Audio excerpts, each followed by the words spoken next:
They called them lungers. 20,000 a year, packed into train cars heading west, coughing blood into handkerchiefs, racing the disease that was killing them. By 1900, 1 in 3 people living in Colorado had come there to die. Not for gold, not for land, not for the frontier. They came because their doctors had told them the truth. Go west, or go to your grave. Denver became the largest tuberculosis camp in the world, and it changed everything. The city, the state, the very idea of what the American West was for. Welcome to the Sanatorium. Tonight we're travelling to the American West, to a mile-high city built on hope and desperation, where the dying came by the trainload seeking a cure that no medicine could provide. A city whose very identity was shaped by tuberculosis. If you're new here, this channel explores how tuberculosis, the disease that killed 1 in 4 people in the 19th century, shaped everything from architecture to art, from fashion to the American West.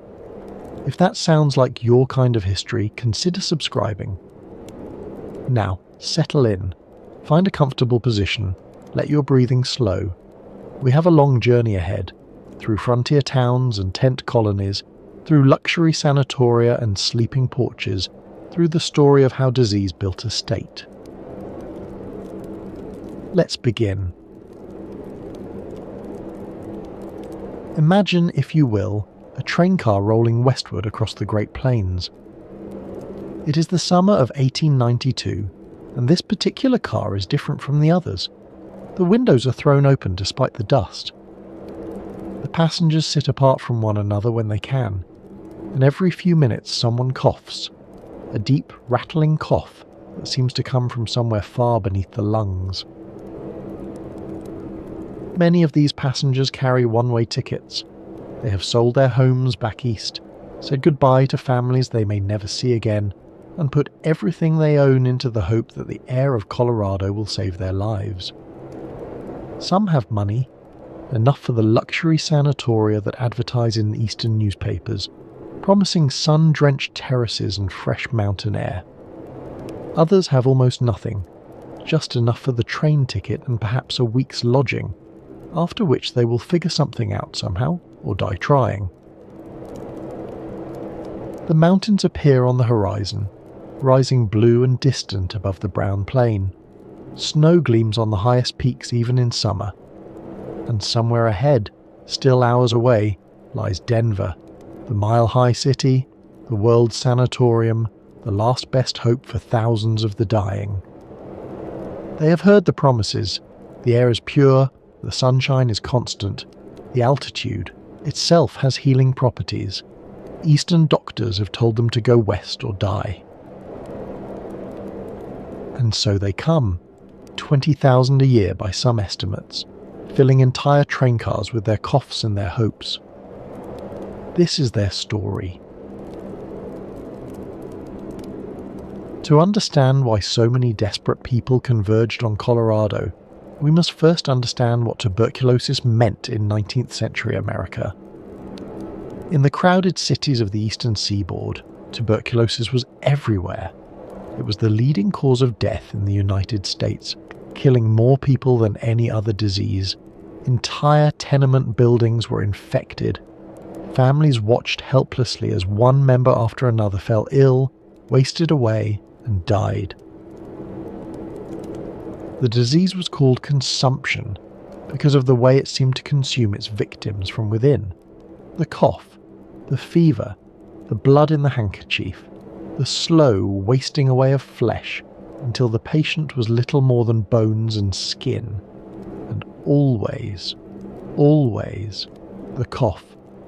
Persistent, unstoppable, a constant reminder that the lungs were filling with disease. In the tenements of New York, families lived 6 or 8 to a room, breathing the same stale air, sharing beds, unable to isolate the sick from the healthy. The disease spread through families like fire through dry timber. A mother would catch it from her husband, then pass it to her children. By the time one generation was buried, the next was already coughing. The numbers were staggering. In 1850, tuberculosis killed more than 400 people per 100,000 in the United States. In the crowded immigrant neighbourhoods of the eastern cities, the rate was even higher. Some tenements became so infected that landlords could not rent the rooms, not because tenants feared the disease, but because they had already seen what happened to the previous occupants. There was no cure, no effective treatment. Doctors could offer rest, good food, perhaps some morphine to ease the coughing, but they knew, and their patients knew, that these were palliative measures at best. The best they could hope for was to make the patient comfortable as the disease ran its inexorable course. Some physicians experimented with radical treatments. Bloodletting was still practiced, though it was beginning to fall out of favour. Cod liver oil was prescribed, as were tonics containing various combinations of alcohol and herbs. Some doctors punctured the chest cavity to collapse the lung, hoping that rest would allow the damaged tissue to heal. None of these treatments worked consistently. Most did more harm than good. The wealthy could flee to the countryside, to the mountains, to any place where the air was cleaner and the disease less prevalent. They could afford sanatoria in the Swiss Alps, where patients lounged on balconies wrapped in blankets, breathing the thin mountain air. But the poor had no such option. They stayed in the tenements, coughing into the darkness, waiting for the end that they knew was coming. And yet some doctors had noticed something peculiar. Patients who moved from the humid, crowded cities to drier, higher climates sometimes improved. The cough lessened. The fever subsided. Some patients who had been given weeks to live survived for years. A theory emerged. Perhaps the problem was not just the disease itself, but the environment in which the disease flourished. Perhaps the humid air of the cities, thick with coal smoke and factory fumes, and the exhalations of thousands of crowded inhabitants was the real enemy. Perhaps what the consumptive needed was fresh air, dry air, pure air. And where in America was the air purest? Where was it driest? Where did the sun shine more than 300 days a year? Where could patients escape the coal smoke and the humidity and the crowded conditions that seemed to make the disease spread so quickly? Colorado. The answer seemed obvious. Colorado's altitude, a mile above sea level in Denver, even higher in the mountain towns, meant thin, dry air. The lack of humidity meant fewer of the damp conditions in which disease seemed to flourish. The endless sunshine meant patients could spend hours outdoors, breathing the clean mountain air, soaking up the healing rays of the sun. The Colorado Chamber of Commerce was not slow to recognize the opportunity. Advertisements appeared in eastern newspapers proclaiming the state's miraculous climate. The air was 100% aseptic, the boosters claimed. The altitude, more than a mile above sea level, was itself therapeutic. The constant sunshine bathed patients in healing light. For families watching loved ones die, these promises were irresistible.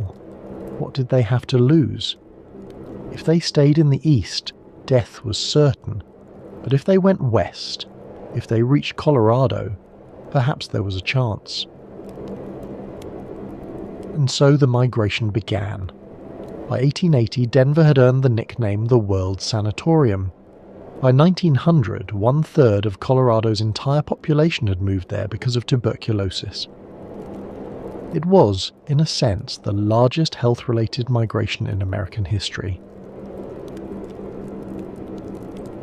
The story of Colorado as a tuberculosis destination begins with the Civil War hero and railroad tycoon named William Jackson Palmer. Palmer was born in Delaware in 1836 to a Quaker family. During the Civil War, he distinguished himself as a cavalry officer, rising to the rank of Brevet Brigadier General and receiving the Medal of Honor for his actions. He was, by any measure, a man of exceptional ability and ambition. After the war, Palmer turned his attention to railroads, the great engine of American expansion. He came to the Colorado Territory in the late 1860s as a surveyor for the Kansas Pacific Railway, seeking possible routes through the mountains. He was accompanied by an English physician named William Abraham Bell. Together they saw something in this rugged territory that others had missed. It was not just the mineral wealth, though there was plenty of that. It was not just the scenic beauty, though the mountains were spectacular. It was the air itself, thin, dry, crystal clear. The kind of air that doctors back east were beginning to prescribe for their consumptive patients. On July 31st, 1871, Palmer and Bell founded a new town at the base of Pikes Peak. They called it Fountain Colony, later renamed Colorado Springs, and from the beginning, Palmer envisioned it as something more than an ordinary frontier settlement. He wanted to build a health resort, a place where the sick could come to heal, a destination that would attract not just settlers and miners, but invalids with money to spend. Palmer understood that the railroad could carry more than freight and settlers. It could carry the sick, the wealthy sick in particular, who would pay handsomely for the chance to recover in the mountain air. His Denver and Rio Grande Railway would be the artery through which this new industry would flow. The first section of the railway opened in 1871, running south from Denver across the Palmer Divide to Colorado Springs. It was the first narrow-gauge railroad in the West, an engineering achievement that opened the mountains to commerce and, crucially, to patients. The plan worked beyond his dreams. By 1880, tuberculosis patients were arriving in Colorado Springs by the hundreds. By 1900, the town was known as the City of Sunshine and America's Playground, one of the most popular health destinations in the United States. More than 15 sanatoria operated in the region. Palmer poured millions of his own money into the community. He donated over 1,600 acres for parks, hospitals, and schools. He gave land for Colorado College, for the Colorado School for the Deaf and Blind, for several churches in the downtown area. He funded the Cragmore Sanatorium, a facility for tuberculosis treatment that would become one of the most famous in the nation. The houses along North Nevada Avenue were converted into boarding houses for consumptives. The large homes on the old North End built sleeping porches for their consumptive boarders. The area became known locally as Lunger's Row. Palmer shaped the very landscape of the city around, the needs of the health-seeking population. When he died in 1909, from injuries sustained in a horse-riding accident, not from disease, William Jackson Palmer left behind not just a railroad empire, but a city whose identity had been forged by tuberculosis. His legacy endures. The narrow-gauge railway he built still runs through the mountains. The college he founded still educates students, and the sanatorium he funded, Cragmore, eventually became the University of Colorado Springs. The man who saw health in the mountain air built a city to prove it. The term was not kind, but it was widely used. Lungers. That's what the locals called the tuberculosis patients, who poured off the trains by the thousands. They came from everywhere, from the tenements of New York and the row houses of Philadelphia, from the mill towns of New England and the crowded neighborhoods of Chicago. They came with letters of recommendation from their Eastern doctors. They came with newspaper clippings promising miracle cures. They came with everything they owned packed into a single trunk. And they came in all conditions. Some arrived in the early stages of the disease when the prognosis was still uncertain. These patients had the best chance of benefiting from the mountain air.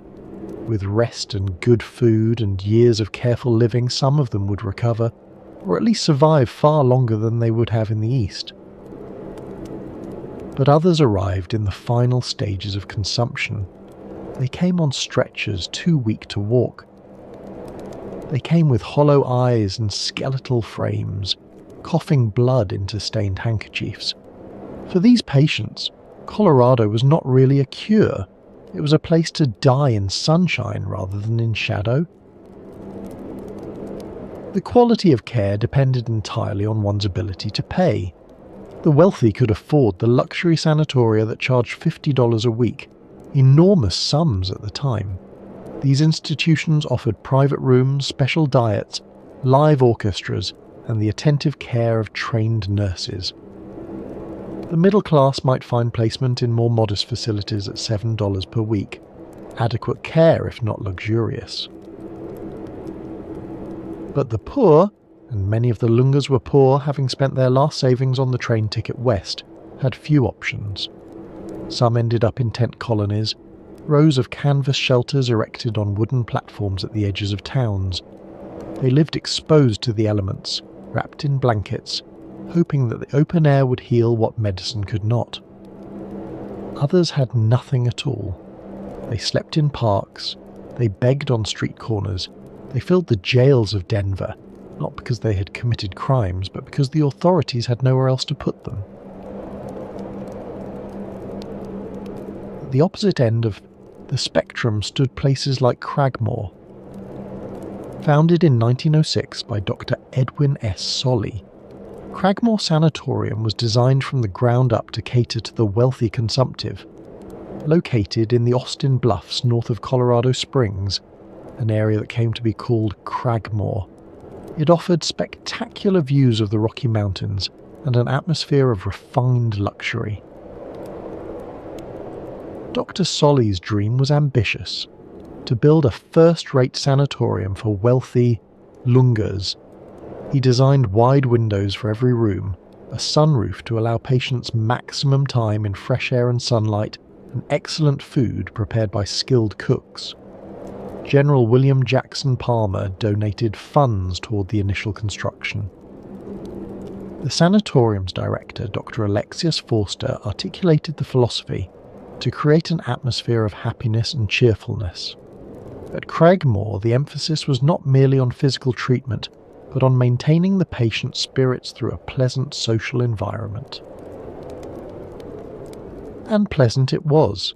Cragmore became known as the most luxurious palace for well-to-do consumptives in the United States. Millionaires, musicians, artists, dancers and poets came to take the cure. The patients came from the main line of Philadelphia, from Boston, from New York, from the great centers of American culture and wealth. Constance Pulitzer, daughter of the newspaper magnate Joseph Pulitzer, spent time there. Broadway performers convalesced in its sun-drenched rooms. The sanatorium attracted a gregarious, cultured clientele who refused to let their illness dampen their spirits. The patients even published their own journal, which they called 98.6, a reference to the ideal body temperature to which they all aspired. The journal contained poems, essays, and humour, all produced by people who knew they might be dead within the year. It was in its way a monument to human resilience, or perhaps to human denial. The architecture itself was designed around the cure. Wide windows flooded every room with light. Sun porches allowed patients to recline for hours, breathing the mountain air while gazing at the peaks. The social calendar included parties, dances, and entertainments, though the patients were encouraged to rest between engagements. The atmosphere was, by all accounts, more like a resort than a hospital. There were romances between patients, affairs conducted in the shadow of death. People who might have only months to live found themselves attending dinner parties and afternoon teas, dancing with partners who were as sick as themselves. It was, in its way, a kind of denial, a refusal to surrender to the disease that was consuming them. If one was going to die, one might as well die in pleasant surroundings, surrounded by good company with champagne in one's glass. Cragmore thrived for 2 decades. The money flowed in, the patients kept coming. And then came October 1929. The stock market crash devastated Cragmore's clientele. The wealthy patients who had filled its rooms found themselves suddenly impoverished. Fortunes built over generations vanished in weeks, and the sanatorium, which depended on those fortunes, found its revenue collapsing. Some patients were forcibly removed when they could no longer pay their bills.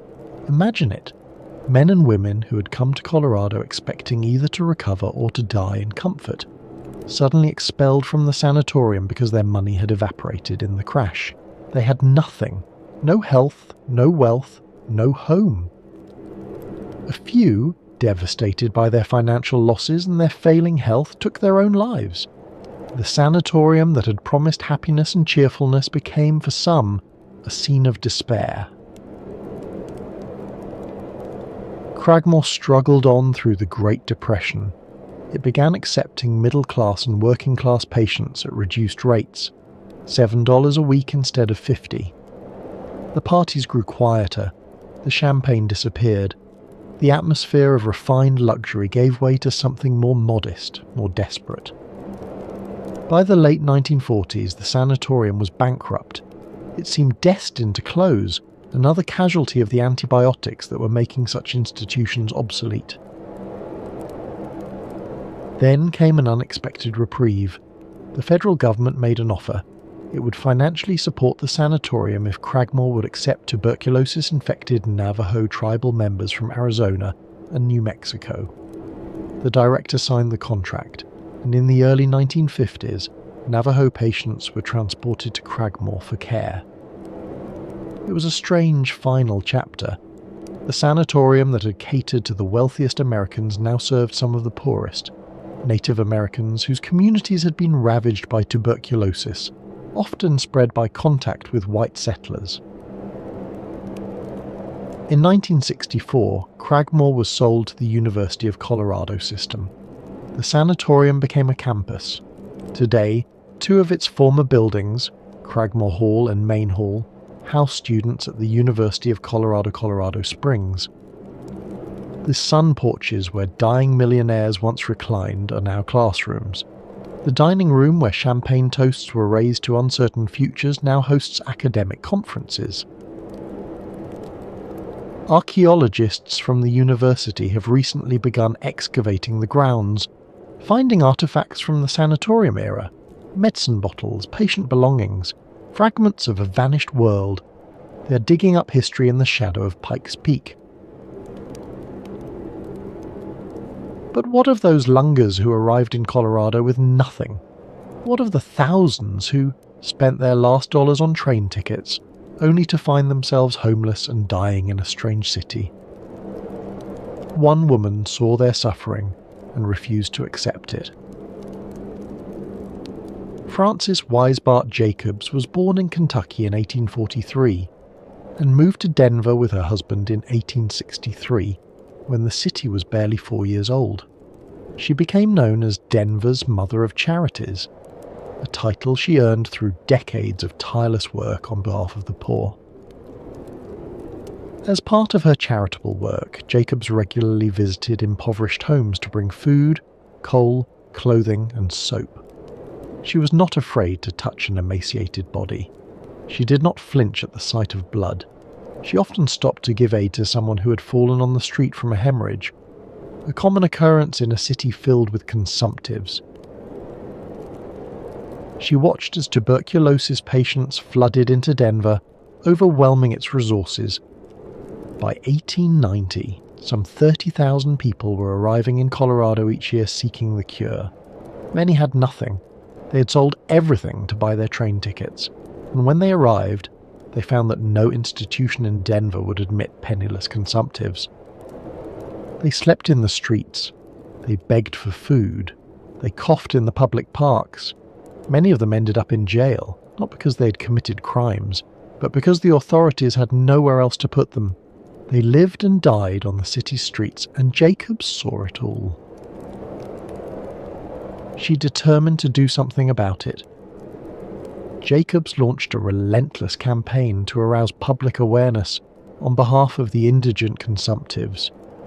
She sought the support of business people and political leaders. She found an ally in a young rabbi named William Stern Friedman, who shared her vision of a hospital, that would serve the poor regardless of their religion.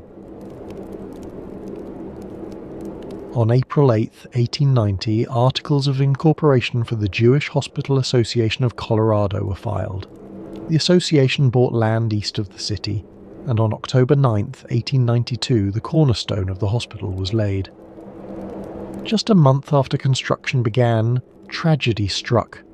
Frances Weisbart Jacobs fell ill with pneumonia. In November of 1892, she died.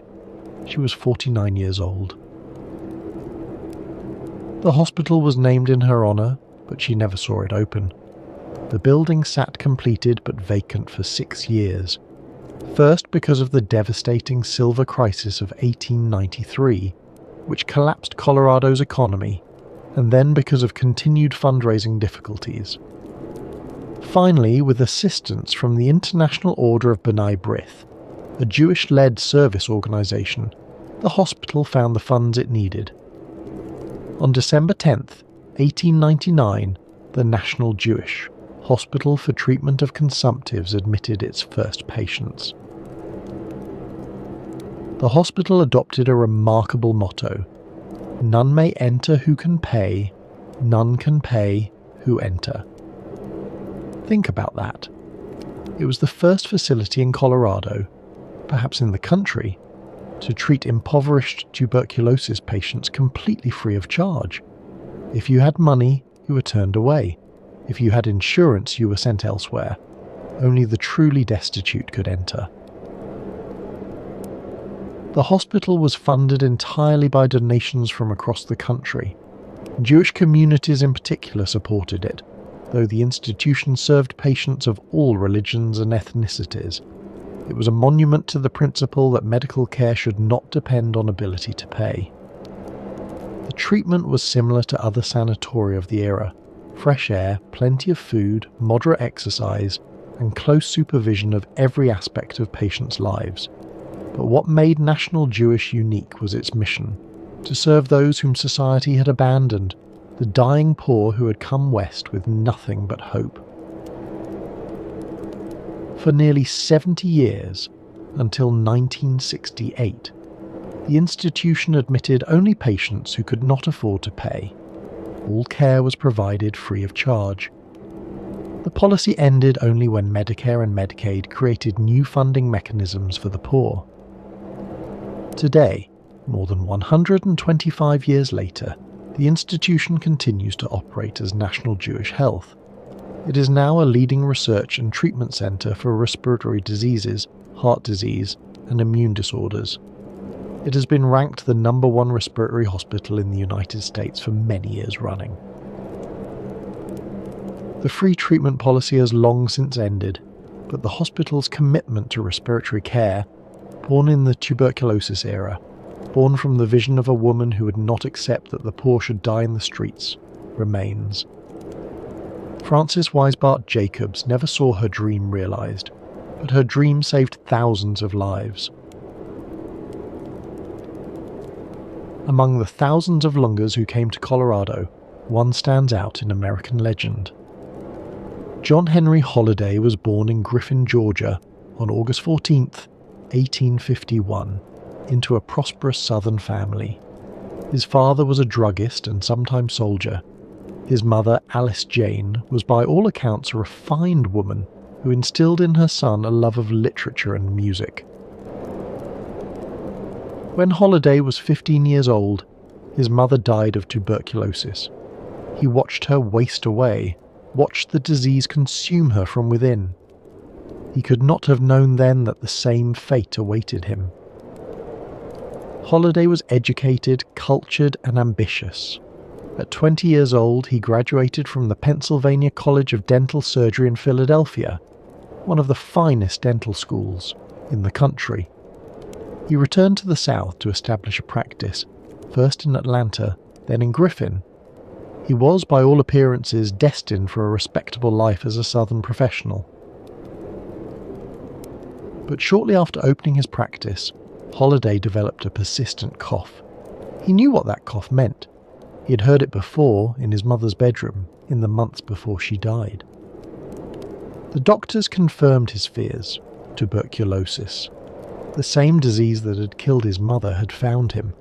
He was given, at most, a few months to live, perhaps longer if he sought a drier climate. The prescription was familiar to anyone who had studied medicine in those years. Go west, seek the dry air of the desert, the thin atmosphere of the mountains. Perhaps, just perhaps, the change of climate might slow the disease. And so John Henry Holliday, D.S., packed his bags and headed west. He was 22 years old and he expected to die. Holliday moved his practice to Dallas, Texas, hoping the drier climate might help. It didn't. The cough followed him, and so did the customers, or rather, the lack of them.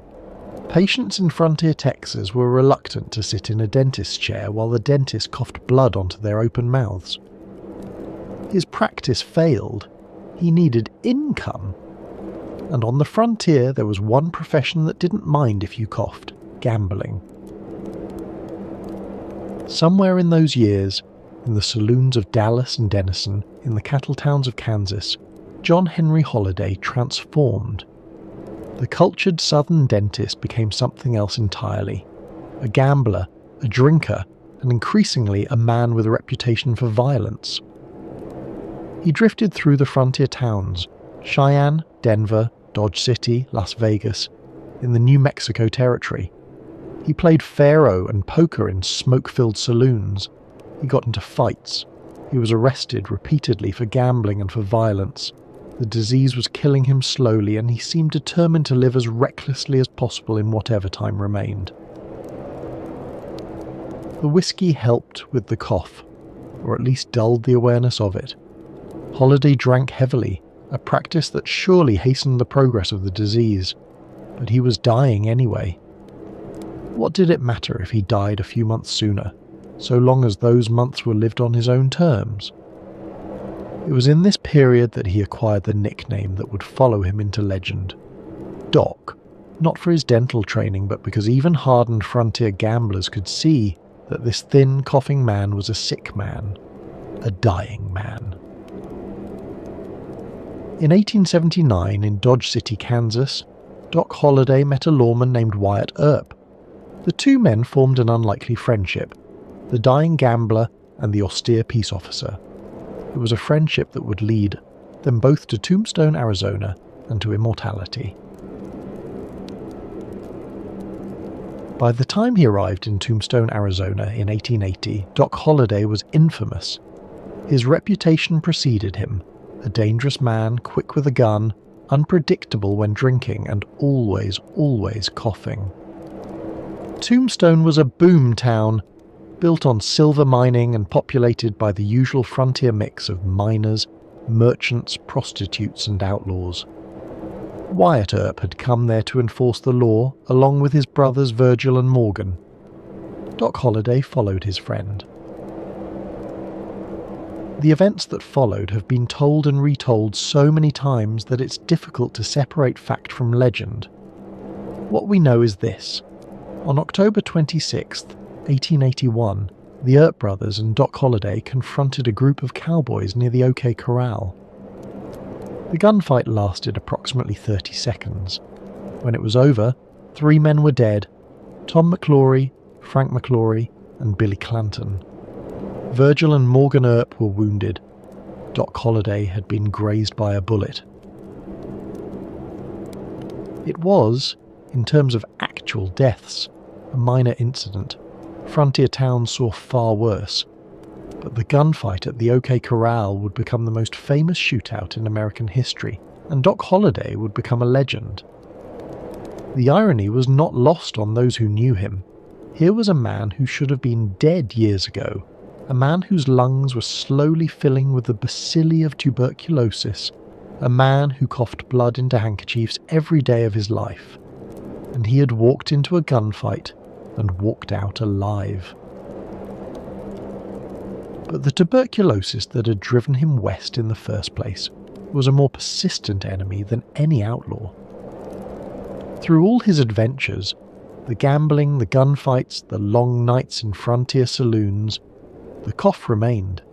The fever came and went.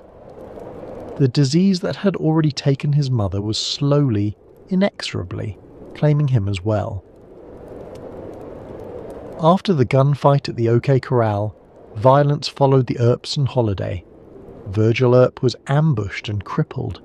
Morgan Earp was assassinated while playing billiards. Wyatt launched a vendetta ride that left several men dead.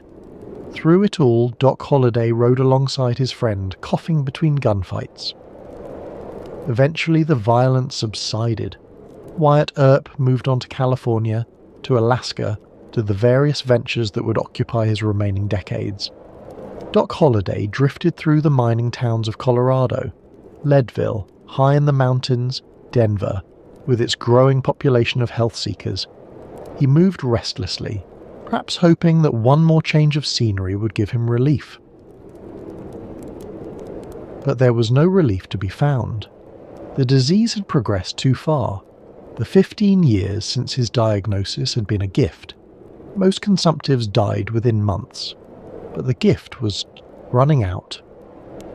By the spring of 1887, the situation was dire. The long winters and high altitude of Leadville, over 10,000 feet above sea level, had taken their toll on his already emaciated body. The thin air that was supposed to heal consumptives was now too thin for his damaged lungs to process. He needed something more. Holliday had heard of the hot springs at Glenwood Springs, a small town in western Colorado nestled in a valley at the confluence of the Colorado and Roaring Fork rivers. The waters were said to have healing properties. Native Americans had bathed in them for generations. The Ute people considered the springs sacred, imbued with the power to cure.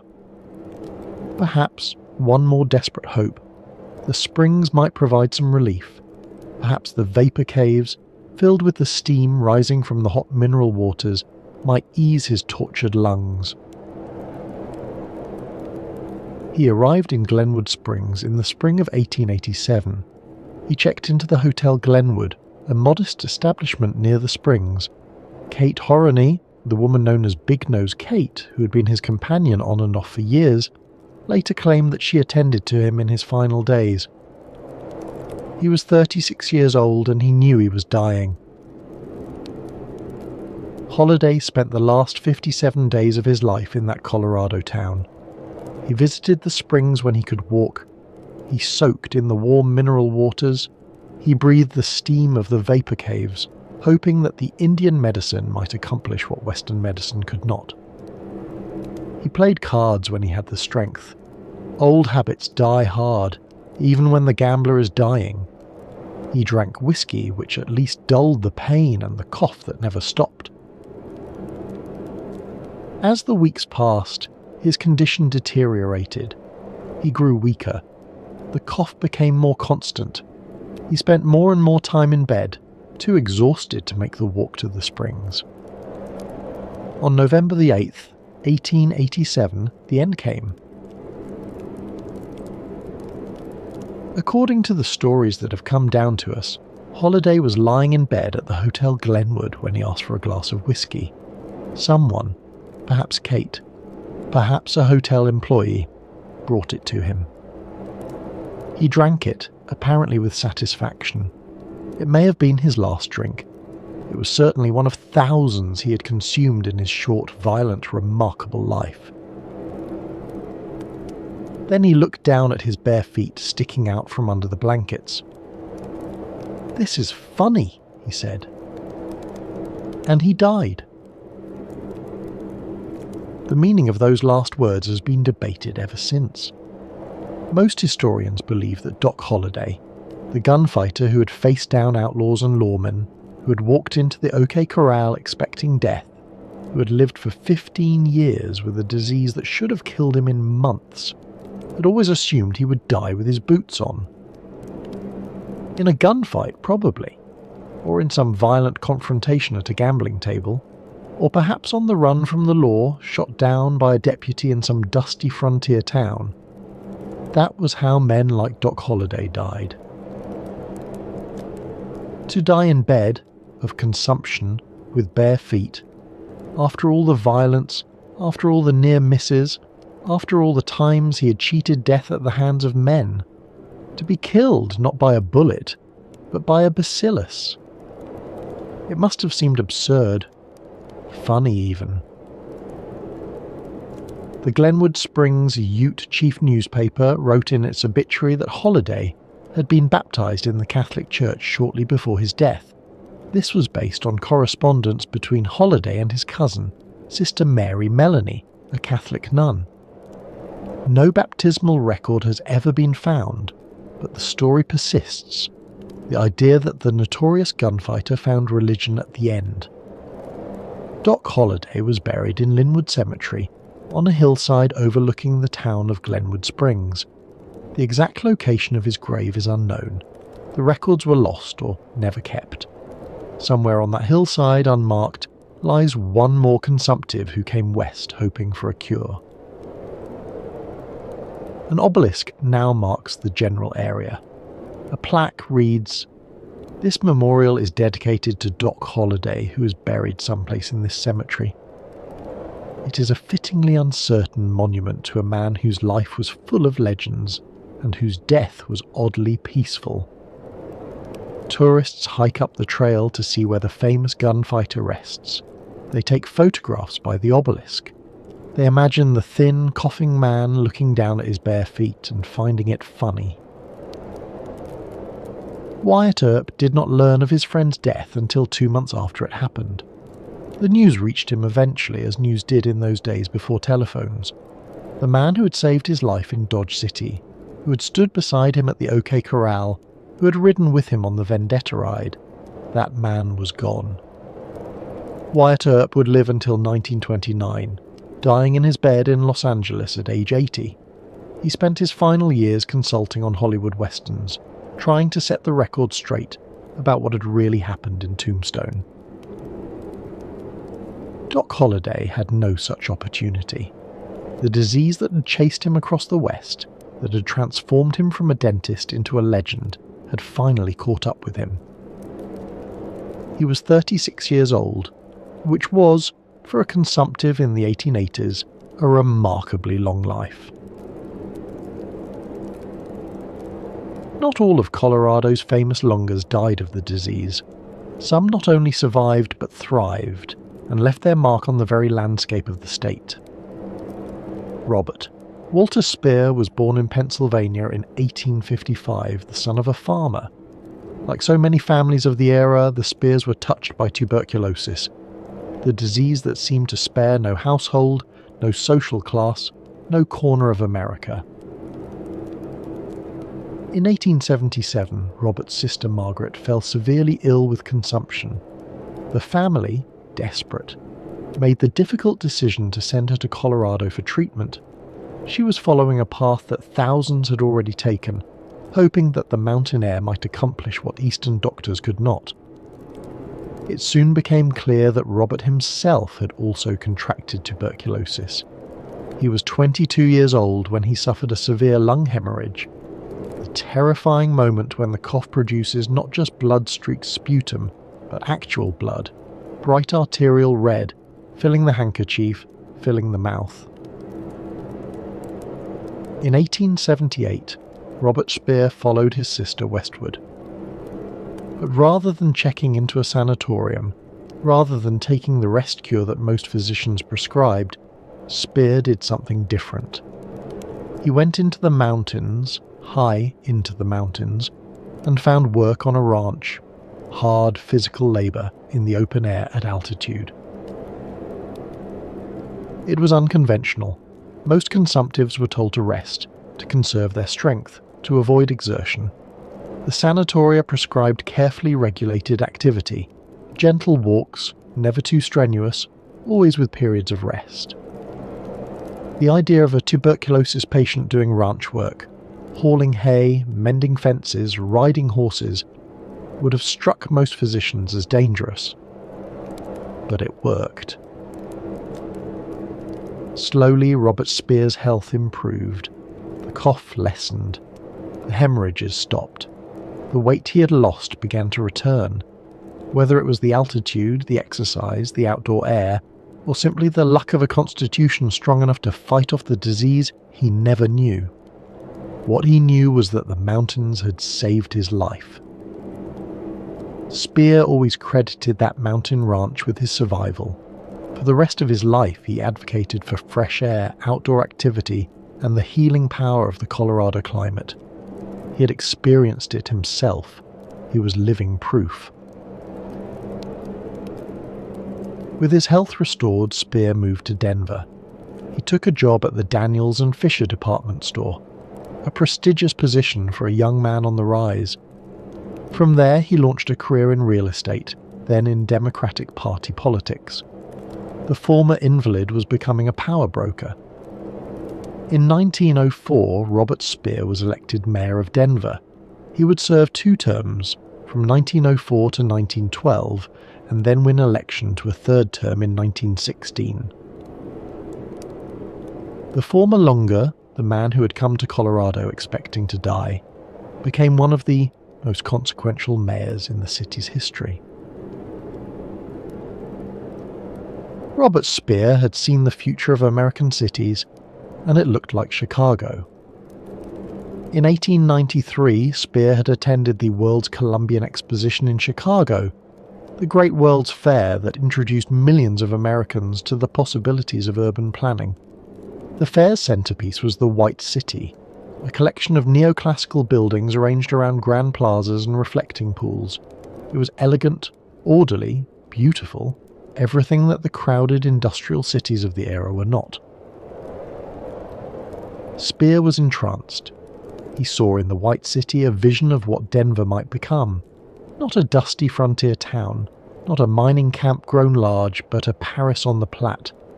A city of parks and boulevards, of monuments and fountains, of civic grandeur. When he became mayor, Speer set about making that vision real. The movement he championed was called City Beautiful, a nationwide effort to transform American cities through comprehensive urban planning. City Beautiful advocates believed that beautiful surroundings would produce better citizens, that parks and monuments would inspire civic pride and moral improvement. For Speer, there was also a personal dimension. He knew what fresh air and open spaces had done for his own health. The parks he built were not merely decorative, they were therapeutic. They were the city's lungs, bringing clean air into neighborhoods that might otherwise have been as congested as the tenements of New York. Under Speer's leadership, Denver doubled its park acreage in just 8 years. He built Civic Center Park, the green heart of downtown Denver, surrounded by the state capitol, the city and county building, and the Denver Art Museum. He cleaned up Cherry Creek, which had become virtually an open sewer, channeling it and creating parkland along its banks. He built the City Auditorium. He planted trees along the major streets. He created the boulevard that today bears his name, Speer Boulevard, running along Cherry Creek through the center of the city. Speer was not without his critics. He was accused of corruption, of awarding contracts to his friends, of running a political machine. Some of the accusations were probably true. He was a product of his era, and urban politics in the early 20th century was rarely clean. But his impact on Denver was undeniable. The city he left behind was fundamentally different from the city he had found. Greener, grander, more beautiful. Robert Speer died on May 14, 1918, during the global influenza pandemic that would kill more people than the recently concluded World War. The cause was double pneumonia, an ironic echo of the tuberculosis that had almost killed him 4 decades earlier. At least 10,000 people attended his funeral. He was the first mayor of Denver to die while serving in office. The city he had helped build mourned the Lunger who had stayed, who had survived, who had transformed a frontier town into a metropolis. Today, if you walk through Civic Center Park, past the fountains and the monuments, you're walking through Robert Speer's vision. The former consumptive who came to Colorado expecting to die left behind a city that will long outlive him. The impact of tuberculosis on Colorado went far beyond the hospitals and sanatoria. It shaped the very architecture of the state, the design of ordinary homes that still stand today. If you walk through certain Denver neighborhoods, Montclair for instance, you will notice something distinctive about the older houses. Many have dual porches on the side, open or only lightly enclosed. The floor plans are unusually open, with good airflow between rooms. The windows are large, designed to let in maximum light and air. These are TB houses. Designed specifically for families with tuberculosis patients, these homes reflected the medical wisdom of the era. Fresh air and sunshine were essential for treatment. A consumptive needed to sleep outdoors, or as close to outdoors as possible. The theory behind this was straightforward. Doctors believed that the tuberculosis bacillus thrived in stagnant, humid air, the kind found in the cramped tenements of eastern cities. Fresh, dry air, constantly circulating, would dilute the concentration of bacteria. Cold air in particular was thought to invigorate the lungs and strengthen the body's natural defences. And so the sleeping porch was born. These were not the decorative porches found on southern mansions, designed for afternoon lemonade and social visits. Colorado sleeping porches were utilitarian, screened enclosures, usually on the second floor, equipped with beds and heavy blankets. Patients would sleep there year-round in all weather. In summer, the experience was pleasant enough. Cool mountain breezes, the scent of pine, the stars visible through the screens.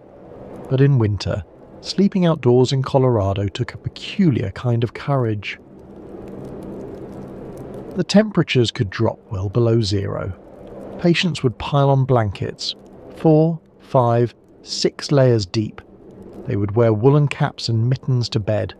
Their breath would freeze in the air above them, and yet they slept there, night after night, because their doctors had told them it was the only way. Some sanatoria took this principle to an extreme. At Glockner Sanatorium in Colorado Springs, patients were wheeled onto open-air porches even during snowstorms. The theory was that if fresh air was good, more fresh air was better, and the freshest air of all was cold winter air laden with snow. The patients wrapped themselves in blankets until only their faces were visible. Snow would accumulate on their blankets while they slept. In the morning, they would brush off the snow and, if they were still able, walk inside for breakfast. It sounds torturous, and yet many patients reported feeling better after sleeping in the cold. Whether this was the effect of the fresh air or simply the psychological benefit of doing something, of taking action against a disease that otherwise left them helpless, is impossible to say. The sleeping porch became a distinctive feature of Colorado architecture. While homes across America had porches for sitting, Colorado homes had porches for sleeping, screened enclosures where patients could spend the night breathing mountain air even in winter. Builders adapted their designs to accommodate the needs of the tuberculosis patients who comprised so much of their clientele. Houses were oriented to maximize southern exposure, ensuring that sleeping porches received the maximum amount of sunshine. Windows were designed to open wide, allowing cross-ventilation. Floor plans were made more open, reducing the number of small enclosed spaces where air might become stagnant. One remarkable structure from this era was the Molkery, built in 1888 by a German immigrant named Baron Walter von Richthofen, a distant relative of the famous Red Baron of World War I. Located in the Montclair neighborhood, the Molkery served as a dairy barn, restaurant, hotel, and tuberculosis treatment facility. The Baron was a remarkable character in his own right. He had served as an officer in the Prussian army before emigrating to America, where he made his fortune in real estate development. He saw in Colorado's tuberculosis trade an opportunity, and he designed the Molkery to capitalize on it. The treatment offered was the traditional German milk cure. Patients, called chasers by the locals because they were chasing the cure, would lounge on sun porches, drink mugs of fresh milk from the Baron's dairy cows, and breathe the supposedly health-restoring air. The idea was that the rich nutrients in fresh milk would help patients regain the weight they had lost to consumption. Combined with the fresh air and sunshine, the milk cure was believed to offer the best chance of recovery. Whether it actually worked is debatable, but the Mulcry thrived for several years, attracting patients from across the country. The Baron had created not just a treatment facility but an experience, a taste of old-world elegance in the shadow of the Rockies. The Mulcry operated until 1893. Today it houses a civic organisation, but its distinctive architecture, designed around the needs of tuberculosis patients, remains visible. The sleeping porch faded from popularity in the mid-20th century, replaced by air conditioning and antibiotics. But many of the old porches remain, enclosed now for year-round use, their original purpose forgotten. If you look carefully at older homes in Denver's historic neighbourhoods, you can still spot them. Those second-floor additions with their distinctive banks of windows, their odd proportions, their suggestion of outdoor living, they are the architectural fingerprints of an epidemic. Perhaps the most distinctive architectural legacy of the tuberculosis era can be found in Colorado Springs, where strange octagonal structures dot the landscape, in backyards, at hospitals, in parks. These are Gardner huts, named for their designer, Dr. Charles Fox Gardner, and they represent one of the most innovative and poignant approaches to tuberculosis treatment.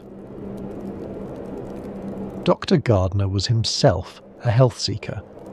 Born in the East, he had contracted tuberculosis and come to Colorado Springs in search of relief. The mountain air served him well. He recovered sufficiently to attend medical school and eventually became a practicing physician in the very city that had saved his life. He understood from personal experience what tuberculosis patients needed. They needed air, they needed isolation, and they needed dignity, some sense of having their own space, their own home, even as they fought a disease that might well kill them. Dr. Gardner developed his design in the early 1900s, inspired by the shelters used by the Ute tribe, who had lived in the region for centuries. The Utes had survived Colorado winters in shelters that were open to the elements yet surprisingly livable. Gardner adapted their wisdom for a medical purpose. His huts were deceptively simple: an octagonal wooden floor, a canvas tent stretched over a wooden frame, with a conical roof that came to a point at the top. The octagonal shape was not merely decorative, it allowed for efficient airflow from all directions and made the structure more resistant to the high winds that swept down from the mountains. What made the design effective was the ventilation. The canvas walls were fastened 1 inch away from the floor, allowing a constant flow of fresh air at ground level. An opening at the apex let stale air escape. The patient inside was essentially living outdoors, exposed to the elements, breathing the cold mountain air day and night. Each hut was designed for a single patient. They were small, perhaps 10 feet across, but surprisingly well equipped. Many had electric lights, a luxury in the early 20th century. Small wood stoves provided heat for the coldest nights, though patients were encouraged to keep them low. The goal was cold air, not warmth. The huts contained a bed, chairs, a small dresser, and a system for calling nurses, often a bell or a flag that could be raised to signal distress. Patients decorated their huts with photographs, books, letters from home. These tiny shelters became their world. The idea was isolation.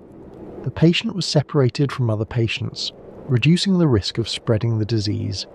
Each cough, each expectoration, each exhaled breath remained within that patient's own space, and the constant exposure to fresh air was believed to be the best treatment available. There was also a psychological element. In the crowded sanatorium wards, patients were constantly reminded of their illness, by the coughs of their neighbours, by the empty beds of those who had died, by the pervasive sense of disease. In a gardener hut, alone with the wind and the sky, a patient might almost forget that they were sick. Almost. Sanatoria across Colorado adopted the gardener hut design. The modern woodmen of America Sanatorium, located northwest of Colorado Springs in Woodman Valley, had nearly 250 of these octagonal structures arranged in neat rows, a small city of the dying, each patient in their own canvas shelter. The Modern Woodmen of America was a fraternal organization, a kind of mutual aid society that provided insurance and benefits to its members. When tuberculosis struck the families of woodmen, the organization established its own sanatorium to care for them. At its peak, the facility could accommodate 400 patients. From above, the rows of huts must have looked like a military encampment, or perhaps a village from some strange fairy tale. Each hut had its own small porch, its own patch of ground. Patients might wave to their neighbours across the way, exchange books or newspapers, compare symptoms and treatments. But at night, each patient was alone with the wind and the cold and the stars and the disease that was slowly claiming them. Patients might live in these huts for months or years. Some recovered, others died. The hut was home and hospital, and for many a final resting place. When a patient died, the hut would be cleaned, the bedding burned, and a new patient would move in, hoping for a different outcome. The turnover was constant. New patients arriving, old patients departing, some to resume their lives, most to be buried in the sanatorium cemetery. When the sanatoria closed in the 1940s and 50s, made obsolete by antibiotics that could actually cure tuberculosis, they faced a practical problem: what to do with hundreds of octagonal huts? The sanatorium buildings themselves could be repurposed. They became hospitals, schools, office buildings. But the huts, those strange little canvas shelters that had housed the dying, seemed to have no obvious use. The answer, in the end, was simple: sell them. Residents and businesses across Colorado Springs purchased the former tuberculosis huts. They were sturdy structures after all. The wooden floors and frames had been built to last, and the octagonal design was charming in its way. People converted them to storage sheds, garden houses, art studios, playhouses for children. The canvas walls, of course, were gone, replaced with more durable materials, but the distinctive octagonal shape remained, unmistakable to anyone who knew what to look for. Today, if you know where to look, you can find these huts scattered across the city. They appear in the most unexpected places, in backyards, in parking lots, alongside hiking trails.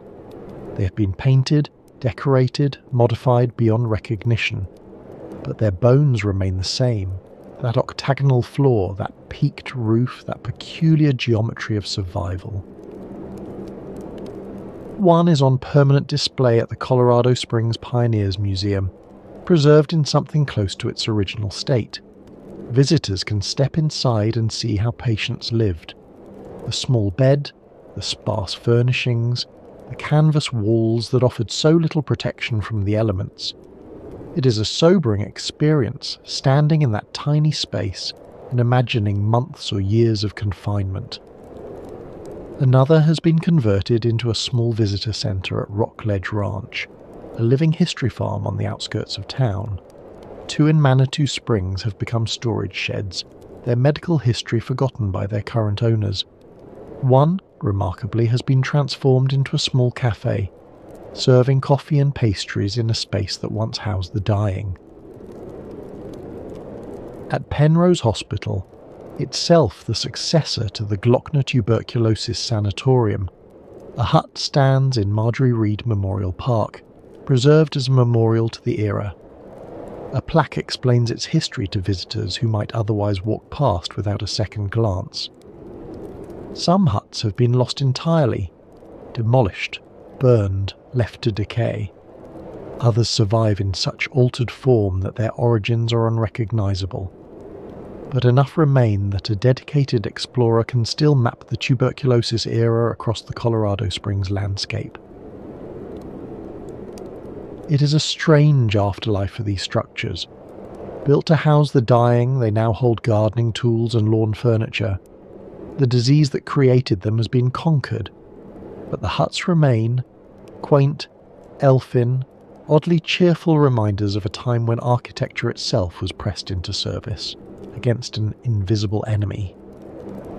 If walls could speak, these octagonal walls would have stories to tell. Stories of hope and despair, of recovery and death, of human beings fighting for life in tiny canvas shelters under the Colorado sky. The architectural innovations developed for tuberculosis treatment did not remain confined to sanatoria.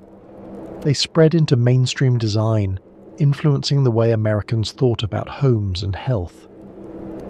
The sleeping porch, developed for consumptives, became a standard feature of American homes in the 1910s and 20s. Real estate advertisements touted sleeping porches as signs of modern, healthful living. Sleep in the open air, the advertisements urged. Your body craves fresh air. Families who had no connection to tuberculosis found themselves sleeping outdoors on screened porches, breathing the night air. The practice was particularly popular in the summer months, when the alternative was suffocating in bedrooms without air conditioning. But some enthusiasts slept outdoors year-round, bundled in blankets, convinced that the fresh air would keep them healthy. This was the tuberculosis treatment, democratized.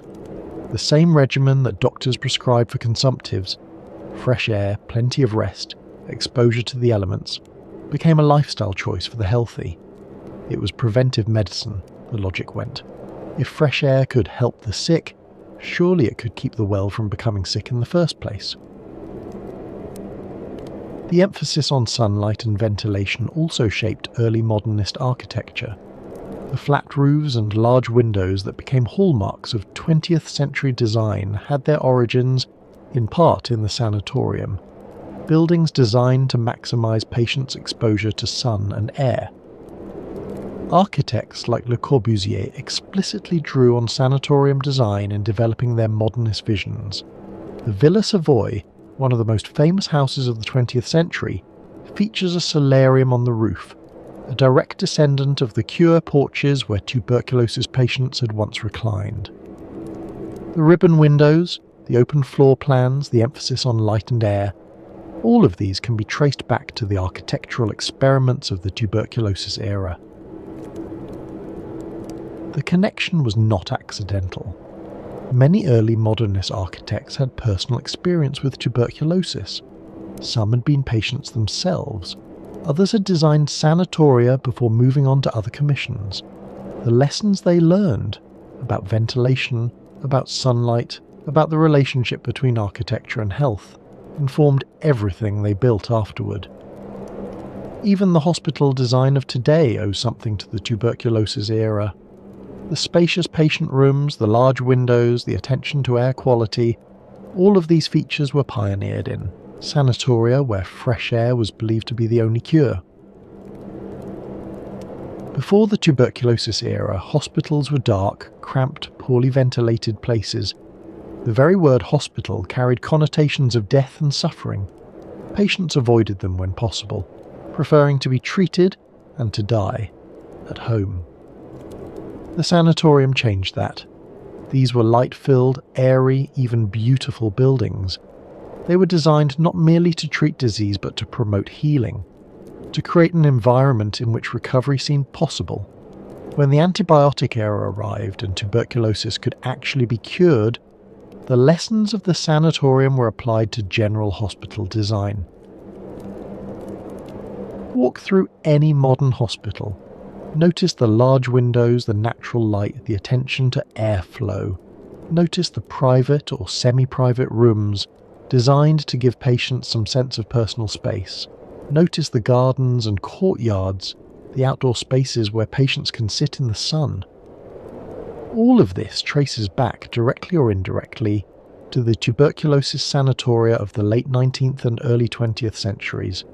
The mountain air of Colorado may not have cured tuberculosis, but the architecture that sprang from that desperate hope has shaped the way we design healing spaces to this day. When we walk through a modern hospital surrounded by glass and light, we are walking through a space shaped by the tuberculosis epidemic. The ghosts of the lungers walk with us. At first, Colorado welcomed the lungers. They were, after all, paying customers. They filled the hotels, they patronized the shops, they brought money from the east and spent it in the west. The economics was straightforward. A tuberculosis patient who came to Colorado for treatment might spend months or years in the state, paying for lodging, food, medical care and entertainment. They were, in a sense, the ideal tourist, one who stayed indefinitely and spent continuously. Early tuberculosis sufferers were among the state's champions. They praised the climate to anyone who would listen. They wrote letters home encouraging others to make the journey. Some, like Robert Speer, recovered and became prominent citizens. Others, even those who did not recover, contributed to the economy until their final days. The boosters were enthusiastic. Colorado had something that no other state could offer: the combination of altitude, dryness and sunshine that Eastern doctors prescribed for their consumptive patients. This was a natural resource like silver or gold waiting to be exploited. And so the advertisements went out. Colorado, the health paradise. Breathe the pure mountain air. Nature's cure for consumption. The state marketed itself as a destination for the dying, a place where the hopeless might find hope. The lungers came by the thousands. They filled the hotels, they rented rooms in private homes, they set up tents on the outskirts of town. And Colorado welcomed them, their coughs, their fevers, their money. But by the late 1890s, attitudes were beginning to shift.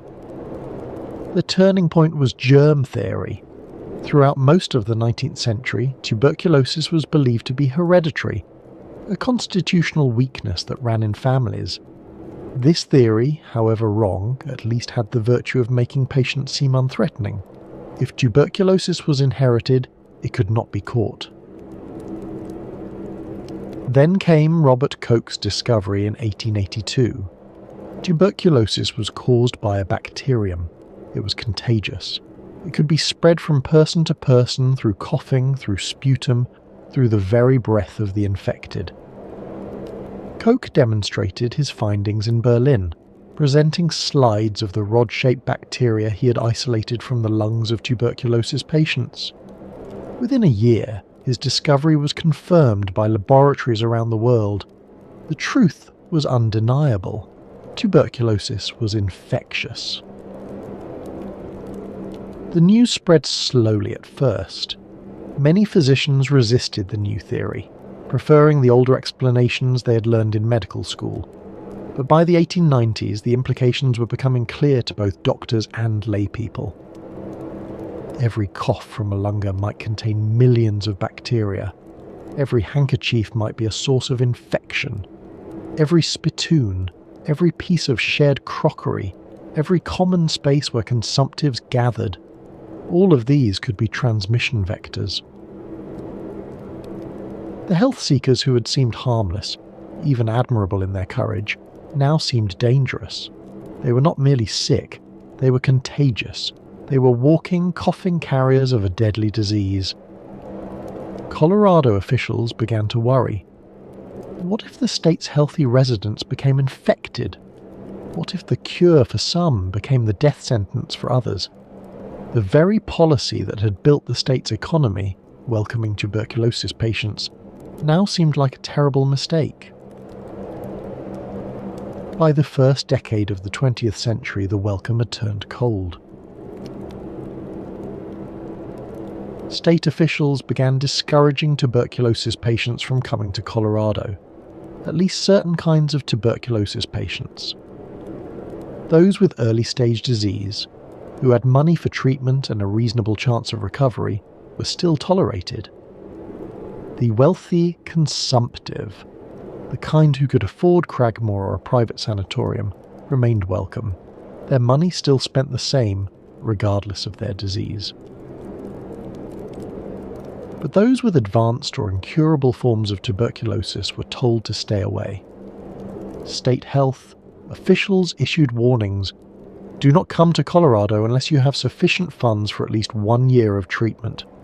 Do not come unless you have a letter from an Eastern physician confirming that you are in the early stages of the disease. Do not come if you are already dying. The message was clear: we want your money, but not your corpses. The change was not subtle. Innkeepers who had once competed for the lucrative tuberculosis trade now refused to rent rooms to obviously sick visitors. The cough that had once signalled a paying customer now signalled a dangerous infection. Shop owners asked coughing customers to leave. Landlords included clauses in leases prohibiting consumptive tenants. The hotels were particularly zealous. A tuberculosis patient who died in a hotel room was bad for business. Other guests would hear of it.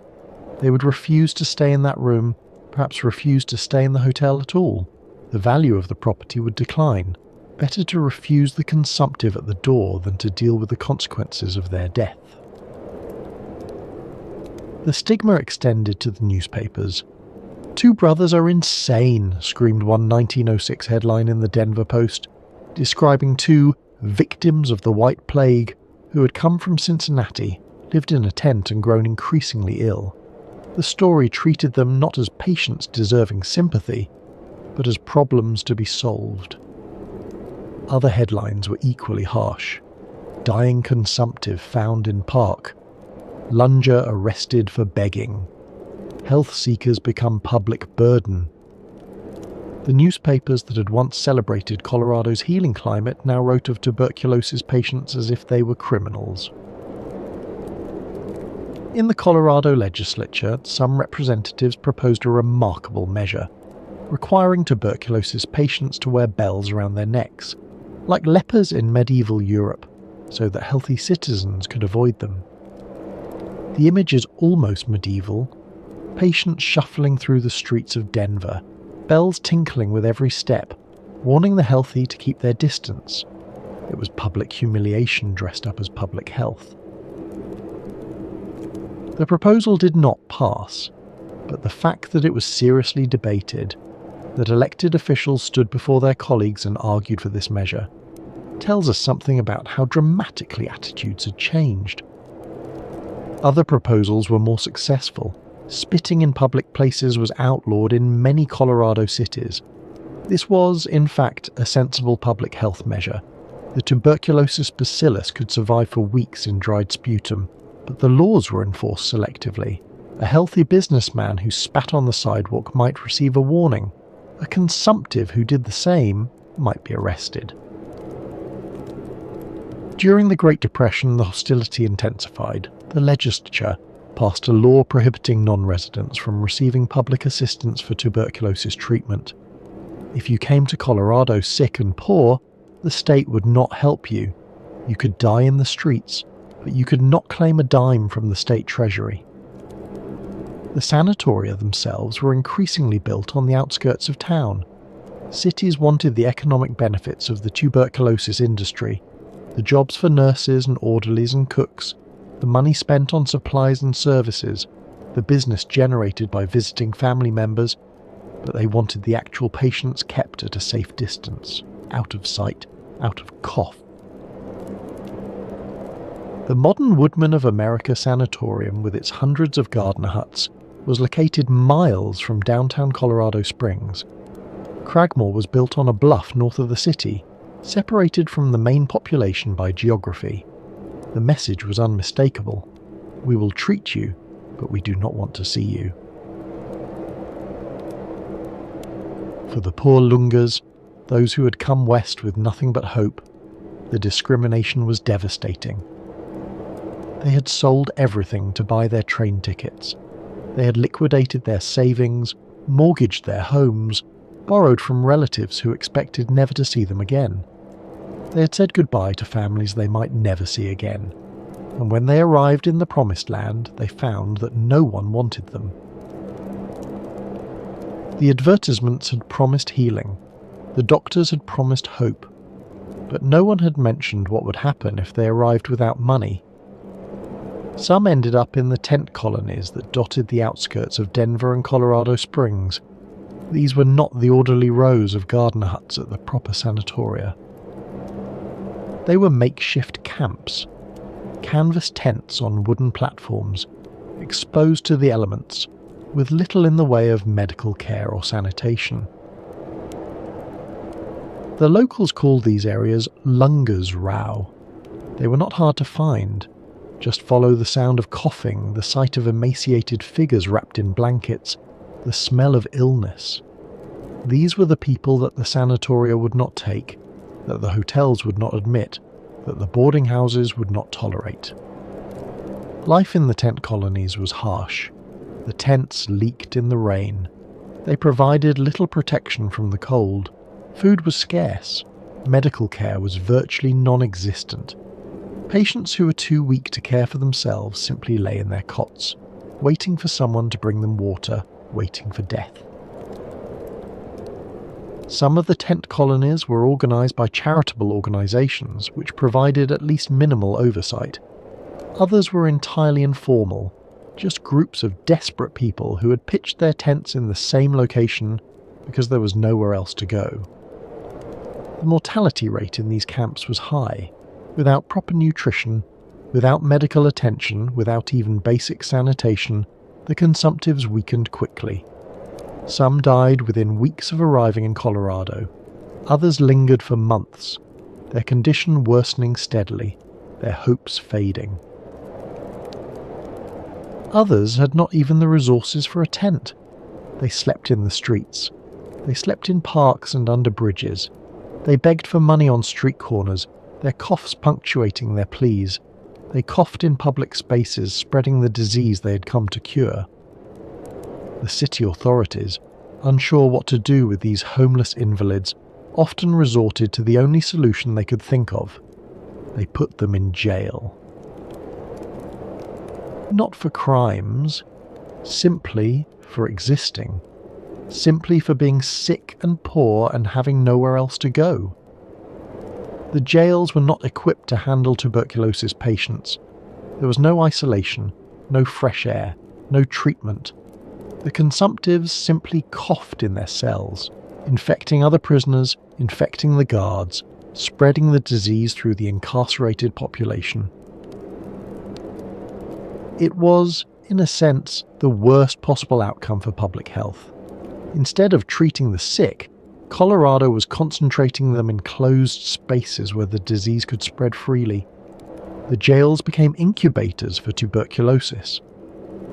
Some of the jailed Lungas died in their cells. Others were released when the authorities realized they were dying, sent back onto the streets to spend their final days wherever they could find shelter. A few were given train tickets back east, a cruel irony for people who had come west to escape death.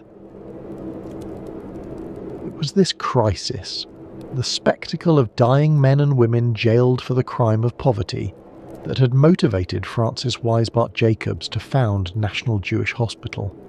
Someone had to care for those whom everyone else had abandoned. None may enter who can pay, none can pay who enter. That motto was a direct response to the discrimination that the poor Lungas faced. It was an acknowledgement that the tuberculosis industry had failed the most vulnerable, that the healing climate had become a death trap for those without means. The pattern established in Colorado would repeat itself across the American West. As germ theory spread, so did discrimination against tuberculosis patients. Cities that had once advertised themselves as health destinations began closing their doors. Phoenix, Arizona, which had marketed itself as aggressively as any Colorado town, began requiring tuberculosis patients to register with the health department. Pasadena, California, banned consumptives from certain public spaces. El Paso, Texas, established zones where tuberculosis patients were forbidden to live. Hotels posted signs refusing to accept consumptive guests. The language was often blunt. No, consumptives. Health seekers not welcome. TB patients must apply elsewhere. These signs hung in the lobbies of establishments that had once profited handsomely from the tuberculosis trade. Towns passed ordinances restricting where tuberculosis patients could live. They could not reside within a certain distance of schools. They could not rent rooms in certain neighborhoods. They could not, in some cases, walk on certain streets. The sick were being zoned out of public life. The irony was profound. The sick, who had been told that their only hope was to go west, found that the West did not want them. Some Lungas fought back. They formed patient advocacy groups. They wrote letters to newspapers protesting their treatment. They pointed out that many of Colorado's most prominent citizens, including Mayor Robert Speer, had themselves been health seekers. If tuberculosis patients were good enough to build the state, why were they now being cast out?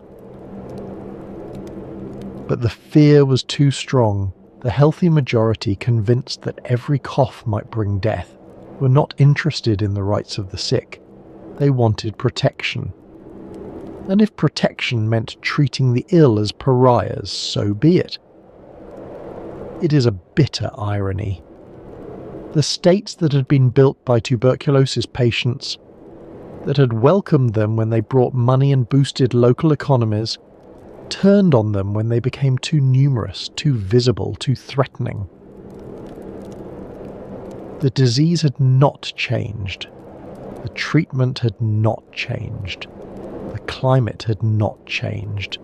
What had changed was the understanding that tuberculosis was contagious, and the fear that followed from that understanding. We should not be too quick to judge. Fear of contagion is a natural human response, rooted deep in our evolutionary history.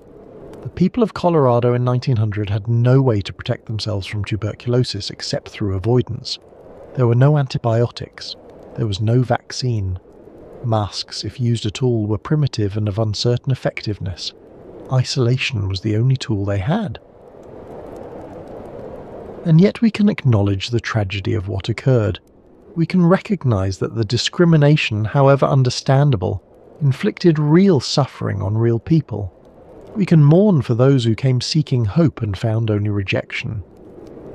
But we can still mourn for the Lungas who came west seeking a cure and found instead rejection, who had given up everything for the hope of another few years of life, only to discover that their disease made them pariahs, who had sold their homes and said goodbye to their families, only to die in tent colonies or jails far from anyone who loved them. They are buried in cemeteries across Colorado. Many of their graves are unmarked, their names forgotten. The stone markers, if there were any, have weathered away. The families who might have tended the graves were 2,000 miles away, unable to visit. They came by the tens of thousands, and many of them never went home. Their bones lie beneath Colorado soil, in plots that no one visits anymore, their stories lost to history. The mountains they came to see still rise on the western horizon. The air they came to breathe still flows down from the peaks, but they are gone. The lingers, the health seekers, the desperate and the hopeful, leaving behind only unmarked graves and the faint echo of a million coughs. Let us pause now and consider what we have witnessed tonight. We have travelled to a place built on hope and desperation, a place where the dying came by the thousands, seeking in the mountain air the cure that no medicine could provide, a place that welcomed them when they had money and rejected them when they became too numerous, too sick, too visible. We have met remarkable individuals, William Jackson Palmer, the railroad man who saw in the clear mountain air an opportunity to build an empire. Frances Wisebart Jacobs, the woman who refused to let the poor die in the streets. Doc Holliday, the gunfighter whose legend began with a cough. Robert Speer, the lunger who became a mayor and transformed a city. We have seen remarkable places. Cragmore, the palace for the dying rich, where champagne flowed and consumptives danced. The tent colonies, where the poor coughed their lives away on wooden platforms. The gardener huts, those strange octagonal shelters that now hold garden tools where patients once lay dying. The sleeping porches, still visible on old houses, their original purpose forgotten. Colorado in the tuberculosis era was many things at once. It was a place of genuine healing. Some patients did improve in the high, dry air, their symptoms easing, their lives extending beyond what anyone expected. It was a place of compassion. Frances Wisebart Jacobs and her hospital, treating those who had nothing, asking nothing in return. It was a place of luxury, Cragmore with its orchestras and dinner parties for the dying rich, where patients refused to surrender their dignity, even as the disease consumed them. But it was also a place of exploitation. The boosters who advertised 100% aseptic air knew they were exaggerating, knew that the mountain air could not actually cure tuberculosis, that most patients would die regardless. The sanatoria that charged $50 a week knew that most patients could not afford their services, that the poor would be left to suffer while the wealthy lounged on sun porches. The cities that built their economies on the tuberculosis trade knew that many of their customers would die, that the cemeteries would fill with the bodies of those who had come seeking life. And when the fear of contagion finally overcame the desire for profit, Colorado showed another face entirely. The lungers who had built the state, who had filled its hotels and restaurants, who had funded its hospitals and schools, who had become its mayors and businessmen, were suddenly unwelcome. The sick were stigmatized, marginalized, jailed. This is not a simple story of heroes and villains. The people of Colorado were responding to a disease they did not fully understand using the limited tools available to them. They were capable of both compassion and cruelty, sometimes simultaneously. The same city that founded National Jewish Hospital debated making patients wear bells. History rarely offers us pure heroes or pure villains. What it offers instead is the full complexity of human nature, our capacity for both grace and fear, our ability to care deeply and to exclude ruthlessly.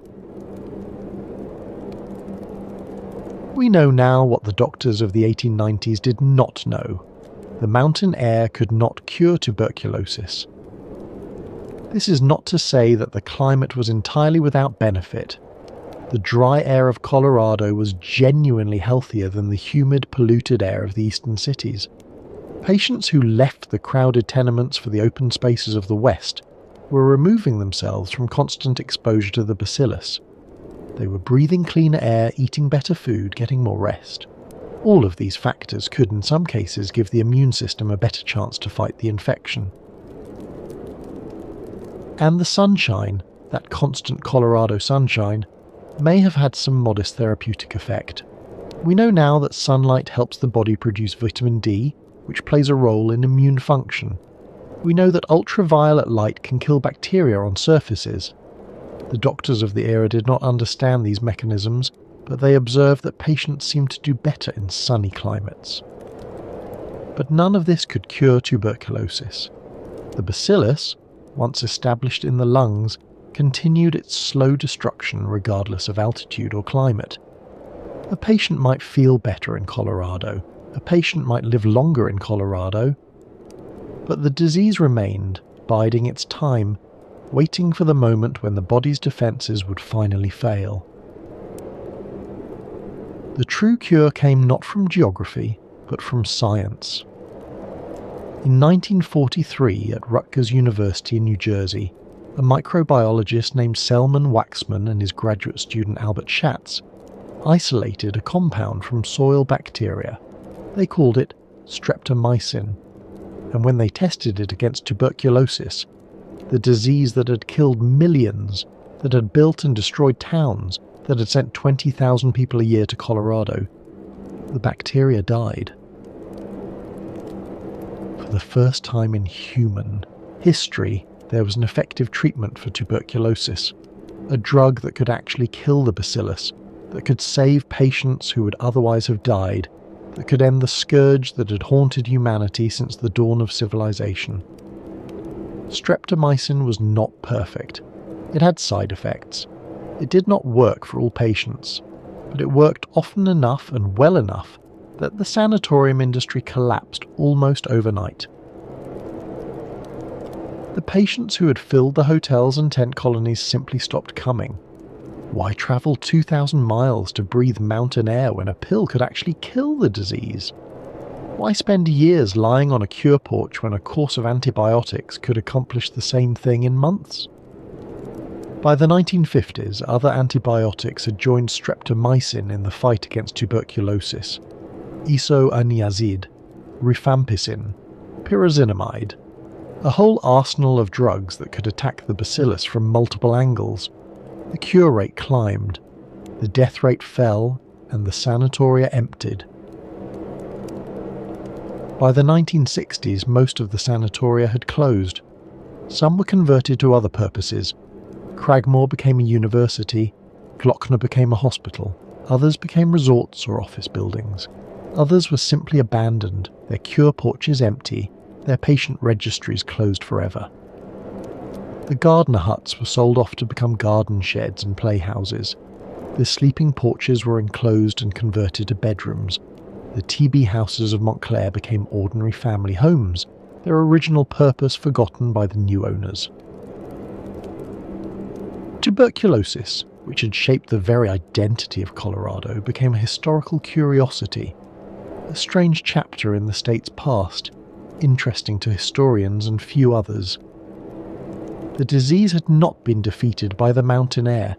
It had been defeated by science, by the patient work of researchers in laboratories far from the Rockies.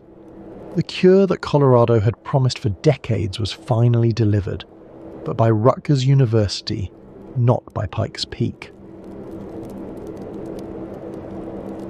And yet, the legacy remains. Denver today is a thriving metropolis, one of the fastest growing cities in America, attracting hundreds of thousands of new residents every year. They come for the job opportunities, for the outdoor recreation, for the quality of life. They come, in their way, for the same things that drew the Lungers a century ago: the sunshine, the mountain air, the sense of possibility. The parks and boulevards that a former Lunger named Robert Speer built continue to define the urban landscape. Walk along Speer Boulevard, past Civic Center Park, through the green spaces that wind through the city, and you are walking through the vision of a man who came to Colorado expecting to die, and stayed to transform it. The medical industry that was born in the tuberculosis era remains a major economic driver. Denver is home to some of the nation's leading hospitals and research institutions. The doctors and nurses who work in these modern facilities are the professional descendants of the physicians who once prescribed fresh air and rest. Colorado Springs, the city that William Jackson Palmer founded as a health resort, is now known for other things. Military installations like the Air Force Academy and NORAD technology companies, tourism to Pikes Peak and Garden of the Gods. But the sanatorium buildings still stand, converted now to other purposes but still recognizable to those who know what to look for. The tuberculosis huts still dot the neighborhoods, octagonal reminders of a vanished era, housing garden tools and holiday decorations where patients once lay dying. They are strange little monuments, these huts. Most people who pass them have no idea what they are.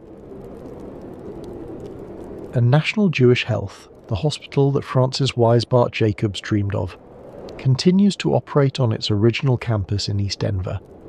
It is consistently ranked among the best respiratory hospitals in the nation. Its mission has expanded beyond tuberculosis to include asthma, allergies, immune disorders, and heart conditions. But its origins, as a refuge for the dying poor, funded by donations, caring for those who could not pay, remain part of its identity. The hospital's current motto is Breathing Science, but the old motto still resonates: none may enter who can pay, none can pay who enter. The 1/3 of Colorado's population that came seeking the cure left their mark on the state, in ways that persist to this day. They shaped its architecture, the sleeping porches, the open floor plans, the orientation toward the sun. They shaped its economy, the hospitals and research institutions, the tourism industry, the real estate market. They shaped its culture, the outdoor lifestyle, the emphasis on health and wellness, the very identity of Colorado as a place of renewal. They brought their money and their desperate hope, and in exchange they received, sometimes, a few more years of life.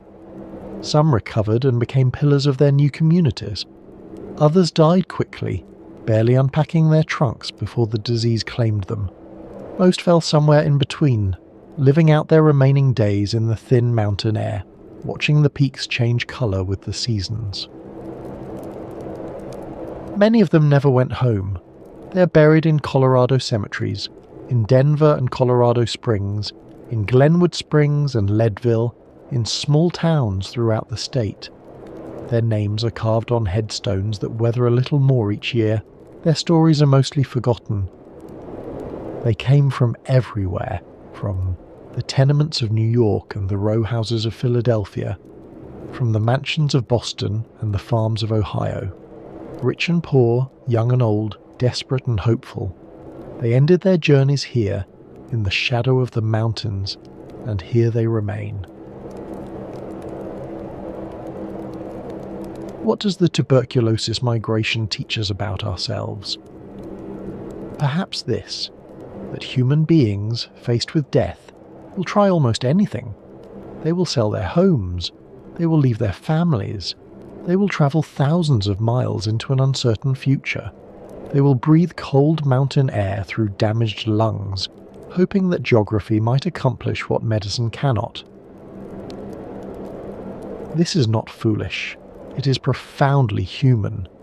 The will to live is the most basic of instincts rooted deep in our biology, and it drives us to extraordinary efforts. We will grasp at straws. We will chase rumours of cures. We will try anything at all, if there's even the smallest chance it might work. The lungers who came to Colorado were not naive. Many of them understood that their chances were slim. They had seen friends and family die of the same disease. They knew that the mountain air was no sure cure, that many who made the journey never returned. But slim chances are still chances, and in the face of certain death, even a small hope is better than none. We should also remember the capacity for both generosity and cruelty that the tuberculosis era revealed. Francis Weisbart Jacobs, walking through the streets of Denver, bringing food and comfort to the dying, refusing to accept that the poor should be abandoned simply because they had no money. The Colorado legislature, seriously debating whether to make patients wear bells around their necks, treating the sick as if they were lepers in medieval Europe. National Jewish Hospital, with its motto of unconditional care, refusing to charge the patients who needed help most. The hotels and boarding houses, posting signs that read, "No consumptives allowed," turning away the desperate because they feared infection. Robert Speer, the lunger who became a mayor dedicating his life to building a more beautiful city. The tent colonies, where the poor coughed their lives away because no institution would take them in. Both impulses, the generous and the fearful, live within us still. They are not separate tendencies but intertwined aspects of our nature. The same person might show compassion in one moment and cruelty in the next. The same society might build hospitals for the dying poor while debating whether to make them wear bells. When the next epidemic comes, as epidemics always do, we will face the same choices that choleraedans faced in the 1890s. How do we balance compassion with self-protection? How do we care for the sick without fearing them? How do we respond to a threat that we cannot see, cannot understand, cannot control? We have already faced these questions in our own lifetimes. The HIV epidemic of the 1980s, the SARS outbreak of 2003, the COVID-19 pandemic of 2020. Each time we saw the same mix of compassion and cruelty, generosity and fear. Each time we discovered that our ancestors were not so different from ourselves. The Lungers of Colorado are distant now, a century and more removed from our own lives. But they were people like us, facing choices like ours, responding with the same complex mix of courage and fear that we bring to our own challenges. There are no easy answers. There never were. But perhaps there is wisdom in remembering, wisdom in honouring those who came before, who faced impossible choices with such limited tools, who tried to do their best even when their best was not enough. Let us return one final time to that train rolling westward across the Great Plains. The passengers sit with their one-way tickets, their coughs, their desperate hopes. The sun is setting ahead of them, painting the sky in shades of gold and rose. The mountains appear on the horizon, blue and distant and somehow holy. Somewhere ahead lies Denver, the world sanatorium, the place where the air will heal them. Or so they have been told. We know now what they did not know. The mountain air cannot cure tuberculosis. Some of them will improve, perhaps many more than would have survived in the crowded tenements they left behind. Some will linger for years, perhaps decades, in the thin, clear atmosphere, finding in Colorado, if not a cure, then at least a reprieve. But most of them will die, if not in weeks, then in months. If not in months, then in years. They are the lingers, 1/3 of a state's population, 20,000 a year, rolling westward with the desperate faith that geography might save them. The train chugs onward through the gathering dusk. The mountains grow closer, their peaks catching the last light of day. And somewhere in those crowded cars someone is coughing, that deep, rattling cough that speaks of lungs filling with disease. But there is hope in that car as well. There is the hope of the young man from Philadelphia who has read the advertisements and believes that the clear mountain air will restore him. There is the hope of the mother from Chicago who has brought her daughter west, praying that this new land will give her child the years that the doctors back home said she would never have.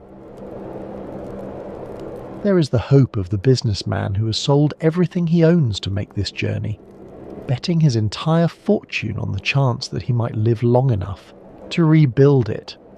There is the hope of the elderly woman who has come to Colorado not expecting to survive, but hoping that she might die in a beautiful place, surrounded by mountains and sunshine, rather than in the cramped darkness of her city apartment. Hope.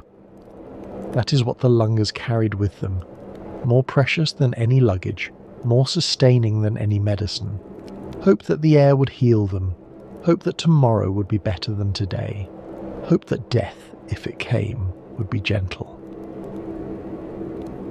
They came seeking life. They found in the end what we all find, the limited span of years that fortune allows us, spent in whatever place seems kindest. Some found peace in Colorado, some found suffering, most found something in between, a mixture of good days and bad, of sunrises over the mountains and long nights of coughing, of friendships formed in sanatorium wards and losses that could never be replaced. They were, in the end, simply human. They faced their mortality with whatever courage they could muster. They lived their remaining days as fully as they were able. And when the end came, they went gently into whatever lies beyond, their last breaths drawn in the thin, clear air that had drawn them west. And so, as the night deepens and the mountain wind fades into memory, we leave Colorado behind for now. But its legacy remains, in the parks that a Lunga built, in the hospital that compassion created, in the octagonal huts that now hold garden tools where the dying once lay, in the sleeping porches of old houses, in the cemeteries that dot the landscape, in the very soil of this mountain state. The mountains still rise as they have risen for millennia. The air is still thin and clear. The sun still shines 300 days a year. Colorado remains a place of healing, even if the disease it once promised to cure has been conquered by other means. Next time on the Sanatorium, we'll explore another dimension of tuberculosis history, but that journey is for another night. For now, rest well. Let the ghost of mountain air carry you gently into sleep. Imagine yourself on one of those old cure porches, wrapped in blankets, gazing up at the stars that seem so close at this altitude. Feel the cold air on your face. Hear the distant wind in the pines. The peaks stand eternal, their snows unchanged, their promise of healing as old as the hills themselves. They watch the Lungas come, they watch the Lungas die, and they will remain long after we, too, have passed. If you found some measure of peace in tonight's journey, perhaps leave a like or share it with someone who might need it. Thank you for being here. Thank you for remembering the Lungas with us, those thousands upon thousands of desperate, hopeful souls who came, west seeking life. Good night. Every year through the 1920s, American doctors wrote 11 million prescriptions for whiskey during Prohibition. The Treasury Department printed special forms. Pharmacists kept the bottles behind the counter. And the disease for which whiskey was most often prescribed was tuberculosis, the same disease that killed 1 in 4 people in the 19th century. Today, we know that alcohol triples your risk of tuberculosis, that it weakens the immune system, that it feeds the very bacillus it was meant to destroy. But for more than a century, doctors handed dying patients a glass of brandy and called it medicine. In the sanatoriums of Europe, tuberculosis patients were given Hungarian wine with dinner and French cognac at bedtime. In America, physicians debated whether whiskey was a stimulant or a poison, often prescribing it either way. And in the patent medicine bottles that lined every pharmacy shelf, alcohol content reached 25%, hidden behind labels promising a cure for consumption. Tonight, we trace this strange and troubling history. From the first sanatoriums to the last Prohibition prescriptions, from the doctors who believed alcohol could save lives, to the science that proved it was taking them. This is the story of the TB whiskey prescription. Welcome to the Sanatorium. Tonight we're exploring one of the strangest chapters in medical history, the century-long practice of treating the world's deadliest disease with a substance that made it worse. It is a story of good intentions and fatal mistakes, of scientific debate and commercial exploitation, of doctors who genuinely believed they were helping, and patients who had no choice but to trust them. If you're new here, this channel explores how tuberculosis, the disease that killed 1 in 4 people in the 19th century, shaped everything from architecture to art, from fashion to the American West. We follow the White Plague through history, tracing the ways it transformed not just medicine, but culture, society, and the very fabric of human life. If that sounds like your kind of history, consider subscribing.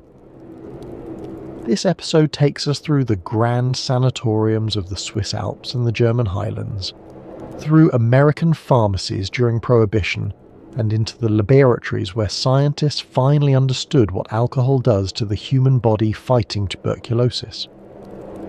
We'll meet the pioneering doctors who prescribed wine and brandy with absolute conviction, and the reformers who fought to stop them.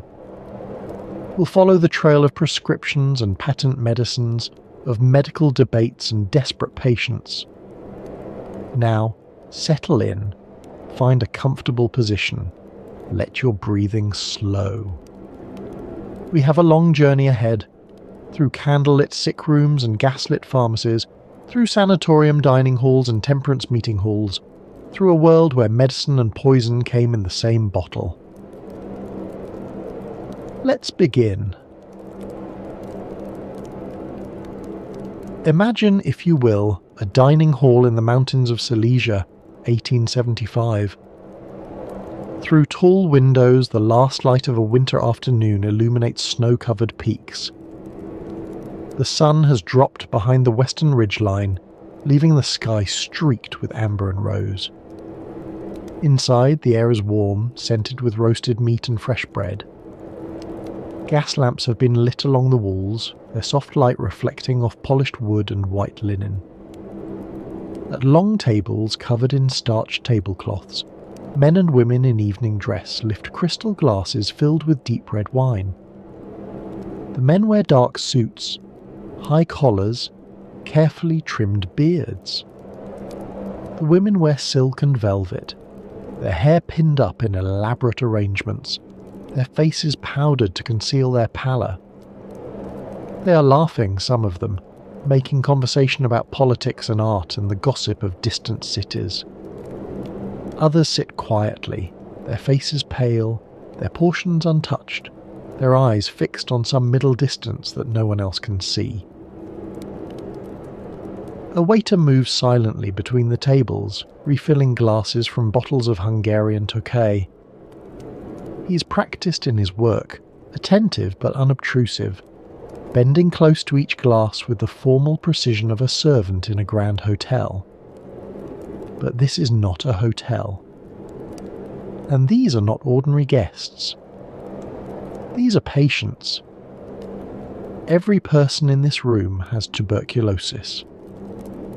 The cough that they suppress behind silk handkerchiefs, the fever that rises in the night, the weight that slips away no matter how much they eat. These are the common bonds that unite them. And every glass of wine they drink has been prescribed by their physician. This is Gerbersdorf, the world's first tuberculosis sanatorium. Its founder, Dr. Hermann Bremer, has developed a treatment regime unlike anything the medical world has seen. Fresh mountain air, breathe deeply on long walks through pine forests. Gentle exercise on carefully maintained trails. Abundant food at every meal, meat and butter and cream and eggs, all the rich nourishment that the wasting body craves. And alcohol, Hungarian wine with dinner, French cognac at bedtime. Bremer believes in what he calls the dietetic hygienic treatment. The consumptive body is weak, he reasons, and must be strengthened. Wine stimulates the appetite, ensuring that patients can consume the enormous meals his regime requires. Cognac warms the blood and promotes restful sleep. Together with fresh air and rest, they give the body the strength to fight the disease that is destroying it from within. His patients trust him. Many of them have been told by other doctors that there is nothing to be done, that they should go home and put their affairs in order. Some have travelled across Europe to reach this remote valley, leaving behind families and careers and everything familiar in the desperate hope that the mountains might save them. Here, surrounded by others who share their fate, they find something they had lost. Hope. And so they drink. Wine at 7, cognac at 10. The ritual becomes as much a part of the cure as the mountain air itself. Some will leave Gerbersdorf believing themselves cured. Others will never leave at all. What none of them know, what Bremer himself does not know, is that the alcohol he prescribes with such conviction is doing something to their bodies that no one in 1875 can see. It is weakening the very defences they need most. It is feeding the bacillus that feeds on them. But that knowledge is still decades away. For now, there is only the wine, the cognac, the mountain air, and the desperate hope that somehow it will be enough. This is where our story begins. To understand why doctors prescribed alcohol for tuberculosis, we must first understand what they believed about both. And to understand that, we must enter a world very different from our own. A world before germ theory, before antibiotics, before the microscope revealed the invisible enemies that destroy us from within. In the 19th century, tuberculosis was not merely a disease. It was the disease, the captain of the men of death, as one writer called it. In 1850, consumption was responsible for approximately 1/4 of all deaths in Europe and North America. 1 in 4. Think of that number. In every family of reasonable size, someone was likely dying of it. In every street, in every village, in every city, the cough and the fever and the slow wasting were familiar presences. It killed slowly, painfully, and with terrible certainty. The early stages might last for years. A persistent cough, a low fever in the evenings, a gradual loss of weight that no amount of eating could reverse. Then came the blood, coughed up in handkerchiefs that were quickly hidden. The night sweats that left patients drenched and exhausted by morning. The cavities forming in the lungs, visible on autopsy as great empty spaces where healthy tissue had once been. And no one knew what caused it. This is the most important thing to understand about 19th century tuberculosis. The disease was everywhere, killing millions, and the finest medical minds of the age had no idea why. The prevailing theory held that consumption was hereditary, a weakness of constitution passed from parent to child. If your mother died of it, you would likely die of it too. This seemed obvious. The disease clearly ran in families. What we now understand as transmission within households looked to 19th century eyes like inherited doom. Some physicians believed tuberculosis arose from an imbalance of the humours, that ancient Greek system of medicine that still lingered in the corners of European thought. Others blamed cold air, damp climates, or excessive mental exertion. Artists and poets were thought particularly susceptible. The creative temperament, it was believed, wore down the body's defences. Women were considered more vulnerable than men. The poor were thought to bring it on themselves through dissolute living. The one thing almost all physicians agreed upon was that the consumptive body was fundamentally weakened, and that treatment must focus on building it back up. This is where alcohol entered the picture. In 19th century medicine, alcohol was not primarily understood as a depressant. That understanding would come later, with more sophisticated knowledge of neurology and pharmacology.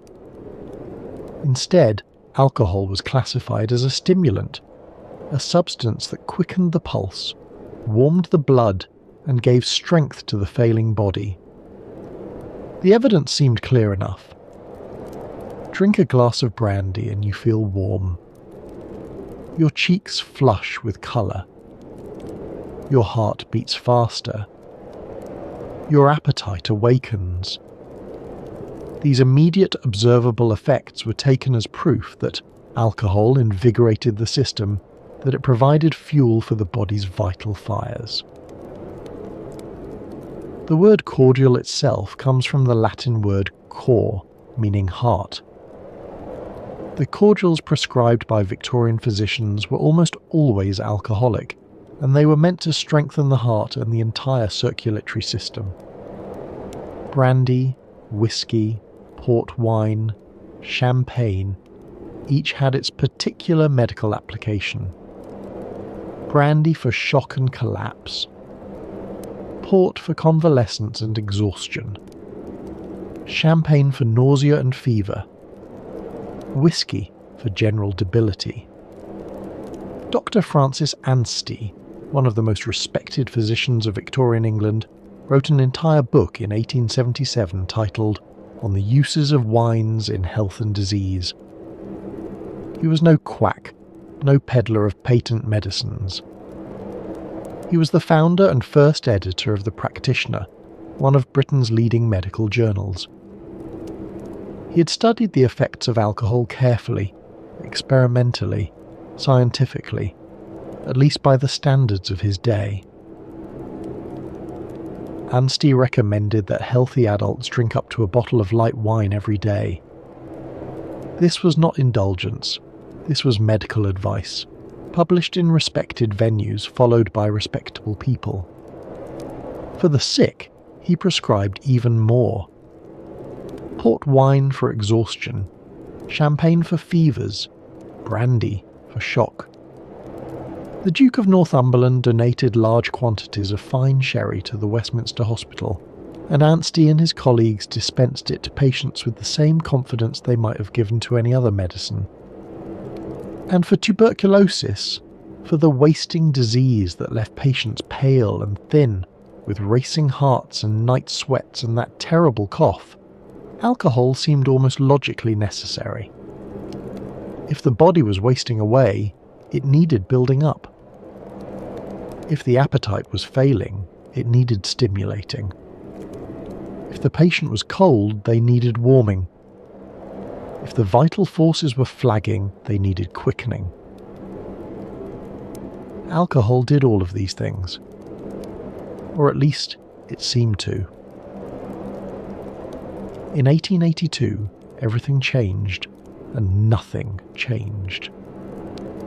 Robert Koch, the German physician, stood before the Physiological Society of Berlin and announced to the world that he had found the cause of tuberculosis. It was not hereditary weakness, it was not bad air or damp climate, it was not moral failing or artistic temperament. It was a bacillus, a tiny rod-shaped bacterium invisible to the naked eye that invaded the lungs and slowly destroyed them. The announcement was sensational. Koch had not merely identified the bacillus, he had proven the connection through rigorous experimental work. He had isolated the organism, grown it in pure culture, used it to infect healthy animals, and recovered it from their diseased tissues. This was germ theory in action, proof that a specific microorganism caused a specific disease. This discovery should have transformed treatment. If tuberculosis was caused by a specific organism, then treatment should target that organism. The old approaches, fresh air, good food, stimulants, seemed suddenly inadequate. The enemy had been identified. Surely new weapons would follow. But Koch's discovery came without a cure. He had identified the enemy, but he had given doctors no new weapons to fight it. In 1890, Koch would announce the discovery of tuberculin, a substance he believed could cure the disease. The announcement sparked a frenzy. Patients flooded into Berlin from across Europe, desperate for the new treatment. But tuberculin failed. It could not cure tuberculosis. Some patients died from the treatment itself. And so the old treatments continued. Fresh air, rest, good food, and alcohol. Some physicians began to question whether stimulants truly helped the consumptive patient. If the disease was caused by a living organism, they reasoned, perhaps treatment should focus on fighting that organism rather than simply strengthening the body. Perhaps alcohol was doing more harm than good. Perhaps it was weakening the very defences the body needed to fight off the invader. But others disagreed vehemently. The body needed strength to fight any invader, they argued. Alcohol provided that strength. The discovery of the bacillus changed nothing about the fundamental logic of treatment. Build up the body, give it the resources it needs, and it will fight off the disease on its own. The debate would continue for decades, in medical journals, at international conferences, in sanatoriums and hospital wards across the world. Meanwhile, the bottles kept coming. Wine at dinner, brandy at bedtime, 1 ounce of whiskey every few hours for acute cases. The prescription pads filled with orders for alcohol, written in the confident hands of physicians who believed they were saving lives. Some of their patients recovered. Many did not. And in the absence of any treatment that actually worked, the argument over alcohol remained unsettled, a question that would haunt medical practice well into the 20th century. The story of alcohol as tuberculosis medicine begins in many ways with a single man and a single conviction. Hermann Bremer was born in Silesia in 1826, into a world where tuberculosis was simply a fact of life. It lurked in every shadow, claimed victims from every family, seemed as inevitable as the changing of seasons. He watched it claim his neighbours, his acquaintances, perhaps his own family members. The records of his early life are incomplete. What we know is that by the time he reached young manhood, Bremer had decided to study botany, and that his studies would take him far from the damp lowlands of Silesia. Before his journey east, Bremer had been diagnosed with consumption. The doctors had given him the usual prognosis, uncertain but not hopeful. He knew the disease. He knew what it did. He knew that most who had it did not survive. Yet as he climbed higher into the Himalayan mountains pursuing his botanical studies, something remarkable happened. His cough began to fade. His strength returned. The thin, cold air that should have strained his damaged lungs seemed instead to heal them. By the time he came down from the mountains, months later, Bremer believed himself cured. This experience would shape everything that followed. Bremer became convinced that altitude was the key, that the low atmospheric pressure of the mountains, the dry, clean air, the absence of the miasmas that were thought to breed disease in lowland cities, all combined to create conditions in which tuberculosis could not survive. He had been dying. The mountains had saved him. Could they save others? He returned to Germany and enrolled in medical school, driven by this single question. His botanical studies were set aside. His life would now be devoted to understanding the disease that had nearly killed him, and to finding a way to defeat it.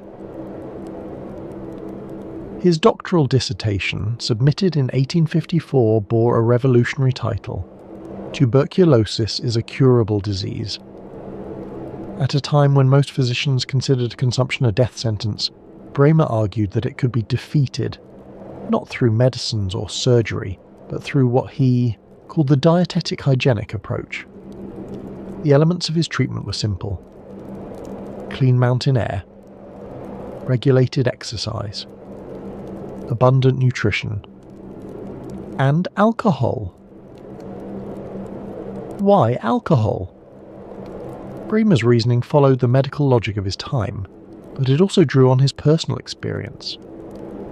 In the high mountain villages of the Himalayas, he had observed that the inhabitants drank freely, fermented beverages were part of their daily diet. He had done the same during his recovery.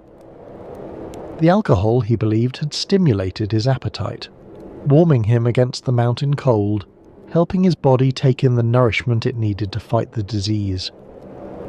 Wine and spirits would be central to his treatment, not incidental to it. In 1854, Bremer opened his sanatorium in Gerbersdorf, a small town in the mountains of what is now southwestern Poland. It began modestly, a few cottages, a handful of patients, a regime that his medical colleagues viewed with skepticism at best and derision at worst.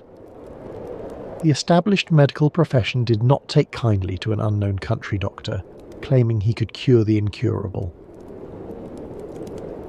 The early years were difficult. Bremer had little money and few supporters. When he published his theories, the respected medical journal The Lancet dismissed them as very crude ideas and unsupported assertions. Other physicians were equally harsh. Mountains and fresh air and good food. This was not medicine. This was wishful thinking dressed up in scientific language. But Bremer persisted. By 1859, he had built a proper kurhaus, a spa house or health resort, with 40 rooms, entertainment facilities, and kitchens capable of producing the enormous meals his treatment required. Patients began arriving from across Europe, drawn by word of mouth, by desperation, by the slim hope that this strange mountain cure might work where everything else had failed. The daily routine was strict and comprehensive. Patients rose early and walked on mountain trails, accompanied by staff who monitored their exertion carefully. Too much exercise could be as dangerous as too little. The balance had to be maintained precisely. They submitted to the Walddusche, the forest shower, standing beneath waterfalls of icy mountain water while Bremer himself supervised.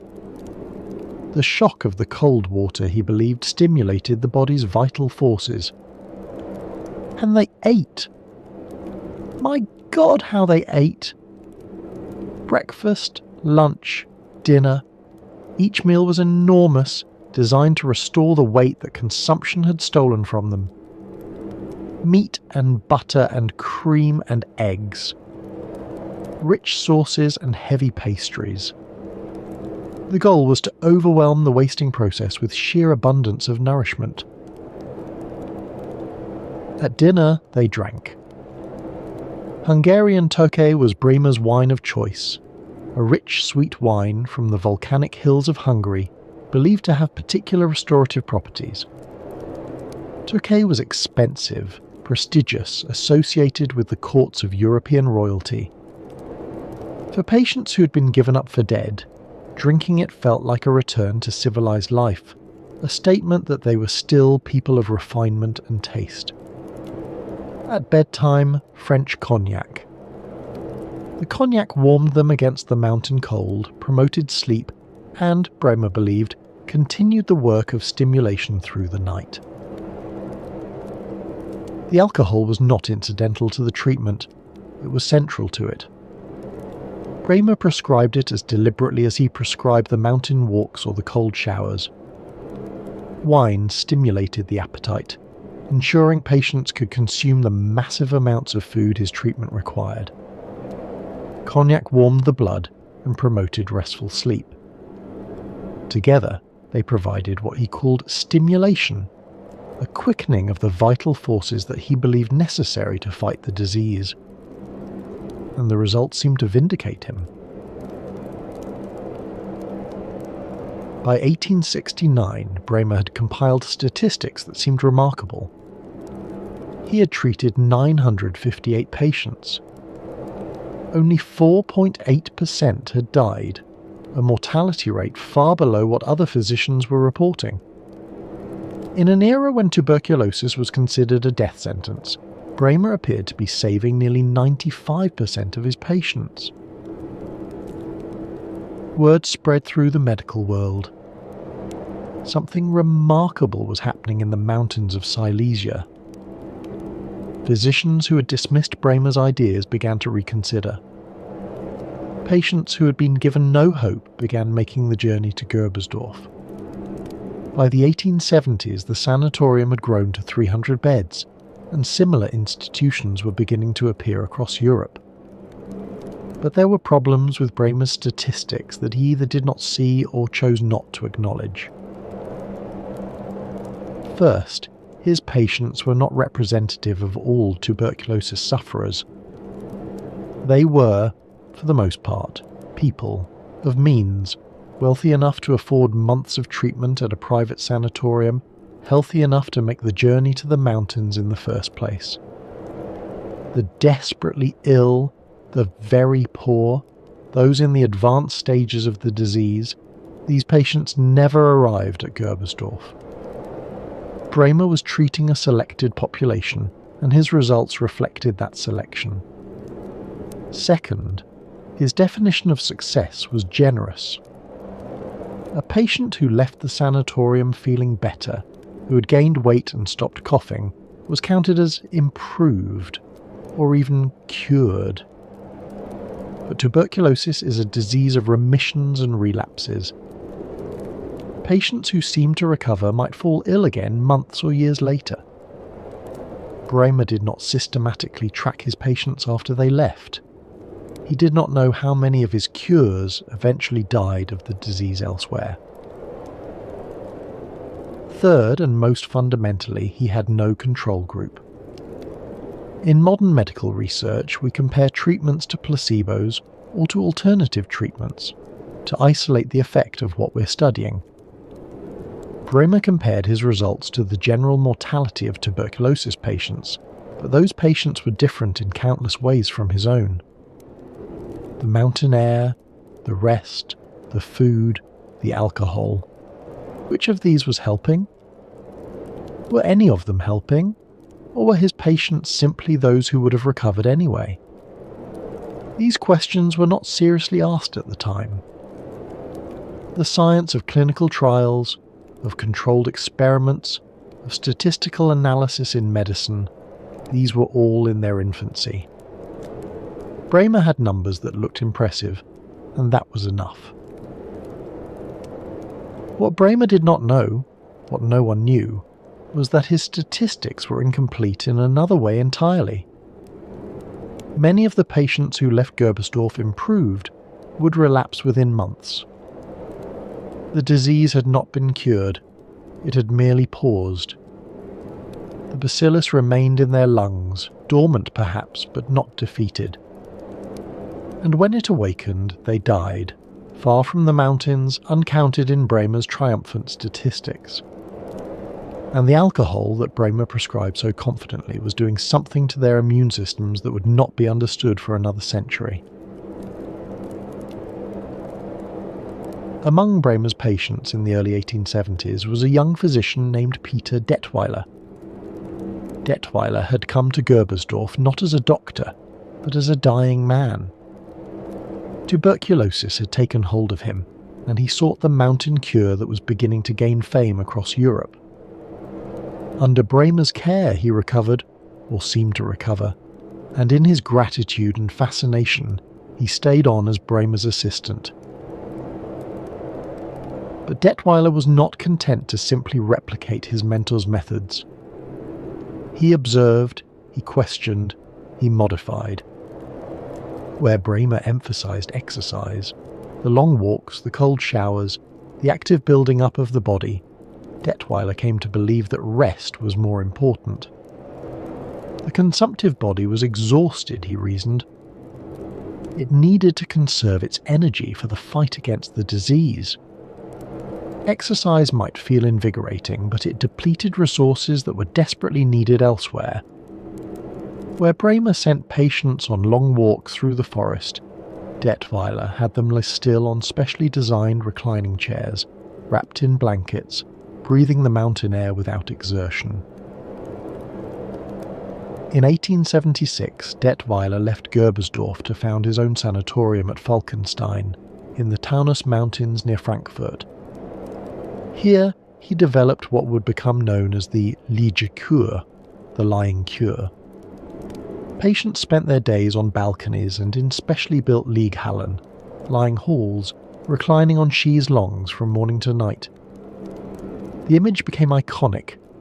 Rows of patients wrapped in blankets, arranged on cure porches, their faces turned to the sun or the cold mountain air. This was the sanatorium cure as the world would come to know it.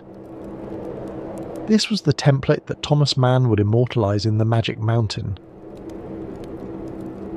Detweiler's contribution to tuberculosis treatment was significant. He invented the portable sputum bottle, the Blauheinrich or Blue Henry, a glass container that patients could carry with them, preventing the spread of infected sputum. He coined the term Chefarzt, chief physician, to describe the medical director of a sanatorium, a title still used in German medicine today. By 1886, he could report that 132 of his 1,022 patients had been completely cured. But on the question of alcohol, Detweiler remained his mentor's disciple. The sanatorium at Falkenstein, like the one at Gerbersdorf, maintained well-stocked wine cellars. Patients received their prescribed portions of wine and spirits as part of the cure. The tradition had been established, and Detweiler saw no reason to break from it. As the sanatorium movement spread across Europe, alcohol came with it. In Switzerland, where Thomas Mann would later set his great novel, Sanatoriums rose in the Alps around Davos. Their dining halls were described as resembling grand hotels, with ceremonial dinners supplied from well-stocked cellars. Wine with meals was simply part of the routine, as expected as the mountain air and the afternoon rest. The logic remained the same across all these institutions. Wine aided digestion and stimulated appetite. Brandy promoted sleep and warmed the body against mountain cold. For patients who had been given no hope, who had been sent to the mountains as a last resort, the ritual of the evening glass offered something beyond its supposed medical benefits. It offered normalcy, a sense that life continued, that civilized pleasures remained available, that death had not yet arrived. But not everyone agreed. In 1873, a young American physician named Edward Livingston Trudeau received devastating news. He had tuberculosis, the same disease that had killed his brother Francis 3 years earlier had now taken hold of his own lungs. Trudeau knew what this meant. He had watched Francis die, had sat at his bedside through the final months, had seen the coughing and the blood and the slow wasting that consumption brought. Now it was his turn. He was 25 years old. In 1876, too weak to continue his medical practice in New York, Trudeau travelled to the Adirondack Mountains of upstate New York. He had visited the region before for hunting and fishing, and he loved it. If he was going to die, he wanted to die in a place that meant something to him. He did not expect to recover. He expected to find a peaceful place to end his life. Instead, something unexpected happened. In the cold, clear air of Saranac Lake, Trudeau's health improved. He did not die. He grew stronger. Month by month, the symptoms that had seemed to seal his fate began to recede. The cough faded. The fever subsided. His weight stabilized, then began to increase. Like Bremer before him, Trudeau began to wonder if what had saved him might save others. In 1885, Trudeau opened the Adirondack Cottage Sanatorium, the first tuberculosis sanatorium in America.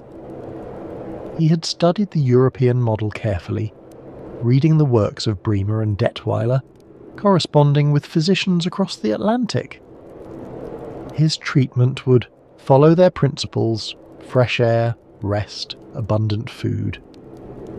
But on one point Trudeau departed dramatically from his European predecessors.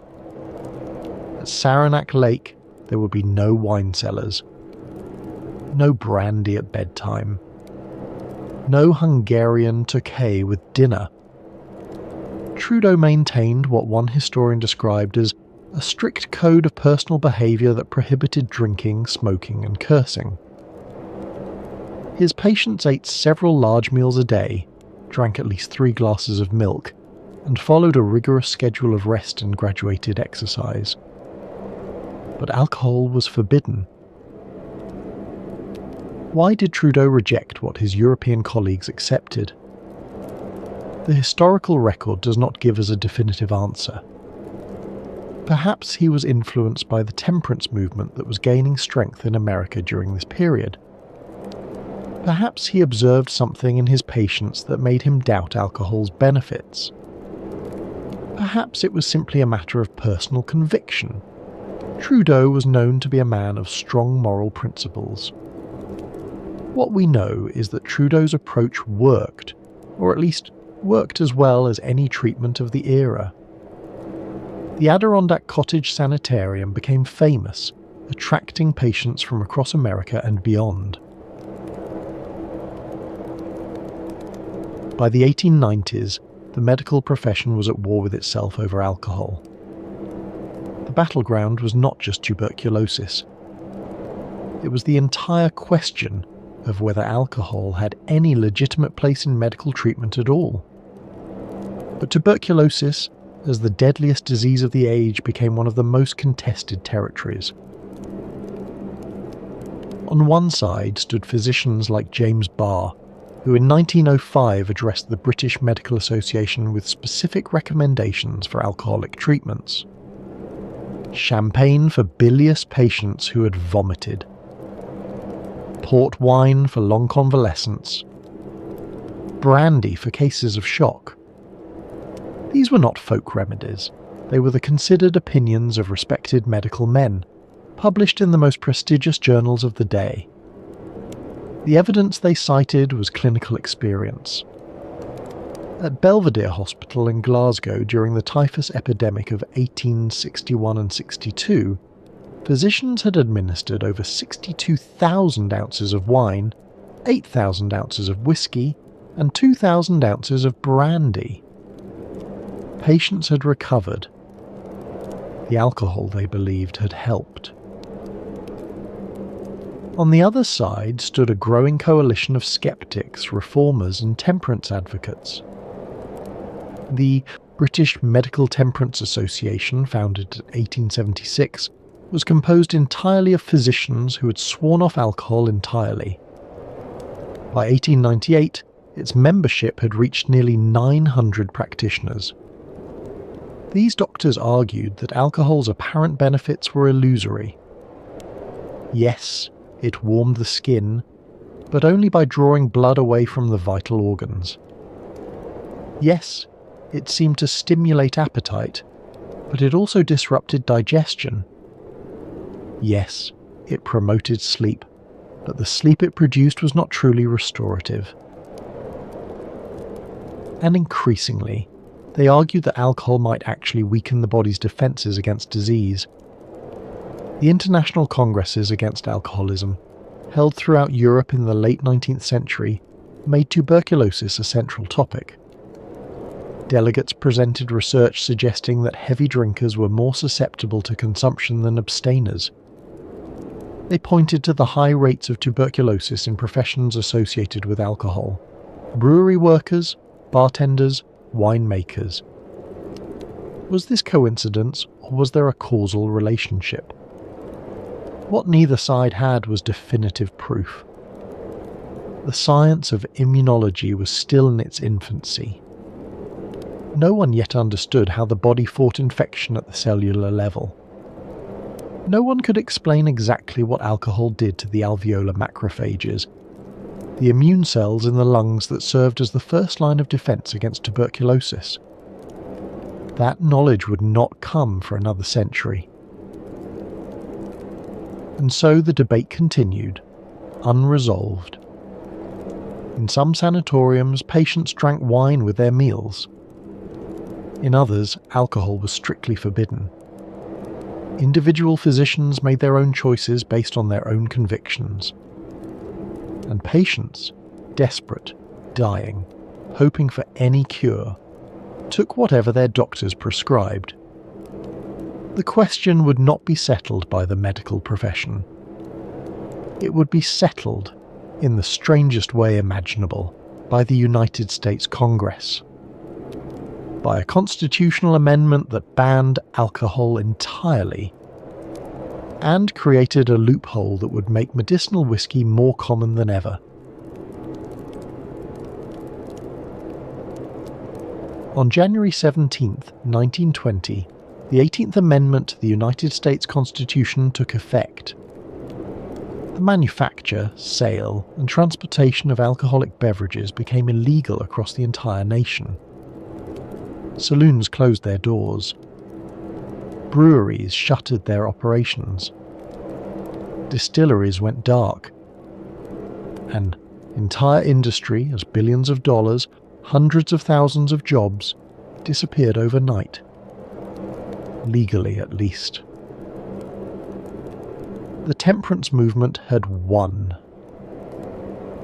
After decades of campaigning, after marches and protests and sermons and political organising, after the tireless work of the Women's Christian Temperance Union and the Anti-Saloon League and countless other organisations, the reformers had achieved their ultimate goal. America would be a dry nation. The arguments for prohibition had been powerful. Alcohol destroyed families. It impoverished workers. It fueled violence and crime. It corrupted politics and degraded public morals.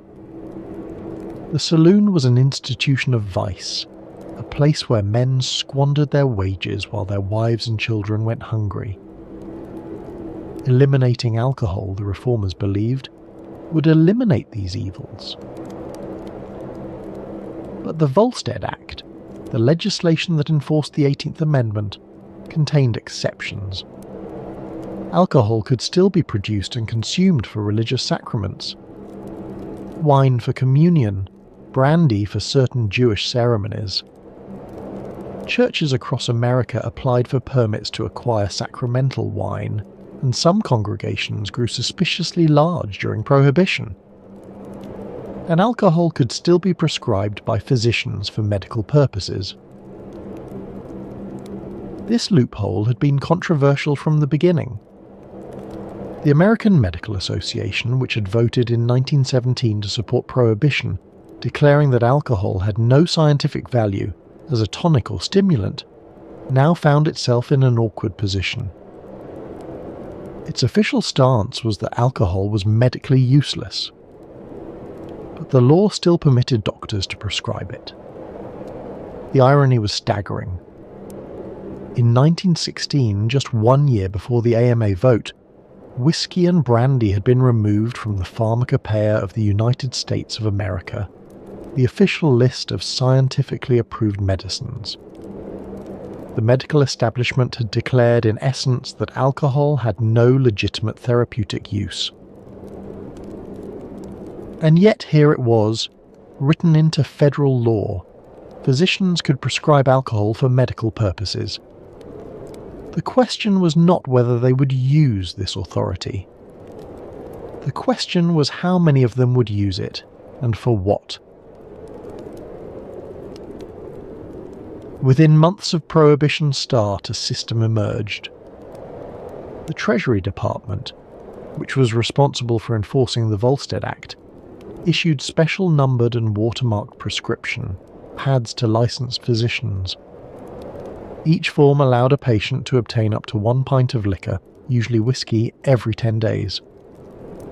The prescription had to specify the ailment being treated. The pharmacist had to record each transaction in a bound register. In the first 6 months of Prohibition alone, 15,000 doctors applied for permits to prescribe medicinal alcohol. The Treasury Department had not anticipated such demand. They printed more forms. They registered more pharmacies. They tried to monitor the flood of prescriptions pouring out of doctors' offices across the country. By the mid-1920s, the numbers had become astronomical. Physicians were writing an estimated 11 million prescriptions for whiskey every year. 11 million in a country with a population of just over 100 million. The process was straightforward, if expensive.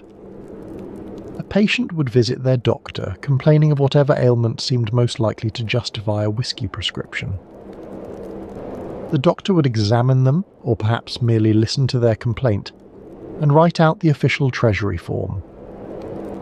The patient would then take this form to a licensed pharmacy, where they would receive their pint of medicinal liquor. The cost was significant. Approximately $3 for the doctor's consultation. Another $3 at the pharmacy. In 1920 dollars, this was not cheap, equivalent to perhaps $75 today.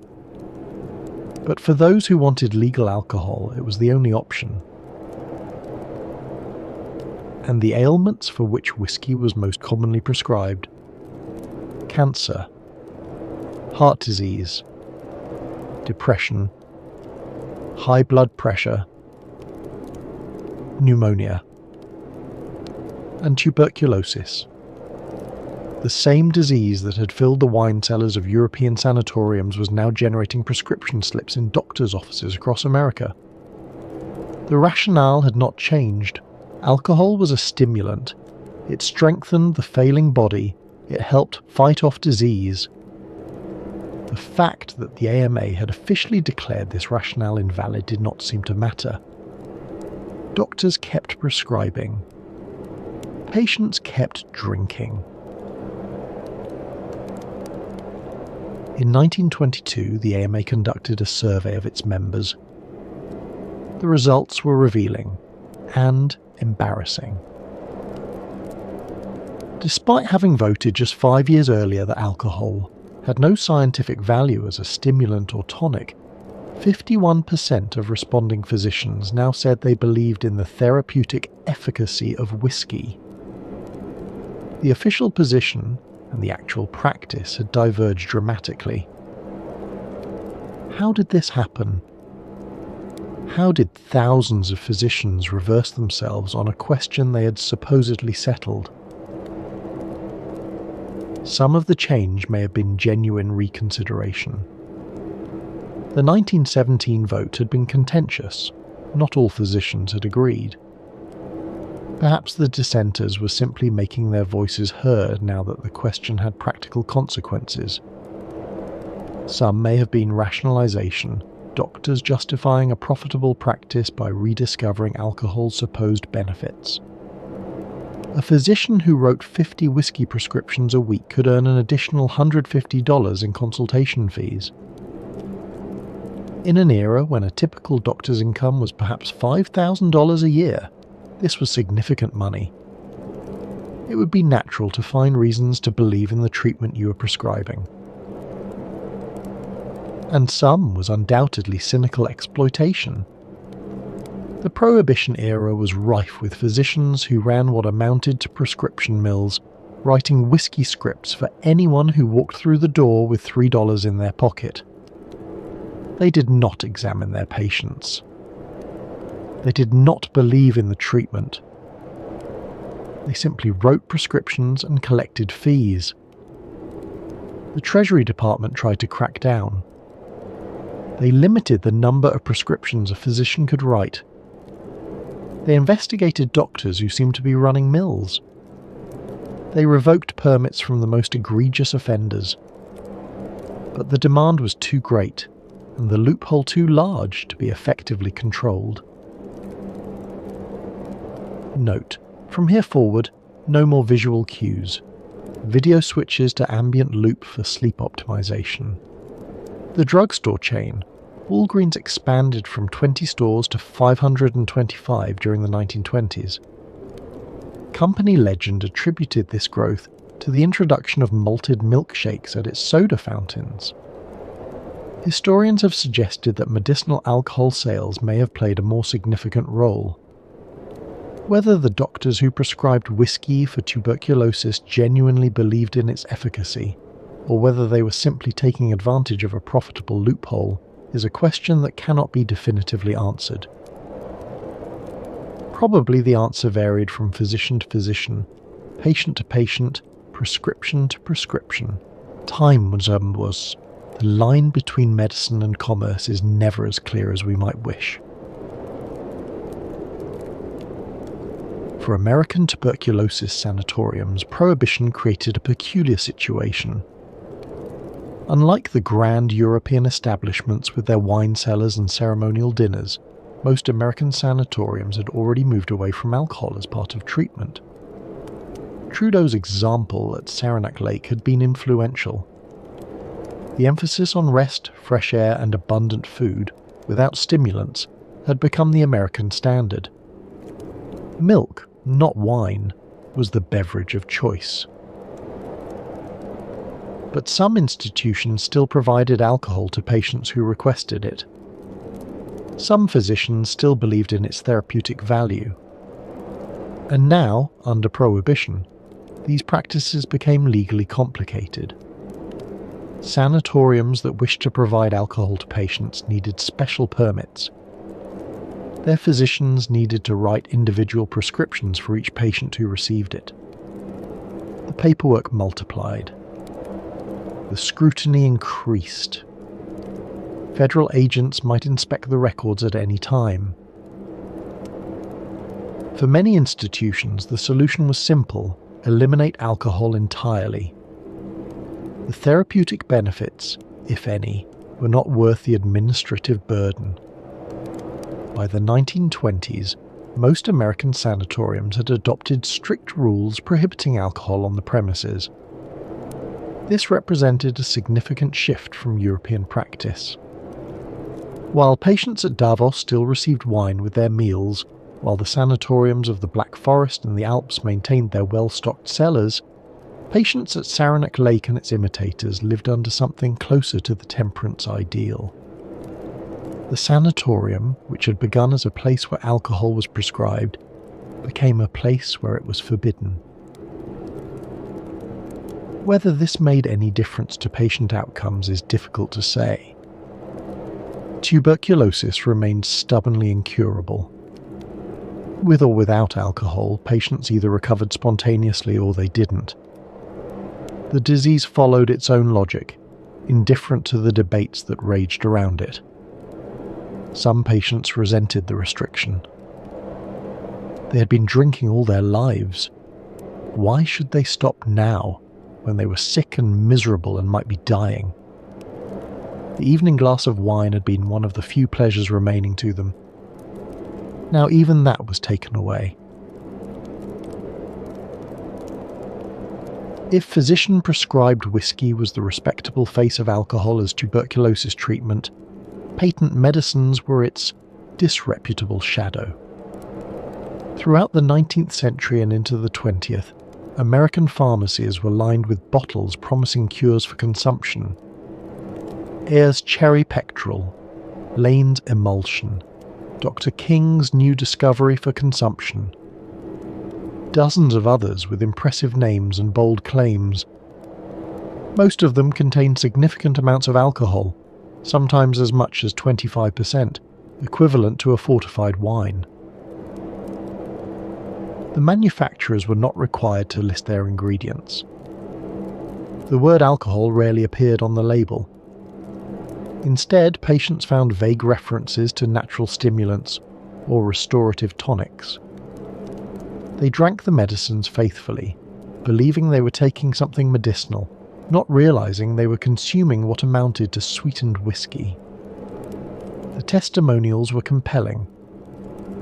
"I was given up to die of consumption," one advertisement might read.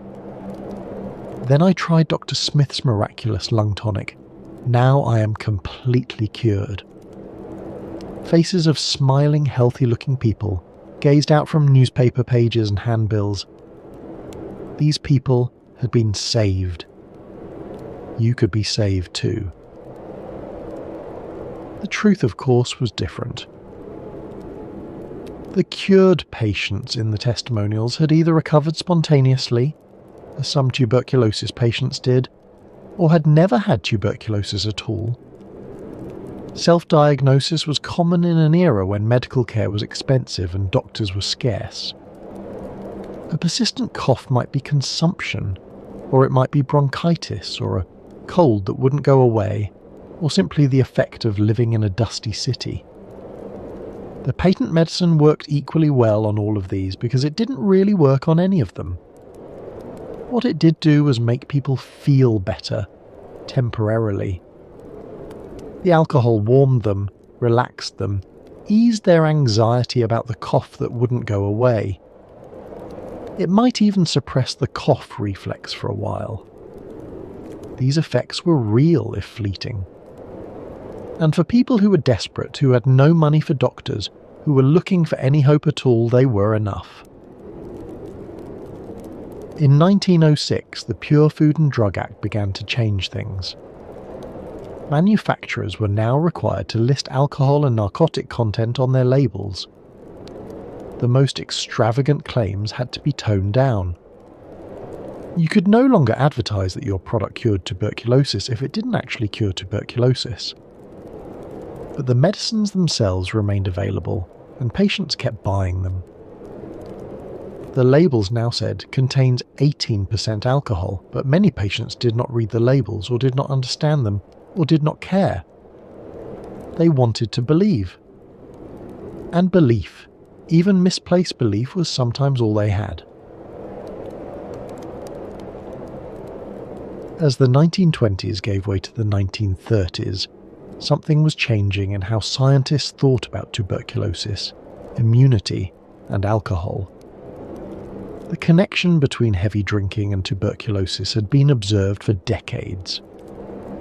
Alcoholics seemed to contract the disease more often than moderate drinkers or abstainers. Brewery workers, bartenders, and others in alcohol-related professions had elevated rates of consumption. The temperance advocates had been pointing this out for years. But observation was not explanation. It was possible that the correlation was coincidental, that alcoholics lived in poorer conditions, ate less nutritious food, or had other risk factors that explained their vulnerability. Without understanding the mechanism by which alcohol might weaken the body's defences, the connection remained circumstantial.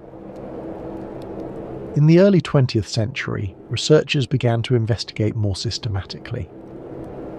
Animal studies suggested that alcohol consumption impaired the immune response.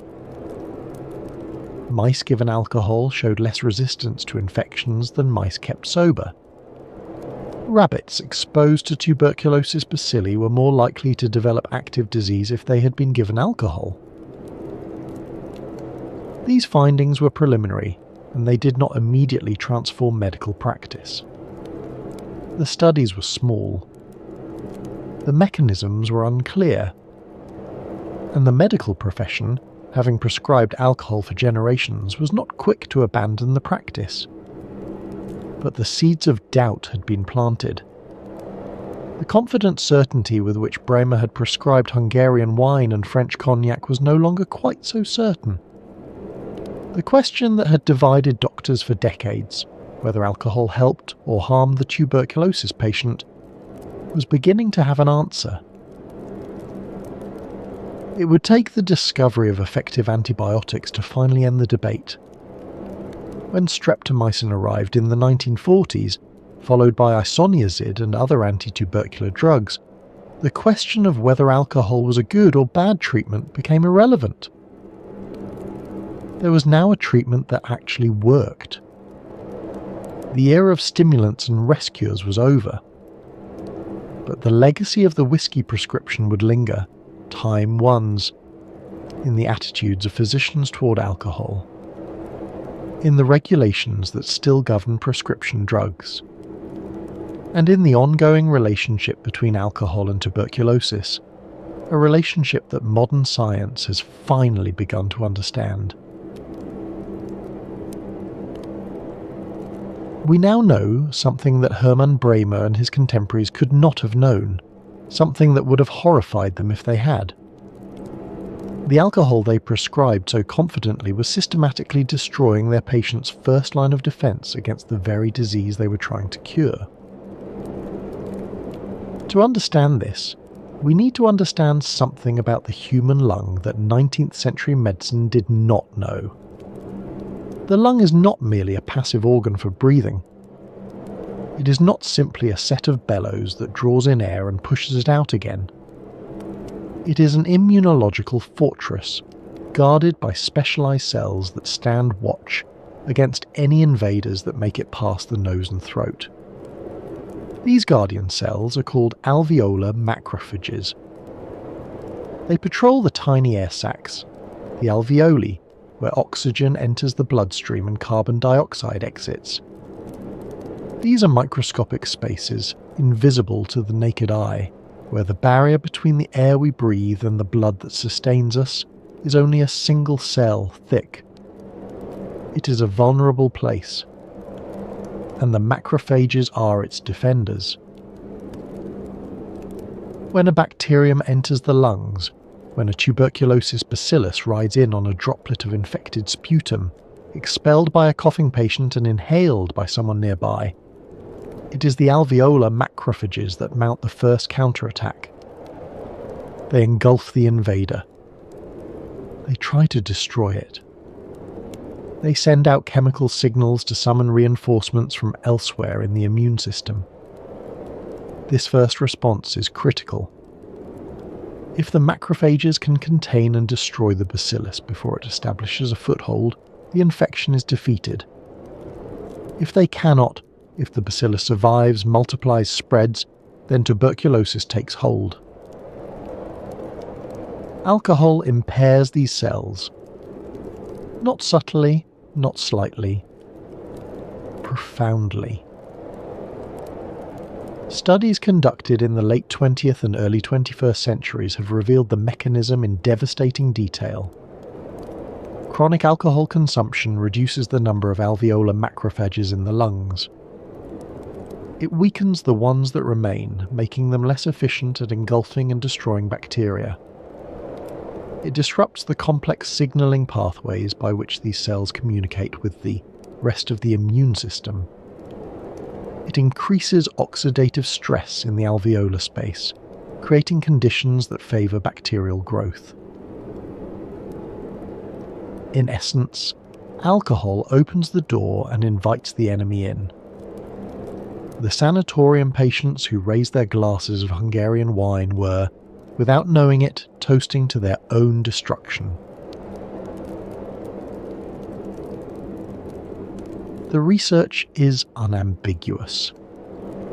A systematic review of 43 studies published in the early 2000s found that alcohol use disorder is associated with a relative risk of tuberculosis more than 3 times higher than in the general population. This is not a modest increase. This is not a statistical artifact. This is a tripling of risk. And the relationship appears to be dose-dependent. The more alcohol consumed, the greater the vulnerability. Light drinking may have little effect. Heavy drinking dramatically increases the likelihood of infection and disease. The mechanism works at multiple levels. At the cellular level, as we have seen, alcohol impairs the alveolar macrophages. But there are other effects as well. Alcohol disrupts the integrity of the epithelium, the layer of cells that lines the airways. It impairs the ciliary function that helps clear particles and pathogens from the respiratory tract. It affects the production of surfactant, the substance that keeps the alveoli from collapsing. At the systemic level, chronic alcohol use suppresses the production and function of lymphocytes, the white blood cells that coordinate the adaptive immune response. It impairs the function of neutrophils, another type of immune cell important in fighting bacterial infections. It disrupts the production of cytokines, the chemical messengers that orchestrate the immune response. The tuberculosis bacillus, in other words, faces a weakened and disorganized defense. It is more likely to survive the initial encounter with the immune system. It is more likely to establish a foothold. It is more likely to progress from latent infection to active disease.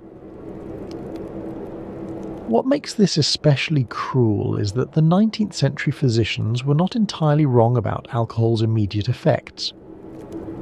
It did warm the skin.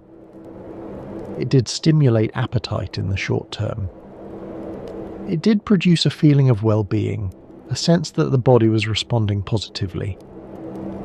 These effects are real. They are observable. Time. Ones, they were what physicians saw when they gave their patients brandy and watched for results. But they are also irrelevant to the disease process. The tuberculosis bacillus is patient. Unlike many bacteria that multiply rapidly, causing acute illness within days, Mycobacterium tuberculosis grows slowly. Its generation time, the time it takes to divide into two daughter cells, is approximately 20 hours. Compare this to E. coli, which can divide every 20 minutes. The tuberculosis bacillus multiplies at a fraction of that pace. This means that the battle against tuberculosis is not won or lost in an evening, or even in a week. It is fought over months and years. The bacillus establishes itself slowly, gradually colonizing the lung tissue, gradually destroying it. The immune system responds, containing the infection in some cases, failing to contain it in others. The outcome depends on a long war of attrition. And in that long war, the cumulative effects of alcohol prove devastating. A glass of wine at dinner, a cognac at bedtime, these might seem like small things. The immediate effects fade within hours, but the damage to the immune system accumulates. Day after day, week after week, the macrophages are a little less numerous, a little less effective. The signals between immune cells are a little more garbled. The defense against the bacillus is a little weaker. The sanatorium patients who drank their prescribed alcohol were not doing something that might harm them in a single moment. They were doing something that weakened them gradually over the course of their treatment. Each glass was another small defeat in the invisible war being waged within their lungs. And they had no idea. How could they? The immune system works in silence, beneath the threshold of consciousness. We cannot feel our macrophages working. We cannot sense the battle between our white blood cells and invading bacteria. All we can feel is the warmth of the wine, the relaxation of the cognac, the gentle drowsiness that precedes sleep. The doctors who prescribed alcohol were not villains. They were working within the knowledge of their time, following the best available evidence as they understood it. They watched some of their patients improve, and they attributed that improvement to their treatment. They could not see the invisible damage being done at the cellular level. They could not know what we know now. The individual cellular mechanisms tell only part of the story. The broader picture, the population-level relationship between alcohol and tuberculosis, is equally stark. Modern epidemiologists estimate that more than 8% of global tuberculosis cases are attributable to alcohol use disorder. 8% may not sound dramatic until you consider the scale. Tuberculosis still kills more than 1 million people every year worldwide. 8% of that number represents tens of thousands of deaths. deaths that might not have occurred if alcohol had not weakened the victim's defences. The relationship works in multiple ways. Heavy drinkers are more likely to be infected with tuberculosis in the first place, perhaps because alcohol-related socialising brings them into contact with infected individuals, perhaps because their weakened immunity makes them more susceptible to initial infection. Once infected, they are more likely to progress from latent infection to active disease. And once sick, they are more likely to have poor outcomes, more complications, more severe symptoms, higher mortality. There is also the question of treatment adherence. Tuberculosis treatment today requires taking multiple medications for several months without interruption. Missing doses allows the bacteria to develop resistance. People with alcohol use disorder are less likely to complete their treatment regimens. They are more likely to develop drug-resistant tuberculosis. They are more likely to spread the disease to others. Looking back at the 19th century through this lens, a troubling picture emerges. The patients at Gerbersdorf and Falkenstein and the sanatoriums of Davos were not randomly selected. They were, for the most part, people of means, wealthy enough to afford months of treatment, educated enough to understand that something might be done. Many of them had probably consumed alcohol regularly before their diagnosis. And at the sanatoriums they consumed more. How many of them would have recovered if the wine and cognac had been replaced with milk and water? We can never know for certain. The controlled studies that would answer this question were never conducted, could not have been conducted in an era before randomized trials became standard medical practice. But the biological evidence suggests that at least some of those who died might have lived. But the story of alcohol and tuberculosis is not simply a story of medical error. It is also a story of the disease itself, of the desperate search for any remedy, any relief, any hope. Consider what it meant to have tuberculosis in the 19th century. There was no cure. There was no treatment that reliably worked. You coughed blood into handkerchiefs that you learned to hide from others. You lost weight no matter how much you ate, your body consuming itself from within. You suffered night sweats that drenched your bedclothes and left you shivering by morning. Fever rose in the evenings and broke before dawn. Exhaustion settled into your bones like lead. And you knew, everyone knew, that most people who had what you had did not survive. The statistics were not secret. 1 in 4. That was the number. 1/4 of all deaths in the cities of Europe and America. You had seen it claim neighbours and friends and family members. Now it was claiming you.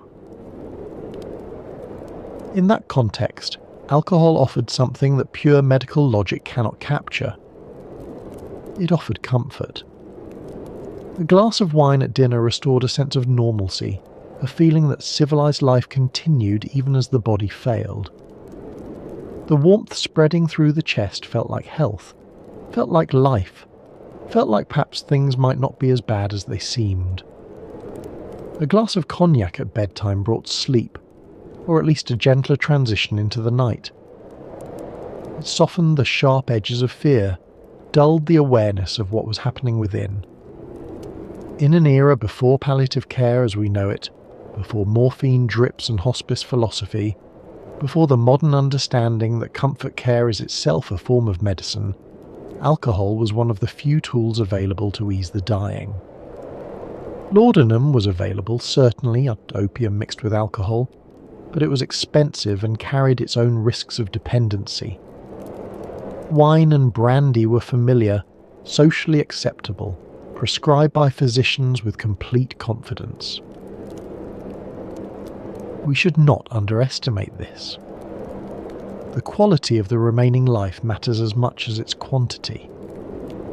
For patients who were going to die regardless of treatment, and many tuberculosis patients in the pre-antibiotic era fell into this category, the comfort provided by a glass of wine may have been worth more than any marginal change in immune function.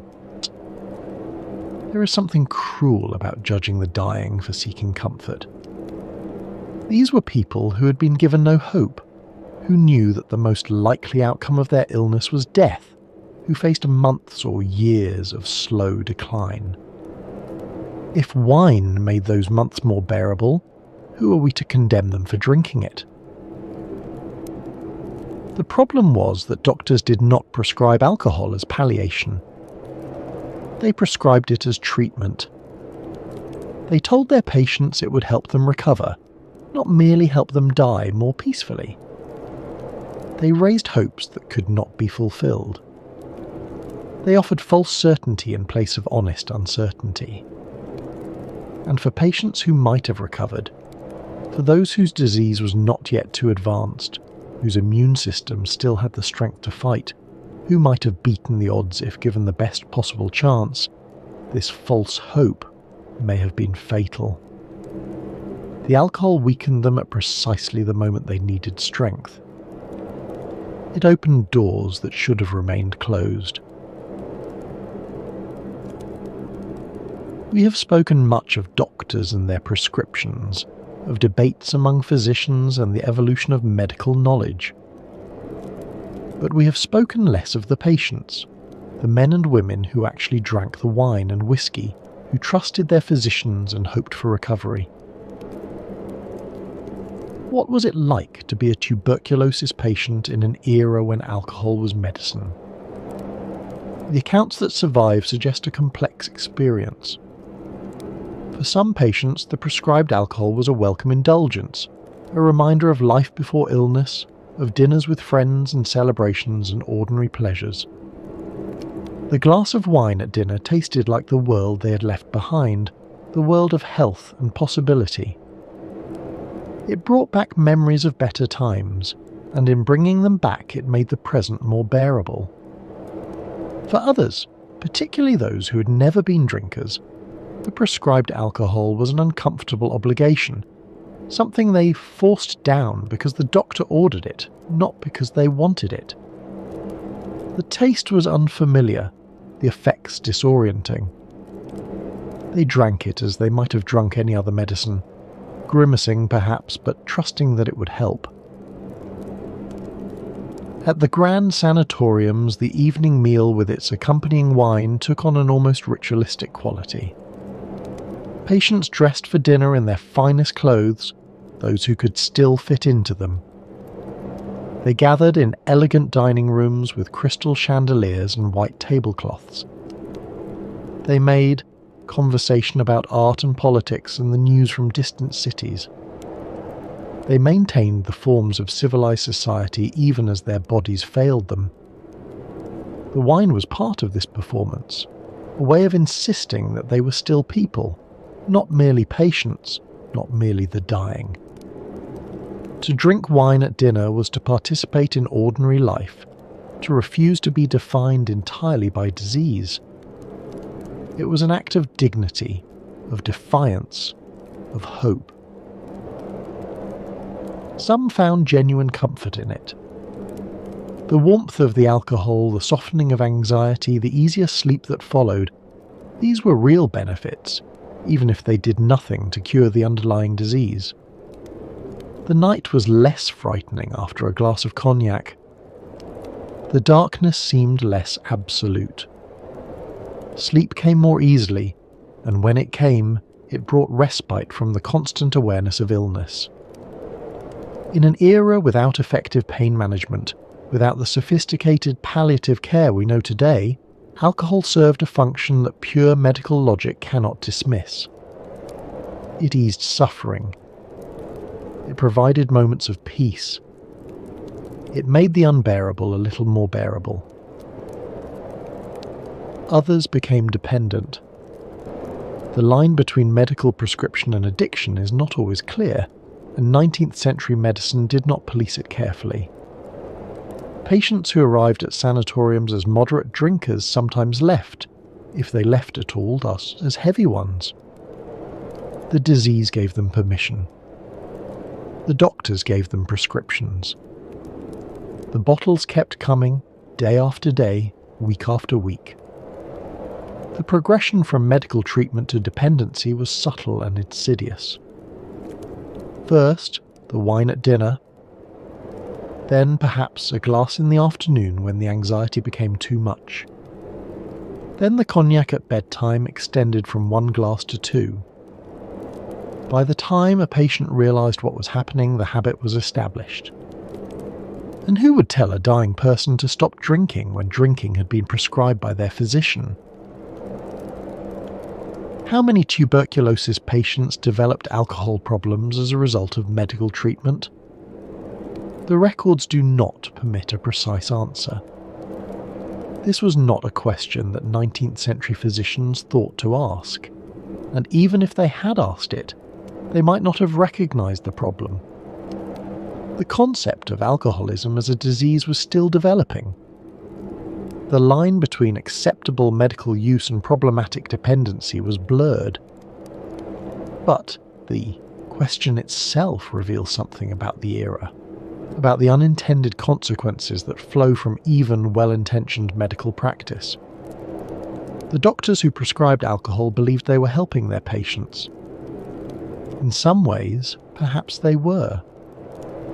In other ways, they were creating new problems even as they failed to solve the original one. Among the tuberculosis patients of the 19th and early 20th centuries were many of the era's most celebrated writers and artists. And among these, alcohol often played a complex role, sometimes prescribed, sometimes self-administered, always intertwined with the creative work that made them famous. Consider Edgar Allan Poe, who watched his young wife Virginia cough blood while singing in 1842, and who spent the next 5 years watching her die. Virginia was only 20 years old when the hemorrhage began, and she would die at 24. Poe's drinking intensified dramatically during this period. By his own admission, he was often insensible with alcohol, disappearing for days at a time, reappearing dishevelled and disoriented. Was this self-medication for his grief? Was it a response to his own suspected tuberculosis? Some historians believe Poe showed symptoms of the disease himself. Was it simply the continuation of earlier patterns, exacerbated by unbearable circumstances? The historical record allows no certain answer. What we know is that the years of Virginia's illness and death were the darkest of Poe's life, and that alcohol was deeply involved.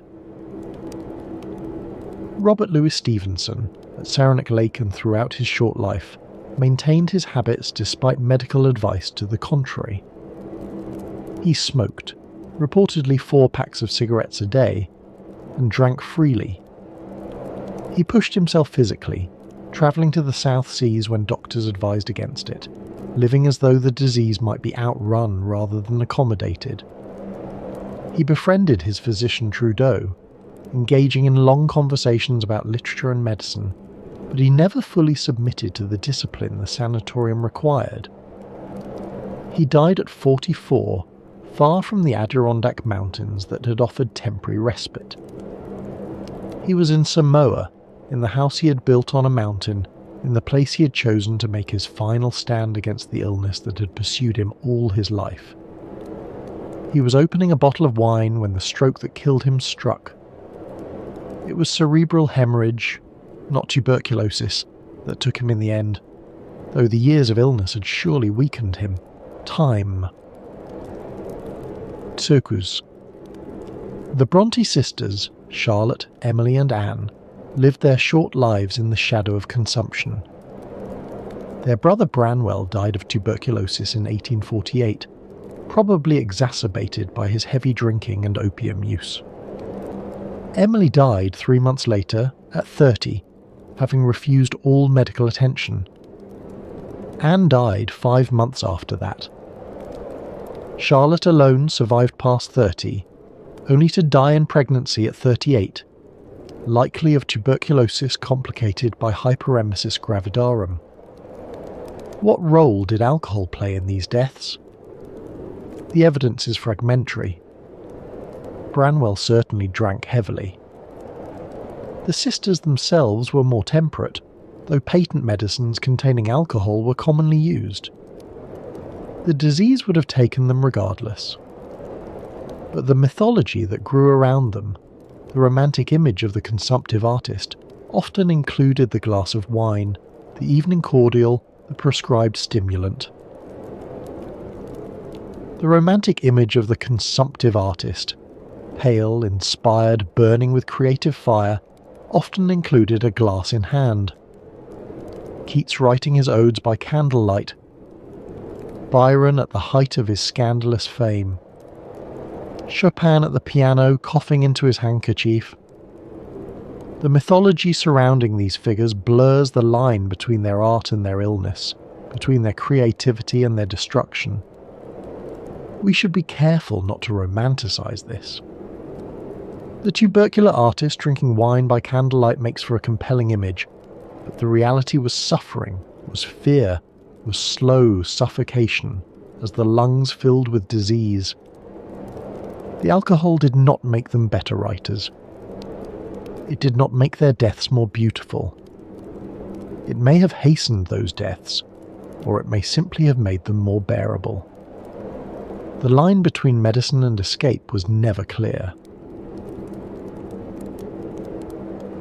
When the sanatoriums closed and the antibiotics arrived, something was lost along with the wine cellars and the cure porches. It was not medical efficacy. The antibiotics were unquestionably better at treating tuberculosis than anything that came before. Streptomycin, discovered in 1943, could actually kill the tuberculosis bacillus. Isoniazid, introduced in 1952, was even more effective.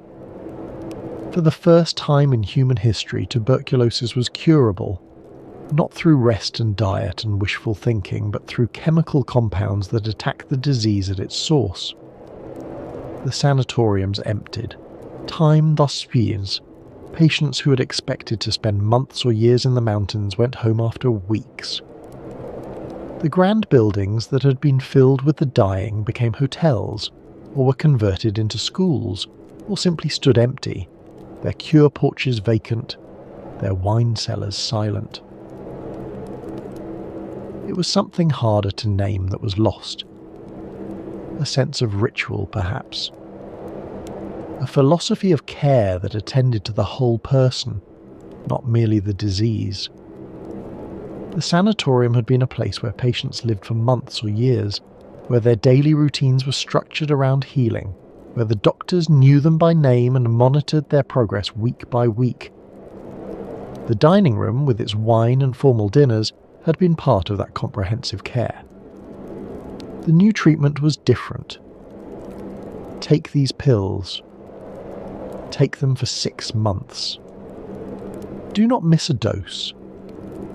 Come back for follow-up appointments. The cure was faster, more effective, more scientific. It was also less personal. The patient was not a resident of a healing community. They were a case number, a prescription, a follow-up file. The alcohol had been part of the older model, part of the evening meal, part of the bedtime ritual, part of the comprehensive care that the sanatorium provided. Removing it was medically correct. We know now that the alcohol was doing harm, not good. But something about the experience of being cared for changed when the glass of wine disappeared from the table. Something about feeling attended to, about being part of a healing ritual, about the ceremony of recovery. Perhaps this is sentimentality. The sanatorium regime with its wine and cognac was killing people, or at least failing to save them while giving the impression of treatment. The antibiotics actually worked. No amount of ritual and atmosphere can substitute for effective medicine. A cure porch and a glass of Tokay cannot compete with streptomycin. And yet, the modern study of medicine has begun to rediscover some of what the sanatoriums knew. The importance of the healing environment, the value of attention to the whole patient, their fears, their hopes, their daily experience of illness. The recognition that care involves more than medication, that human beings need more than pills to heal. These insights, stripped of the alcohol and the pseudoscience, remain valid. Modern hospice care, modern palliative medicine, modern attention to quality of life alongside quantity. These owe something to the sanatorium tradition, even as they reject its specific methods. The wine is gone, but the recognition that dying people deserve comfort, that healing involves more than chemistry, that care must attend to the person as well as the disease, these remain. Today, no physician prescribes whiskey for tuberculosis. The practice has passed so completely into history that it seems almost unbelievable, a curiosity from another age, like bloodletting or trepanning.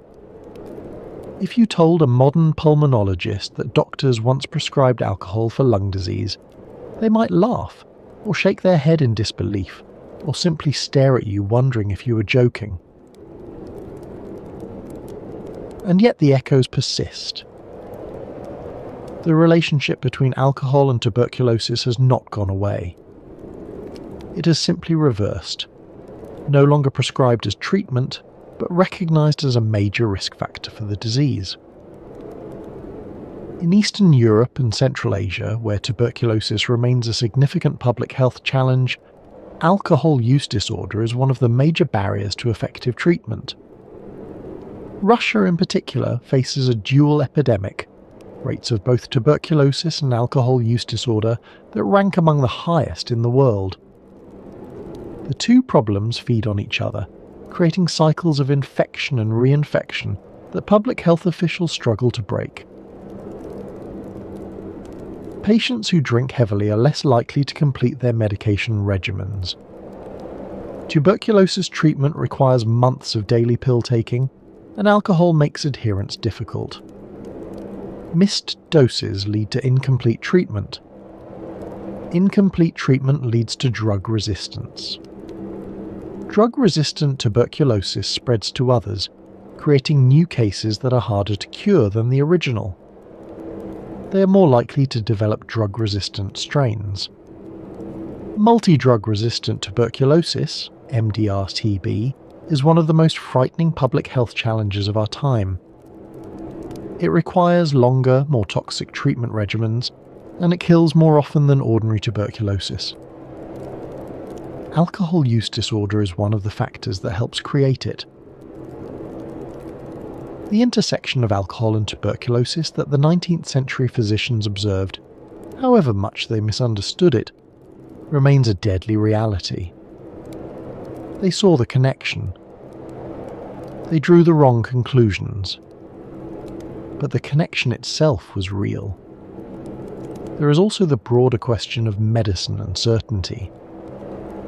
The doctors who prescribed alcohol for tuberculosis were not charlatans.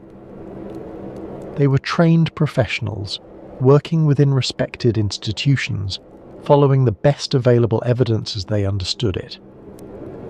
They attended medical schools, read medical journals, discussed cases with colleagues. They were wrong, but their wrongness was not obvious at the time.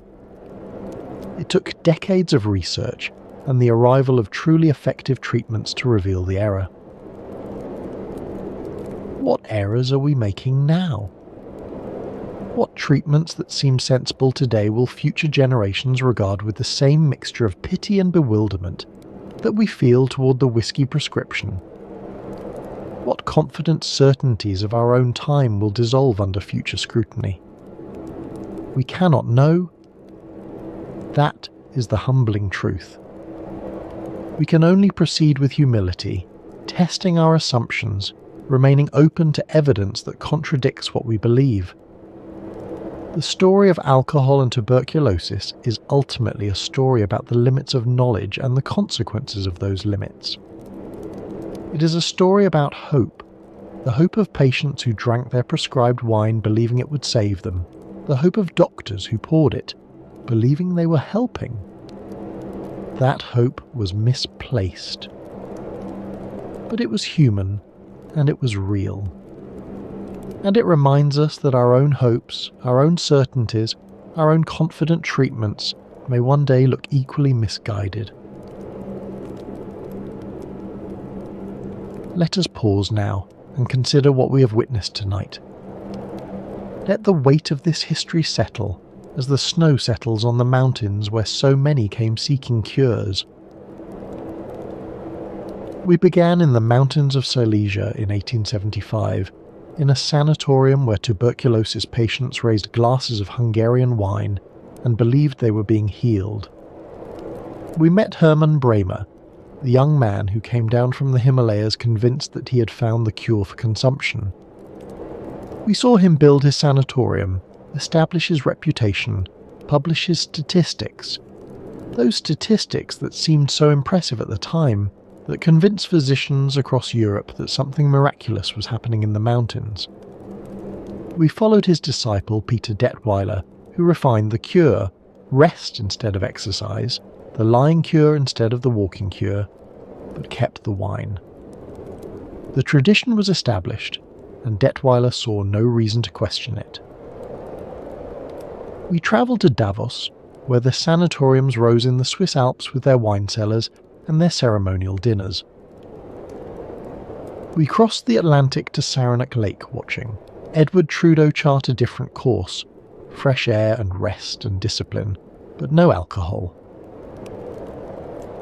We passed through the strange interlude of Prohibition, when 11 million prescriptions for whiskey were written each year in a nation that had banned alcohol entirely. We saw the doctors who wrote those prescriptions, some believing in what they prescribed, others simply profiting from a profitable loophole. We saw the pharmacists who filled them, the patients who drank them believing they were medicine, the system that evolved around a practice that the medical establishment had officially declared useless. We traced the slow accumulation of evidence, the animal studies, the epidemiological data, the cellular research, that finally answered the question the 19th century could not resolve.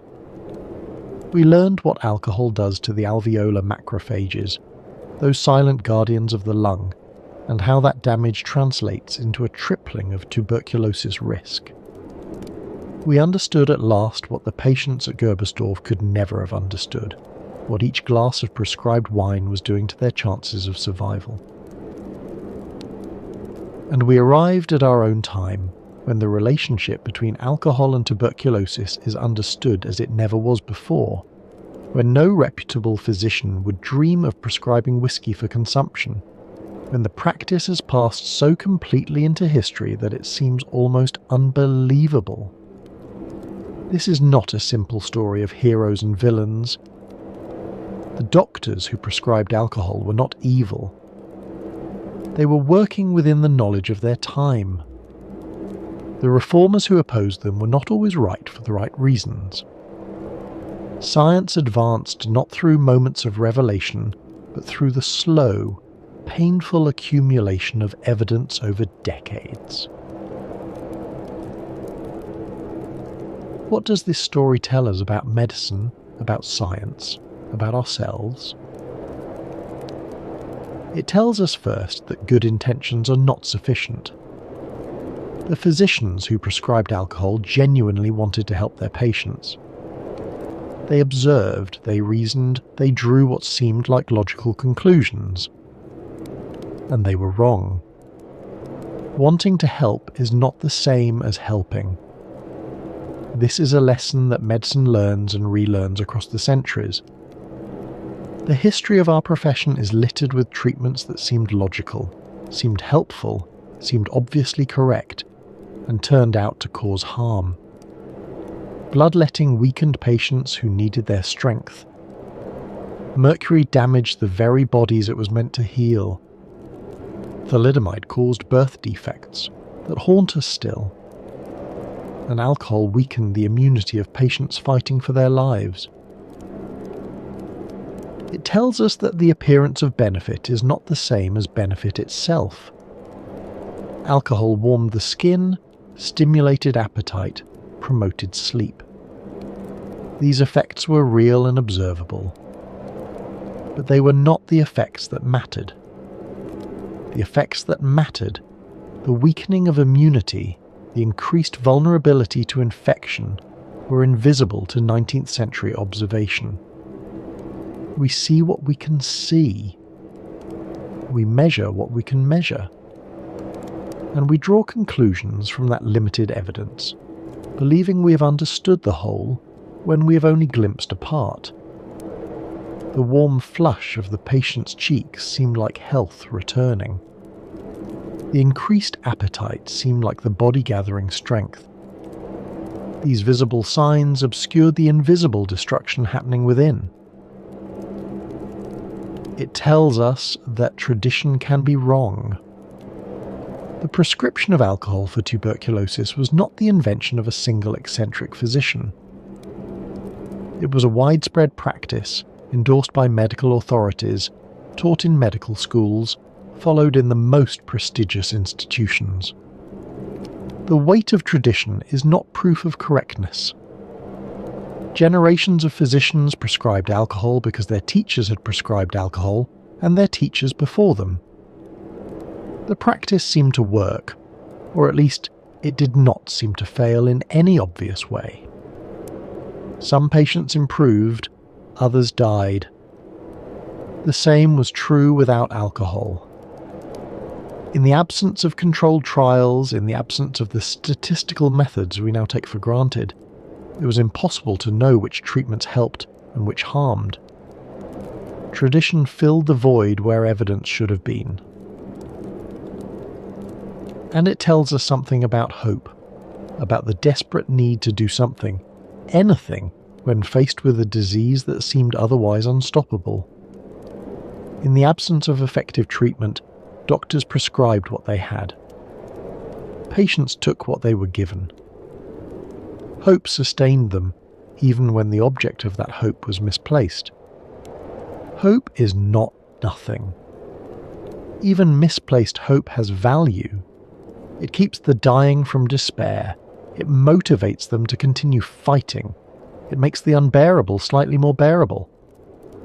The patients who believed they were being healed by their wine and cognac found comfort in that belief. The comfort was real, even if the healing was not. What do we carry forward from this story? We carry the recognition that medicine is a process, not a destination. The answers of today may be the errors of tomorrow. This is not an argument for rejecting medical advice, but for understanding it in context, as the best available approximation of truth, not as truth itself. Every generation of physicians believes, with varying degrees of confidence, that it has finally understood what previous generations got wrong. The doctors of the 1950s believed they had solved the tuberculosis problem with antibiotics. Then came drug resistance.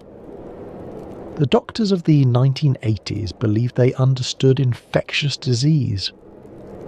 Then came HIV. Each solution reveals new problems. Each answer generates new questions. This is not failure. It is the nature of scientific progress. But it should teach us humility. We carry the memory of patients who trusted their doctors and drank what they were prescribed. They deserve to be remembered, not with condescension, but with compassion. They were doing their best, just as we do our best, navigating uncertainty with the tools available. These were not gullible fools. They were people facing a terrible disease with no good options, who followed the advice of the most educated professionals their society could produce. Their trust was reasonable. Their hope was human. That the trust was misplaced and the hope ultimately futile does not diminish them. It reminds us that we too place our trust in experts. We too hope that our treatments will work, and we too may one day be pitied by future generations who know what we cannot. We carry an awareness that the intersection of alcohol and disease remains medically significant. The tuberculosis bacillus has not disappeared from the world. It still kills more than 1 million people every year.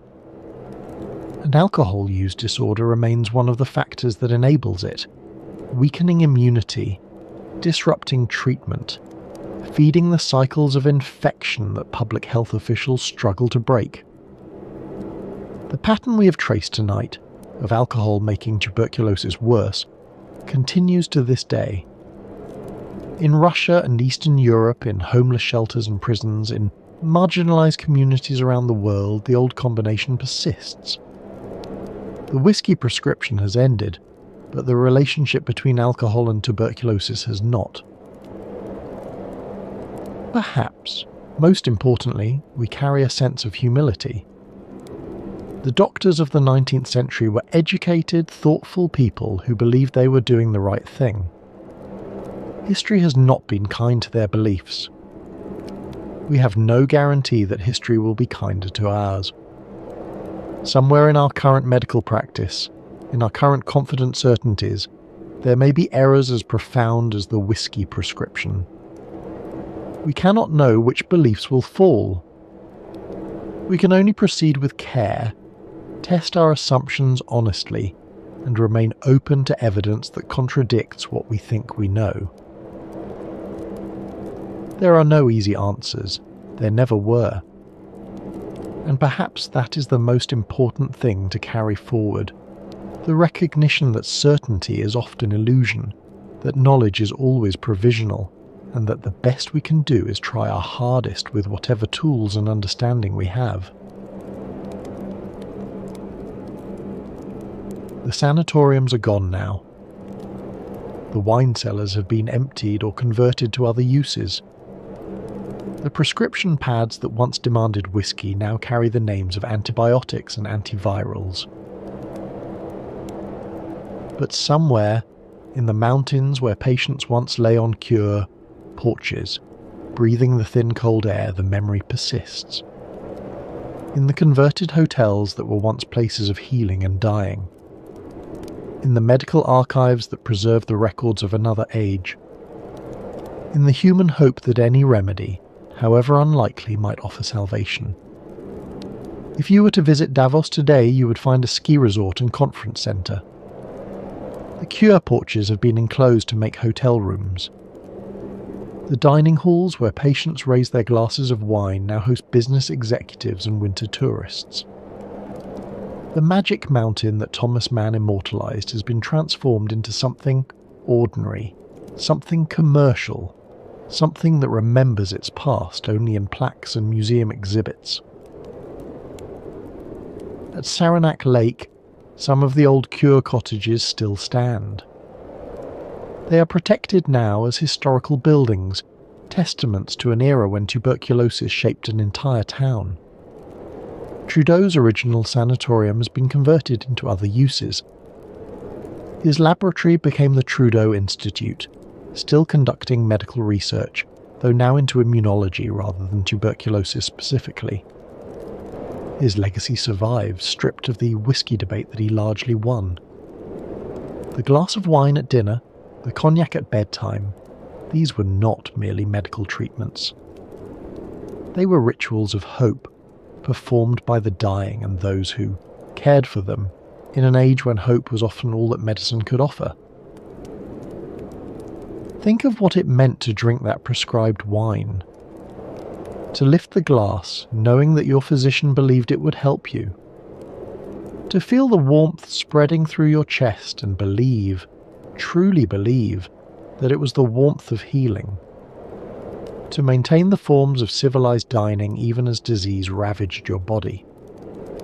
To participate in a communal ritual with others who shared your fate.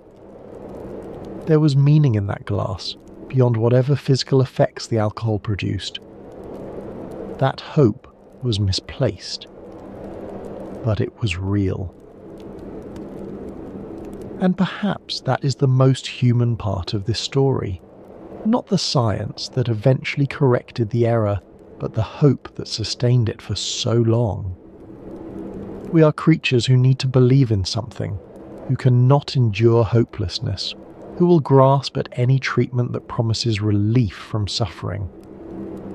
The whiskey prescription endured not because doctors were foolish, but because patients needed hope and alcohol provided the illusion of it. The glass remains. Not the physical glass. That has long since been broken or recycled or lost. But the memory of what it represented. The desperate search for healing. The trust between patient and physician. The hope that any remedy, however improbable, might be the one that saves us. That hope is with us still. It lives in every patient who asks their doctor for something, anything that might help. In every physician who wishes they had better treatments to offer. In the ongoing human struggle against disease and death, and the terrible uncertainty that surrounds both. Let us return, one final time, to that dining hall in the mountains of Silesia. It is evening. The snow has begun to fall again, visible through the tall windows as white flakes against the darkening sky. The patients have gathered for dinner, dressed in their finest clothes, maintaining the forms of civilization even as disease works within them. A waiter moves between the tables, pouring wine from bottles of Hungarian Tokay. The crystal catches the gaslight, and for a moment the wine glows like amber, like honey, like something precious. The patients lift their glasses. Some of them are laughing, sharing stories of distant homes and distant lives. Others are quiet, their thoughts turned inward. A young woman near the window gazes at the falling snow. An elderly gentleman studies his wine, as if reading something in its depths. They drink. They believe, most of them, that what they are drinking will help them. That the warmth spreading through their chests is the warmth of healing. That the doctors who prescribe this wine know what they are doing. We know now that they were wrong.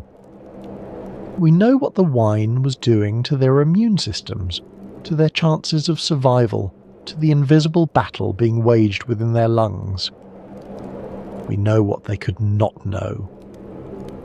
But we cannot save them. They are beyond our reach, separated by more than a century of time and knowledge. All we can do is remember them. Remember their hope, remember their trust, remember that they were people doing their best in an impossible situation. The wine was not the cure they sought, but perhaps in its way it offered them something else. A moment of normalcy, a sense of civilization persisting, a ritual that connected them to the world they were losing. Outside, the mountains stand as they have always stood, indifferent to human suffering, indifferent to human hope, indifferent to the debates of physicians and the fears of patients. The same peaks that Hermann Bremer saw when he built his sanatorium. The same forests that patients walked through, breathing deeply, believing the air would save them. The mountains have outlasted the sanatoriums, outlasted the patients, outlasted the entire era when tuberculosis ruled and alcohol was prescribed as its cure. And so, as the night deepens and the sanatorium dining hall fades into memory, we leave behind the doctors and their prescriptions, the debates and the doubts, the science that came too late to save those who needed it most. But their legacy remains in our understanding of immunity and infection, in our humility about medical certainty, in the ongoing relationship between alcohol and disease that still claims lives today. The story we have traced tonight is not merely history. It is a reminder of how medicine works, of how knowledge grows, of how well-meaning people can do harm while trying to help. It is a reminder to question certainties, to test assumptions, to remain humble in the face of what we do not yet understand. Next time on the Sanatorium, we'll explore another corner of tuberculosis history, but that journey is for another night. For now, rest well. Let the memory of mountain air carry you gently into sleep. Let the distant sound of crystal glasses raised in hope echo into quietness. The wine has been poured and drunk. The patients have retired to their rooms. The snow continues to fall on the mountains where so many came seeking cures they would not find. If you found some measure of peace in tonight's journey, perhaps leave a like or share it with someone who might need it. Thank you for being here. Thank you for remembering with us those who drank in hope and died in ignorance of what they were drinking. Good night. In 2014, a secret group of scientists gathered in a Warsaw church under cover of night. They came to examine a human heart, one that had been preserved in cognac for 165 years, the heart of Frédéric Chopin. When they finally opened the crystal urn, they found what medical science had suspected for more than a century and a half, the lesions of tuberculosis. The disease that silenced the most poetic piano ever played. Welcome to the Sanatorium. Tonight we trace the journey of Frédéric Chopin, the Polish exile who revolutionized the piano, who composed music of such intimate beauty that it was never meant for concert halls, and who spent the last 11 years of his life slowly suffocating from tuberculosis. If you're new here, this channel explores how tuberculosis, the disease that killed 1 in 4 people in the 19th century, shaped everything from literature to music, from fashion to the architecture of cities. If that sounds like your kind of history, consider subscribing. Now, settle in. Find a comfortable position. Let your breathing slow. We have a long journey ahead. Through Warsaw drawing rooms and Parisian salons, through a disastrous winter in Majorca, and finally to a quiet apartment on the Place Vendôme, where Europe's greatest pianist drew his final breath. Let's begin. Paris, a winter evening in 1842. The salon is small by aristocratic standards. Perhaps 30 guests arranged on silk-upholstered chairs. The women wear their hair parted in the centre, swept back, their gowns high-waisted in the Empire style, now giving way to fuller sleeves and tighter bodices. The men stand at the edges, their evening coats dark against the cream walls. At the centre of the room, barely visible behind the curved lid of a Pleyel piano, sits a man so slight, so pale, that he might be mistaken for a consumptive's ghost. He's 32 years old, though he appears older, worn somehow, as if life has been slowly erasing him. His fingers touch the keys, and the room holds its breath. This is Frédéric Chopin, and what he plays is unlike anything else in the musical world of his time. The great virtuosos of the era, Franz Liszt, Sigismund Thalberg, they perform in concert halls. They dazzle crowds of thousands with cascading arpeggios and thundering chords. They are athletes of the keyboard. Chopin is something else entirely. He plays as if the music were breathing. The melody rises and falls like the chest of someone dreaming, the notes suspended in candlelight, intimate as a whispered confession. There are no pyrotechnics here, no displays of superhuman dexterity, only poetry. And poetry is what Chopin needs, because his body cannot sustain anything more. In his entire life, Frédéric Chopin will give only about 30 public concerts. 30 performances for a career spanning 20 years. In an era when professional pianists might perform 100 concerts in a single year, this is an almost incomprehensible restraint. But Chopin does not restrain himself by choice. His lungs cannot endure the demands of concert performance, the travel, the exertion, the sheer physical toll of projecting music across a vast hall, the intimate salon where he can play softly, where he can breathe between phrases, where the audience comes close enough to see his hands. This is not aesthetic preference, it is medical necessity. The disease that makes him too weak for concert halls will also make him immortal, because music written for intimate spaces, for quiet evenings, for the edge of sleep, that music will outlive the thundering virtuosos by centuries. Tonight we explore how tuberculosis shaped the sound of the piano itself. To understand Chopin, we must first understand the Poland that made him, and the Poland that he could never return to. Friedrich Franciszek Chopin was born on the 1st of March 1810 in the village of Żelazowa Wola, about 50 kilometers west of Warsaw. His mother, Justyna Krzyżanowska, was Polish. His father, Nicholas, was French, an emigrant from Lorraine, who had arrived in Poland in 1787, at the age of 16, and never left. The Poland of Chopin's birth was not truly Poland at all. It was the Duchy of Warsaw, a puppet state created by Napoleon, and even this fiction would dissolve within a few years. By 1815, when Chopin was 5 years old, Poland had been carved up between Russia, Prussia and Austria. The country existed only in memory and in music. 6 months after Chopin's birth, the family moved to Warsaw, where his father had secured a position teaching French at the Warsaw Lyceum, housed in the Saxon Palace. The boy grew up in rooms within the palace grounds, surrounded by the children of the Polish aristocracy, speaking French at home and Polish in the streets. He was a prodigy in the truest sense. By the age of 4, he was playing the piano. By 7, he had composed 2 polonaises. By 8, he was giving private concerts for Warsaw's elite, a child in a velvet suit, seated at a piano far too large for him, producing sounds that made grown men weep. His first formal music tutor was Wojciech Żywny, a Czech-born pianist who recognized immediately that the boy was extraordinary.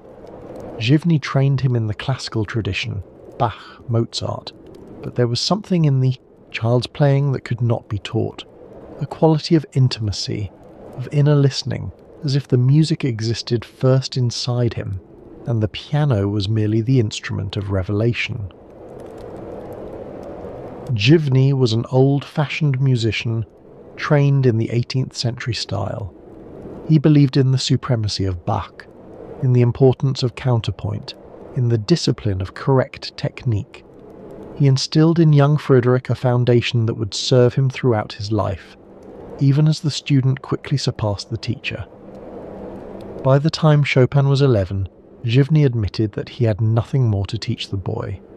The child had absorbed everything his teacher knew, and had begun to develop in directions that Żywny could not follow, but the foundation remained. Throughout his career, Chopin revered Bach above all other composers. He warmed up by playing the well-tempered clavier. He recommended Bach to his students as the ultimate teacher. At the Warsaw Lyceum, Chopin was a good student, popular among his classmates. He had a gift for mimicry and caricature, a sharp wit and an easy charm. But music consumed him.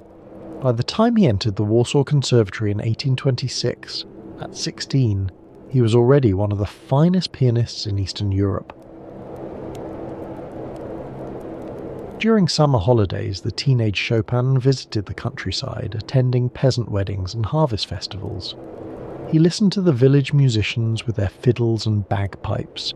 He noted down the texts of folk songs. He absorbed the rhythms of the mazurka and the polonaise, the dances that would later become his signature.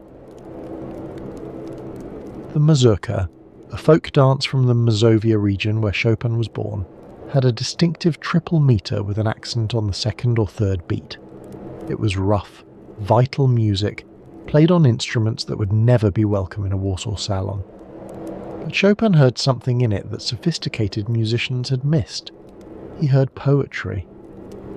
The Polonaise was more ceremonial, a processional dance associated with the Polish nobility, with national pride, with the grandeur of a Poland that no longer existed as an independent nation.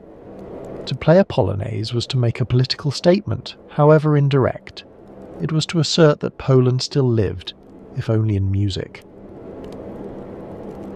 These folk influences shaped everything Chopin later composed: the rhythms of the village, the harmonies of the bagpipe, the ceremonial pride of the Polonaise. They seeped into his nocturnes, his ballads, his preludes. Even his most sophisticated Parisian works carry traces of the Polish countryside. Polish folk music entered his bloodstream and never left. Even in Paris, even at the height of sophistication, his mazurkas would carry the unmistakable accent of the Polish village. In November of 1830, Chopin left Warsaw. He was 20 years old, carrying a small container of Polish soil given to him by friends. He did not know it, but he would never return. Within weeks of his departure, the November uprising began, Poland's desperate attempt to throw off Russian rule. The uprising was born of hope and desperation in equal measure. Polish nationalists believed that the moment had come, that Europe was ready to support their cause, that the Russian Empire could be challenged, that independence was within reach. They were wrong, but they could not have known that at the time. Young men took up arms, students left their studies. The streets of Warsaw became battlefields. For nearly a year, the Poles fought with courage and determination. They won early victories. They established a provisional government. They believed for a brief moment that freedom was possible. Chopin, in Vienna, and then in Munich and Stuttgart, followed the news with anguish. He wanted to return to fight, but friends persuaded him that his health would not survive a military campaign. His contribution to Poland would have to be his music, not his blood. Within a year, the uprising had been crushed. Warsaw was occupied. Many of Chopin's friends were imprisoned, exiled, or dead. In Stuttgart, waiting to hear whether his family had survived, Chopin received the news that Warsaw had fallen. He wrote in his journal, "The suburbs are destroyed, burned. Jas Willisch probably dead on the ramparts. I see Marcel a prisoner, Sawinski, that kind soul, in the hands of those brutes. Oh God, do you exist?" The Poland he loved existed now only in his music, and in the soil he carried with him, which would one day be scattered on his grave. The container of Polish soil became one of Chopin's most treasured possessions. It was a tangible connection to a homeland he could not visit, a piece of the earth that had nurtured him. Throughout his years in Paris, through all his travels, he kept it with him, a talisman, a reminder, a promise. Friends who knew of the soil understood what it meant. It was not merely sentiment, it was identity, carried in a small container across borders that Chopin could not cross himself. When he asked for it to be scattered on his grave, he was asking to be reunited with Poland in the only way left to him. But that reunion was years away. First came Paris, the city that would become his second home, the stage for his greatest triumphs and his most profound suffering. Chopin arrived in Paris in September of 1831, at the age of 21. He came as one of thousands of Polish refugees fleeing the failed uprising, but unlike most, he came with letters of introduction to the most important musicians in Europe. Paris, in the 1830s, was the undisputed capital of the musical world. The city throbbed with talent. Berlioz was writing his Symphonie Fantastique. Liszt was dazzling audiences with his demonic virtuosity. Rossini held court at the Théâtre Italien. Into this world stepped the pale young Pole with his quiet manners and his revolutionary fingers. His debut concert in February of 1832 was a sensation. The Revue Musicale wrote, "Here is a young man who, surrendering himself to his natural impressions and taking no model, has found, if not a complete renewal of pianoforte music, at least a part of what has been sought in vain for a long time, namely, an abundance of original ideas." Another critic wrote that Chopin had an entirely new character in his playing, something that could not be classified according to the prevailing schools of pianism. He was neither the thundering virtuoso in the Liszt mode nor the elegant sentimentalist. He was something unprecedented. The concert took place at the Salle Pleyel, named for the piano manufacturer Camille Pleyel, who would become one of Chopin's most important supporters. The hall was intimate by concert standards, seating perhaps 400. Even so, it was larger than Chopin preferred. But Chopin quickly realized that public concerts were not for him. The physical demands were enormous. A concert pianist in the 1830s needed to project across halls seating 1,000 or more. The playing had to be loud, emphatic, theatrical, and Chopin's style was the opposite, refined, nuanced, dependent on subtleties that would be lost in a vast space. More than that, his body was beginning to fail. The symptoms had started earlier, perhaps as early as his adolescence. Chronic coughs, fatigue, susceptibility to every passing cold. In Paris, the symptoms worsened. The damp winters, the coal smoke, the endless social demands. They wore him down. So Chopin made a strategic choice that would define his career. He would perform primarily in salons. This was not a retreat from musical life. It was a redefinition of what musical life could be. Chopin recognized that the intimate salon offered something the concert hall could not, a space where his particular genius could flourish. He did not compete with Liszt for the crowds. He created his own audience, his own context, his own world. The strategy was brilliant. Within a few years, Chopin became the most sought-after pianist in Paris, not because he filled concert halls, but because he filled salons with people desperate to hear him. An invitation to a soirée where Chopin would play became one of the most coveted social prizes in the city. And the fees he could command for private performances matched or exceeded what concert artists earned. The wealthy aristocrats who hosted him were willing to pay handsomely for the privilege of his presence. Chopin never suffered from want of money, despite playing so few public concerts. The Parisian salon of the 1830s was not merely a party, it was an institution, the crucible of French cultural life. In the drawing rooms of aristocratic hostesses, poets met painters, politicians met philosophers, and musicians performed for audiences who listened with an attention that the concert hall could not match. For Chopin, the salon was ideal. 30 guests, 40 at most. Candles rather than gas lamps. A Pleyel piano, lighter in touch than the English instruments, positioned so that he could play softly and still be heard. The audience close enough to see his hands to catch every nuance. Contemporary accounts describe his playing as extraordinary. One had to come close to him to catch the pianissimo, wrote one listener.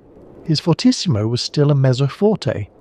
Another described a quality of tone that seemed to float above the keyboard, never quite striking the keys but caressing them. His rubato, the elastic stretching and contracting of tempo, was unlike anything else in the repertoire.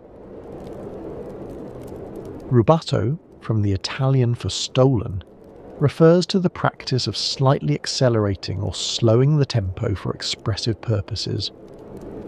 All romantic pianists employed rubato, but Chopin's approach was distinctive.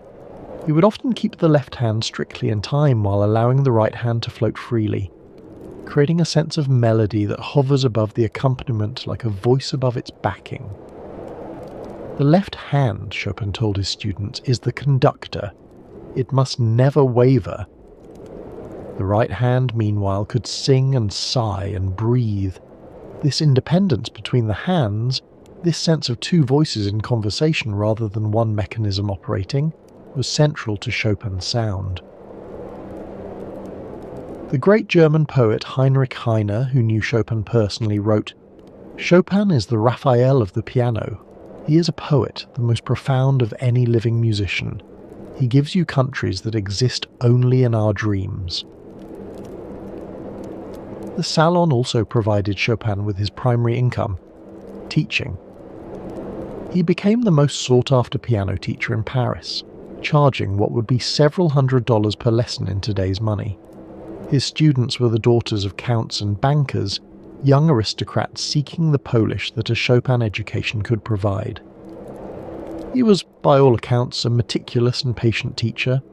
He insisted on technique, on fingering, on the correct posture of the hand, but above all he insisted on singing, on making the piano breathe as a human voice breathes, on phrasing as an Italian opera singer phrases. "You must sing if you wish to play," he told his students, and they understood what he meant only when they heard him play. The music seemed to come from somewhere beyond technique, beyond the black and white keys. It came from the same place that poetry comes from, some depth of feeling that ordinary language cannot reach. His teaching schedule was punishing, sometimes 5 or 6 lessons a day, walking or taking carriages across Paris from one aristocratic household to another. The income was excellent, but the toll on his fragile health was considerable. By afternoon, he was often exhausted, and yet the lessons continued. His students remembered specific details of his instruction. He demanded a particular position of the hand, curved but relaxed, the fingers striking the keys at a slight angle. He insisted on suppleness of the wrist. He abhorred unnecessary movement, theatrical gestures, anything that interfered with the pure transmission of sound. "Simplicity is the final achievement," Chopin told one student. "After one has played a vast quantity of notes and more notes, it is simplicity that emerges as the crowning reward of art." This philosophy, that complexity should serve expression, not display, ran counter to the prevailing virtuoso culture. The great performers of the day competed to play faster, louder, more astonishingly. Chopin taught his students to play more beautifully. Among his students were some of the finest pianists of the next generation. Karol Mikuli, who would later publish an important edition of Chopin's works, studied with him for years. Princess Marcelina Czartoryska became one of the most celebrated performers of Chopin's music. They carried his teachings forward, creating a chain of transmission that extended into the 20th century. In Paris, Chopin found himself at the center of the greatest concentration of artistic genius in 19th century Europe. He knew Franz Liszt, his temperamental opposite, Liszt the showman, Liszt the theatrical virtuoso, Liszt who played to thousands where Chopin played to dozens. They admired each other, though their friendship was complicated. Liszt sometimes performed Chopin's music in concert, but he added his own embellishments, his own theatrical touches which Chopin found vulgar. The contrast between the two men was striking. Liszt was tall, handsome, commanding, a born performer who thrived on the energy of crowds. Chopin was slight, delicate, reserved, a born artist who preferred the intimacy of small gatherings. Liszt conquered audiences, Chopin seduced them. They respected each other's gifts, but they understood music differently. For Liszt, music was a public act, a form of communication with the masses. For Chopin, music was private, personal, almost secret. Liszt sought glory. Chopin sought perfection.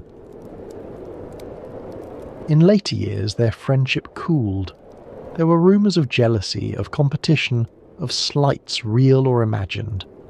After Chopin's death, Liszt wrote a biography that was more hagiography than scholarship, a tribute to a genius he had admired but perhaps never fully understood. He knew Hector Berlioz, the visionary orchestrator who was remaking what the symphony could be. He knew Felix Mendelssohn, the German prodigy who combined classical form with romantic expression. He knew Vincenzo Bellini, the Italian opera composer whose melodic lines influenced Chopin's own sense of vocal phrase. Bellini's influence on Chopin was profound. The Italian composer wrote operas, Norma, La Sonnambula, I Puritani, with melodies of such purity and expressiveness that they seemed to transcend the voice itself. Chopin studied these operas obsessively. He attended performances whenever he could.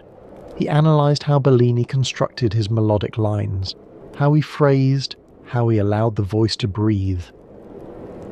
Play as Bellini would sing, Chopin told his students. It was the highest praise he could offer.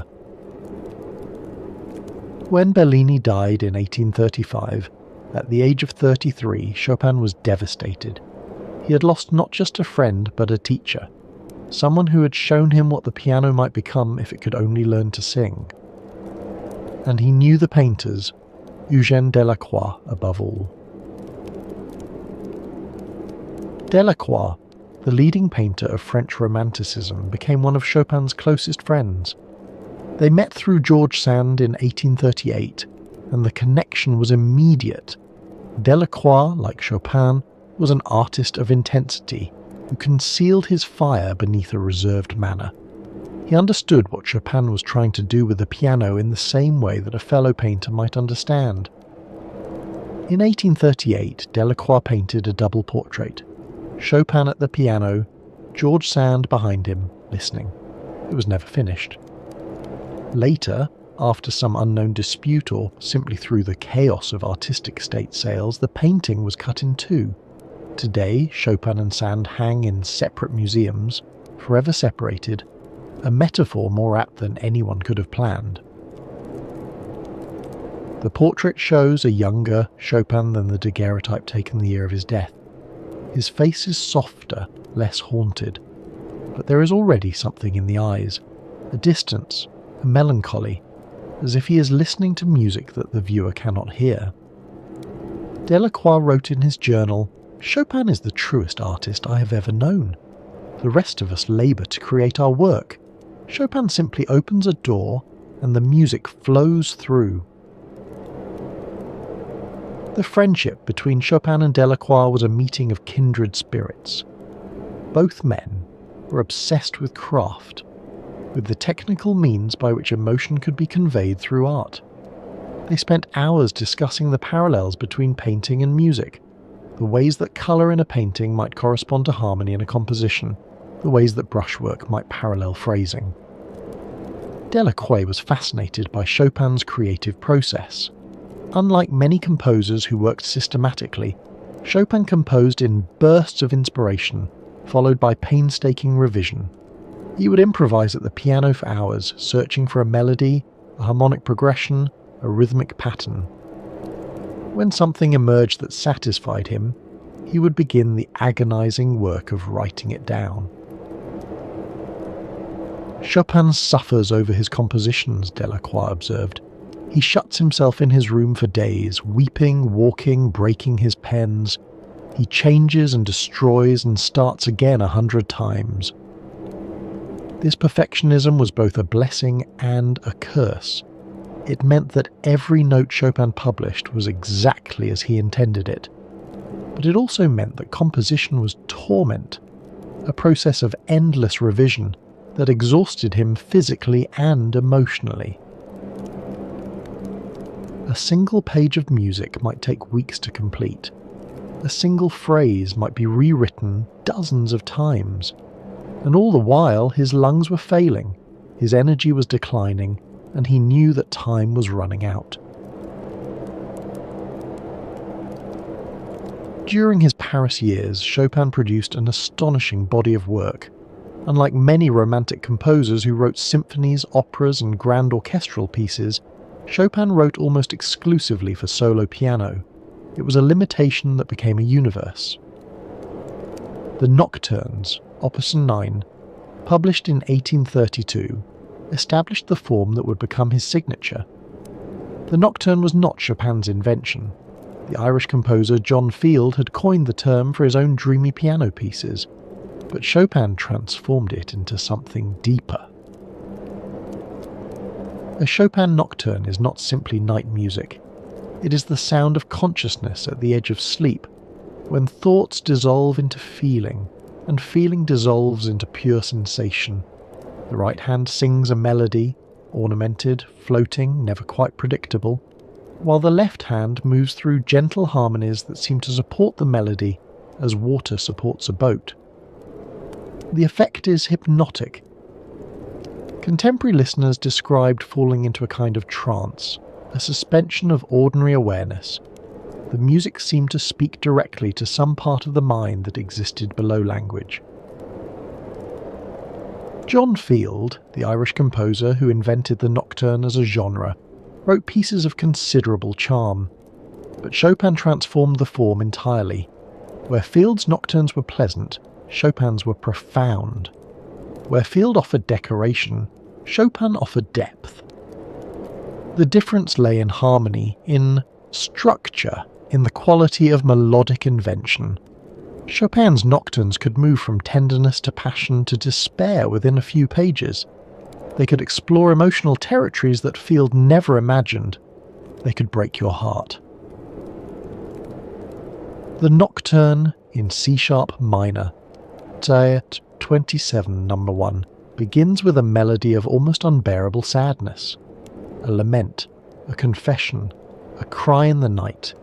It builds to a passionate middle section, then returns to the opening material transformed. The listener who follows this journey arrives somewhere different from where they began. This is what Chopin added to the nocturne: narrative, drama, emotional development. He took a pleasant salon form and made it capable of tragedy. The nocturnes were meant for the night hours, for that liminal time when the mind relaxes, when defences drop, when we are most open to emotion. They were written for candlelight, for quiet rooms, for intimate company. They were written, in a sense, for the very experience you may be having now, listening in the dark, letting the music wash over you, drifting towards sleep. It is no accident that Chopin's nocturnes remain among the most popular pieces for relaxation and sleep. They were designed for that purpose, not literally perhaps, but in their essence. They meet you where you are in the quiet hours, and they ask nothing except your attention. The Etudes, published in 1833 and 1837, were ostensibly teaching pieces, exercises in piano technique, but they were exercises that no one had imagined before.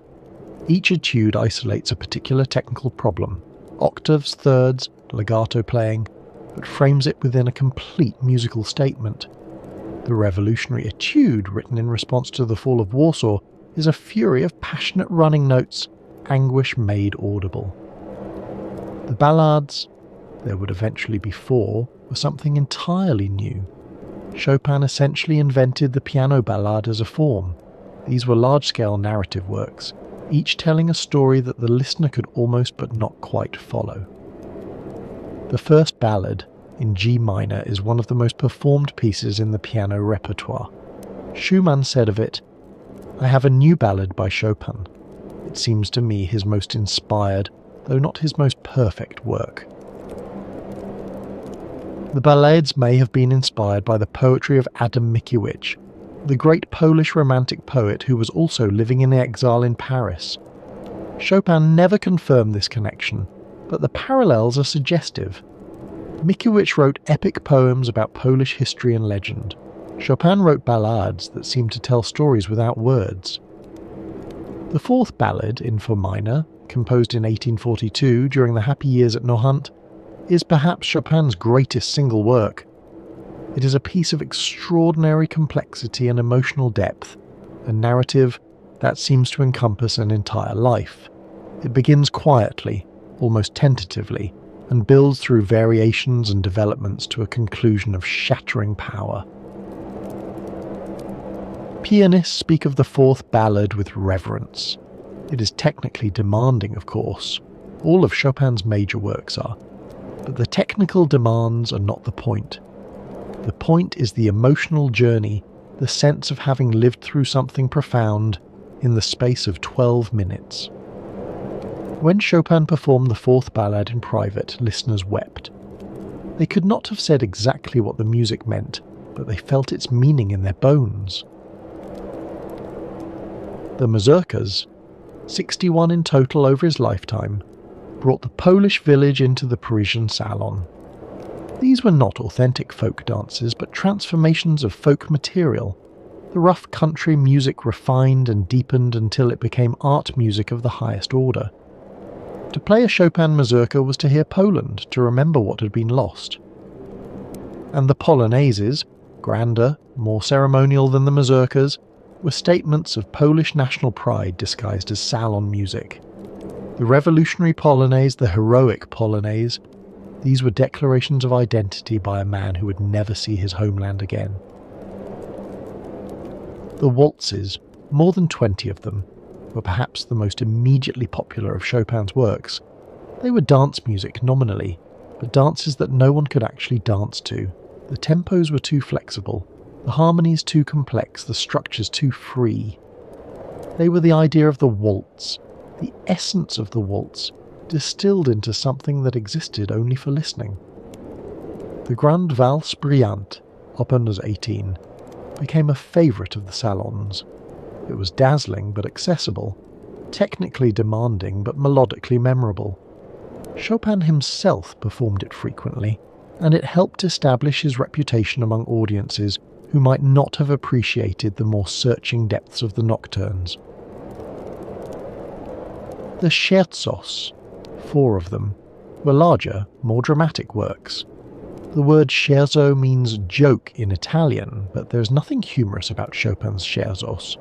They're intense, driven, sometimes violent. The second scherzo, in B-flat minor, was among the most frequently performed of his works during his lifetime. It opens with a question, 2 urgent chords, a silence, a response, and builds through cascading arpeggios to a triumphant conclusion.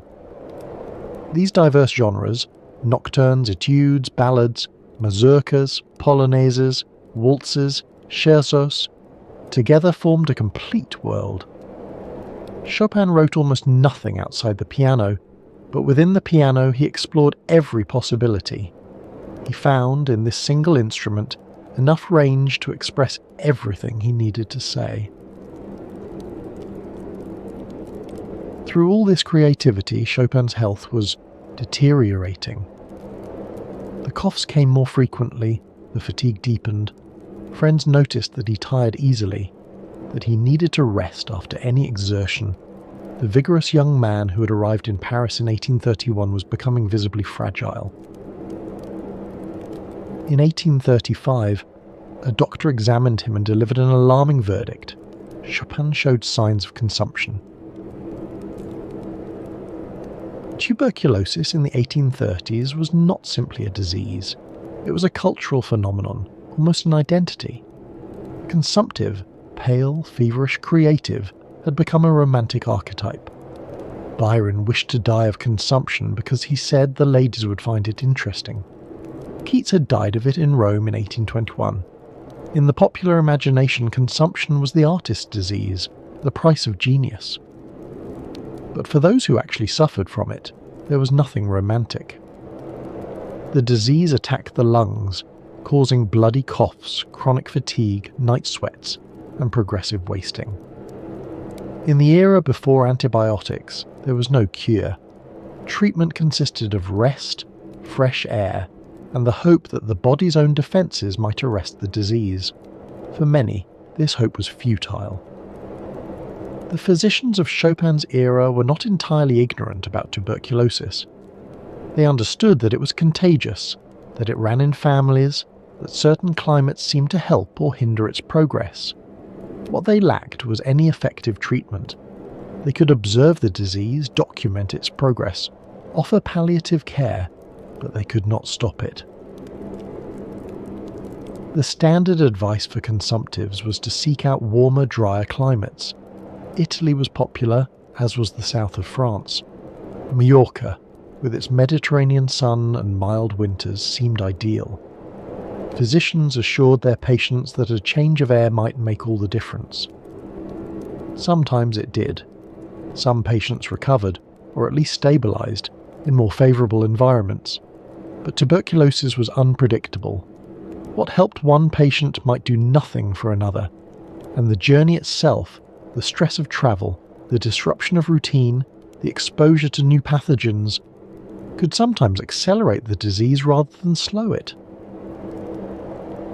Chopin's doctors prescribed what doctors of the era prescribed: tonics, rest, and change of climate. They suggested that he leave Paris in winter, seek warmer, drier air. It was this advice that would lead to the most difficult episode of his life, and some of his greatest music.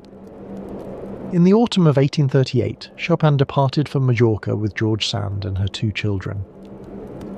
He had been in love with her for over a year.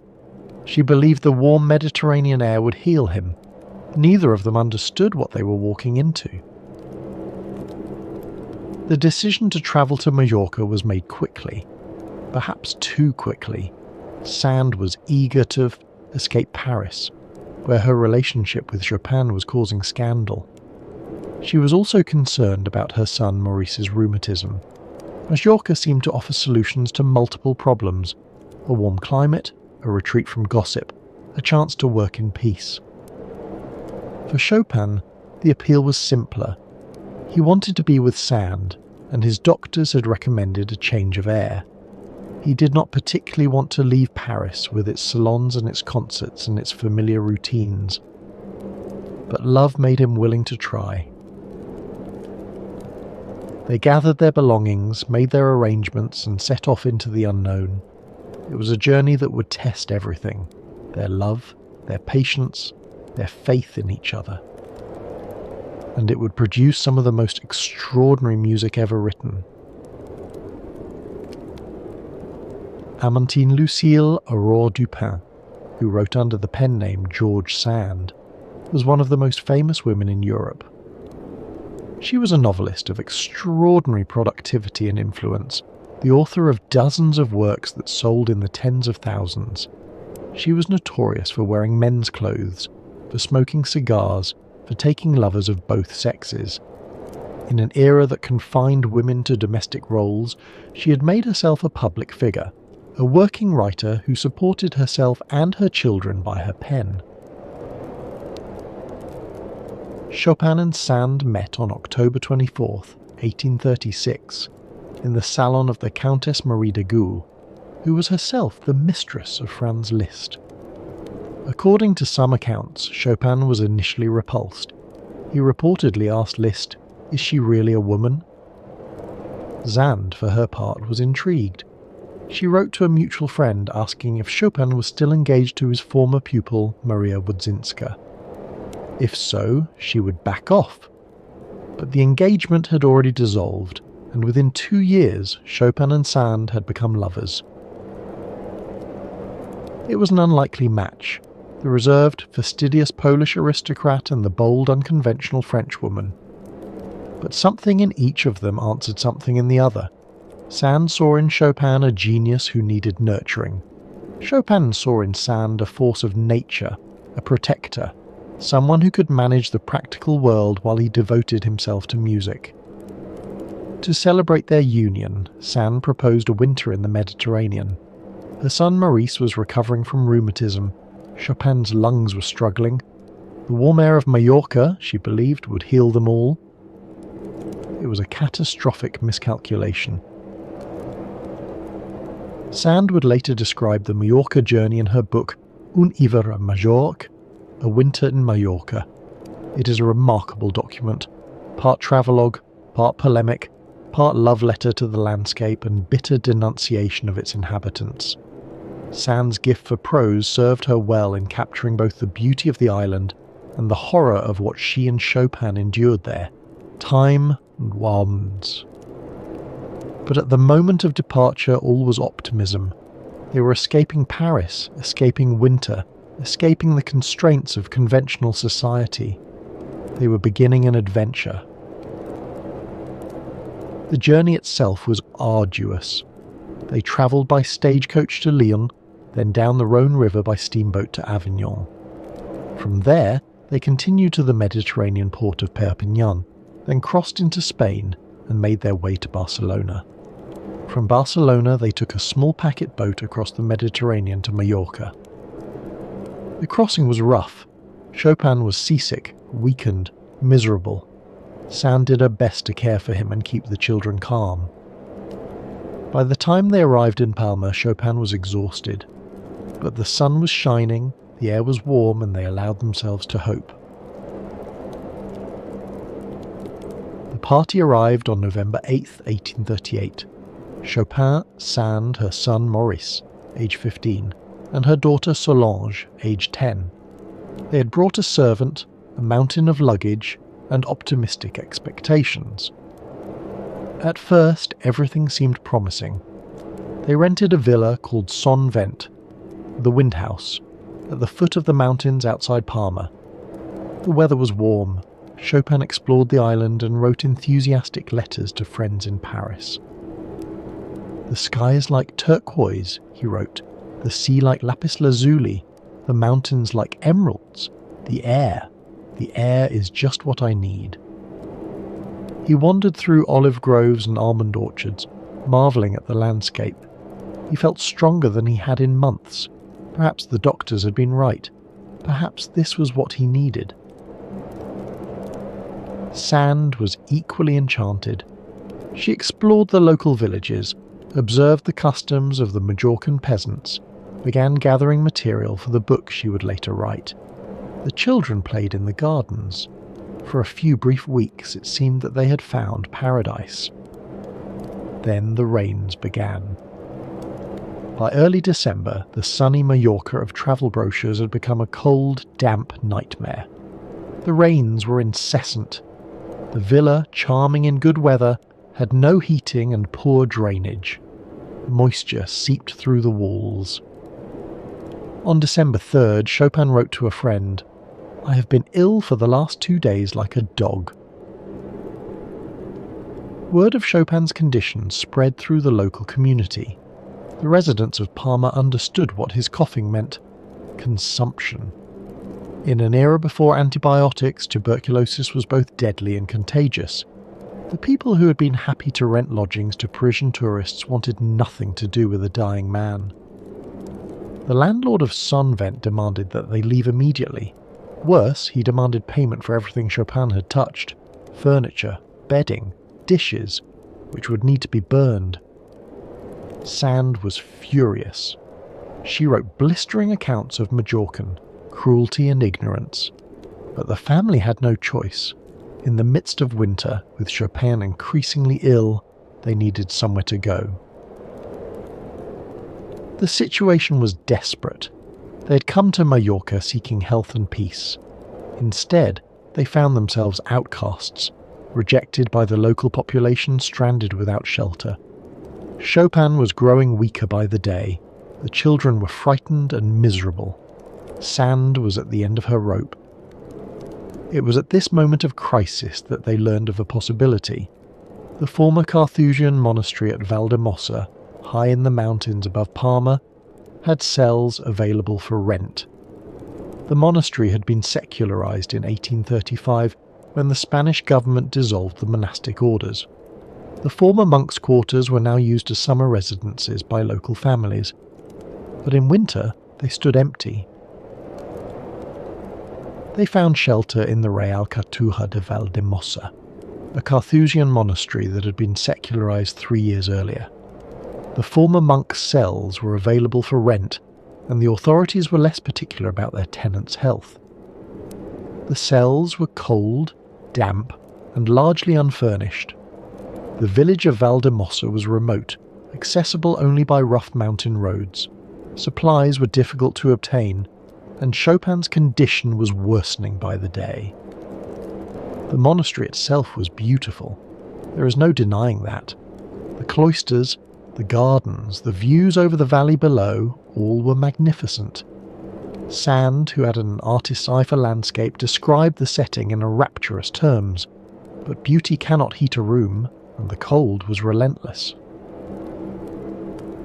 They occupied cells 2 and 4 of the former monastery, connected by a small garden. The rooms had thick stone walls, once a blessing for monks seeking contemplative silence, now a curse for a consumptive trying to stay warm.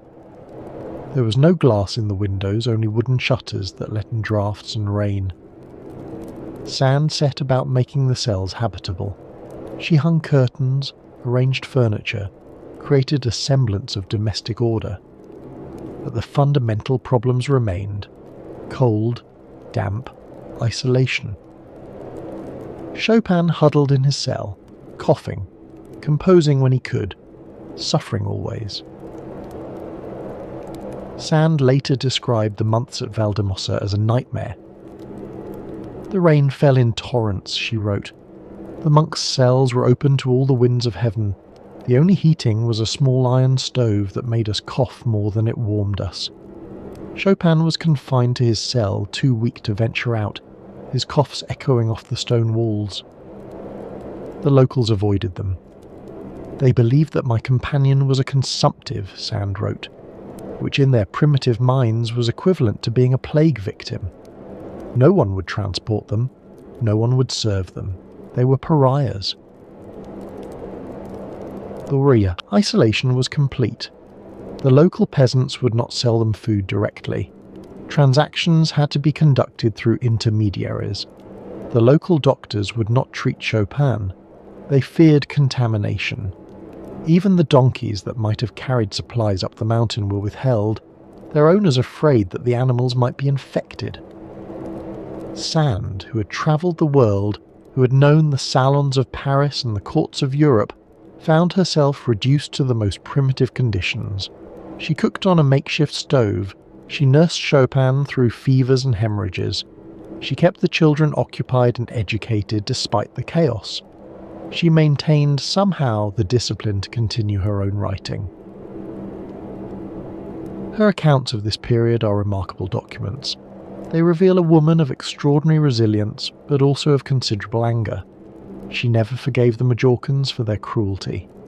Her book about the experience is a mixture of travel writing and invective, lyrical descriptions of the landscape interspersed with bitter denunciations of the people who inhabited it. Whether her criticisms were fair is debatable. The Majorcans had legitimate fears about tuberculosis, a disease that was indeed contagious and for which there was no cure. Their caution, however excessive, was not irrational. But Sand, watching the man she loved suffer and be rejected, was in no mood for understanding. And yet, despite everything, or perhaps because of it, Chopin composed. He had brought no piano from Paris. For weeks he worked on a small rented instrument of poor quality. Then, in January, his own Pleyel piano finally arrived, having spent weeks in customs while officials debated import duties. On that piano, in that cold stone cell, with the rain falling and his lungs failing, Chopin completed the 24 preludes. The preludes are among the most extraordinary works in the piano literature. Brief, some only a minute long, they cycle through all 24 major and minor keys.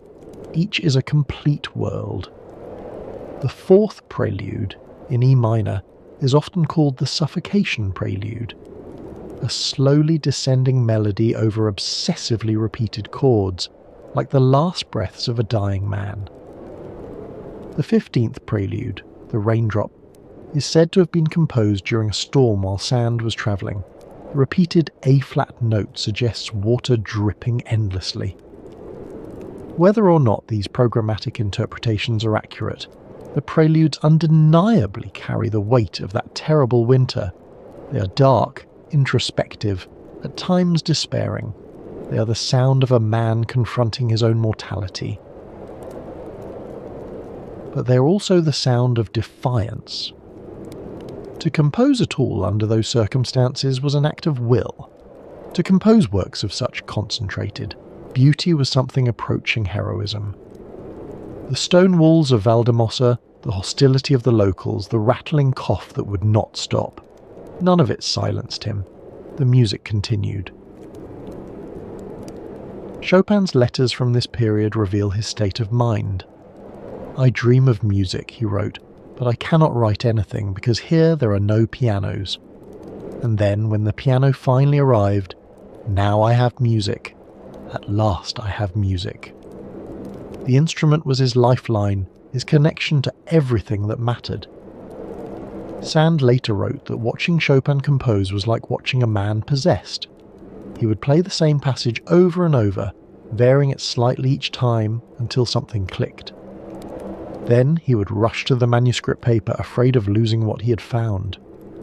His handwriting on the Majorca manuscripts is cramped and hurried, the writing of someone racing against time.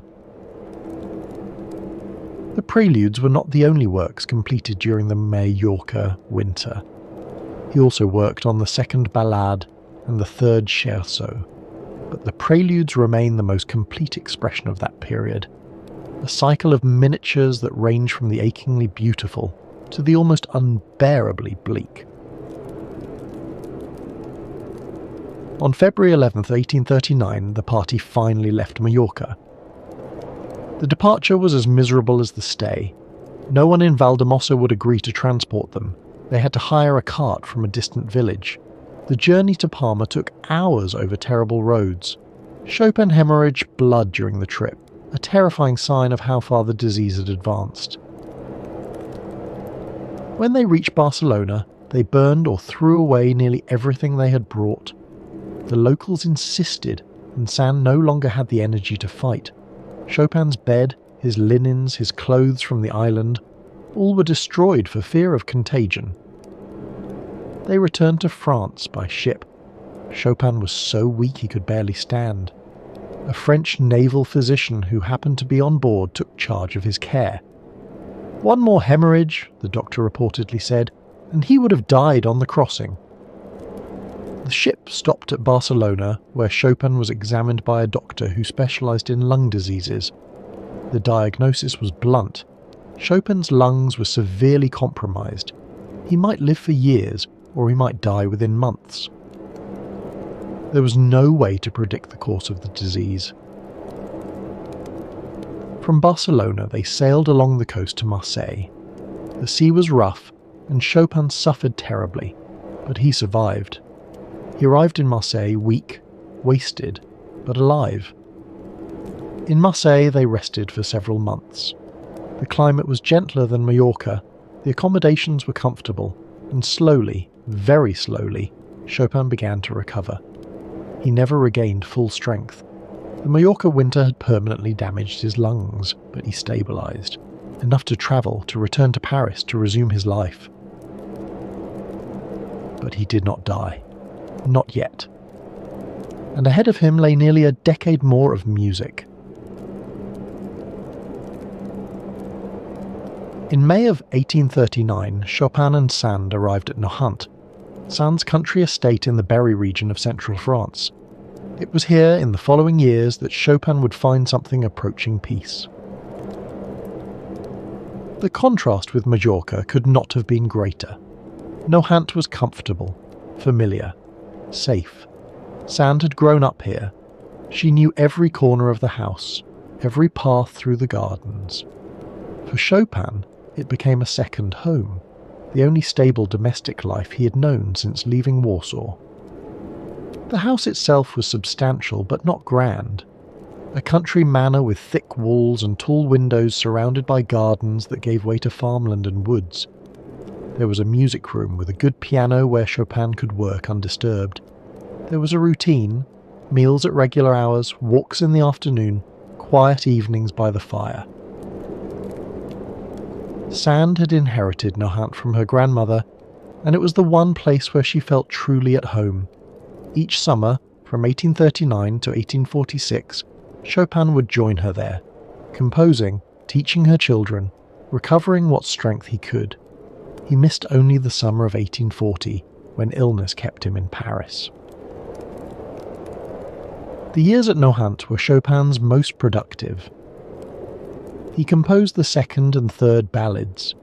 He wrote some of his greatest nocturnes, the Polonaise Fantaisie, the Berceuse, the Barcarolle, works that pushed the boundaries of what the piano could express, all came from these summer months in the French countryside. The Berceuse, a lullaby, is built on a single hypnotic bass pattern that repeats throughout the entire piece, while the right hand spins increasingly elaborate variations. It is music of extraordinary delicacy, music that seems to float above the ground, music that could indeed lull a child to sleep, or an adult for that matter. Chopin composed it at Nohant in 1844, during one of his most productive summers. The Barcarolle from 1846 evokes the songs of Venetian gondoliers, the gentle rocking motion of a boat on water, the play of light on waves, the sense of drifting through a dream. It is one of Chopin's most sensuous works, full of rich harmonies and yearning melodies. Some have heard in it the warmth of his relationship with Sand at its best. Two people moving together through life, in harmony, at peace. The Polonaise Fantaisie, also from 1846, is a more complex work. Part Polonaise, part fantasy, part meditation on what it means to be Polish in exile. It wanders through keys and moods, never quite settling, always searching.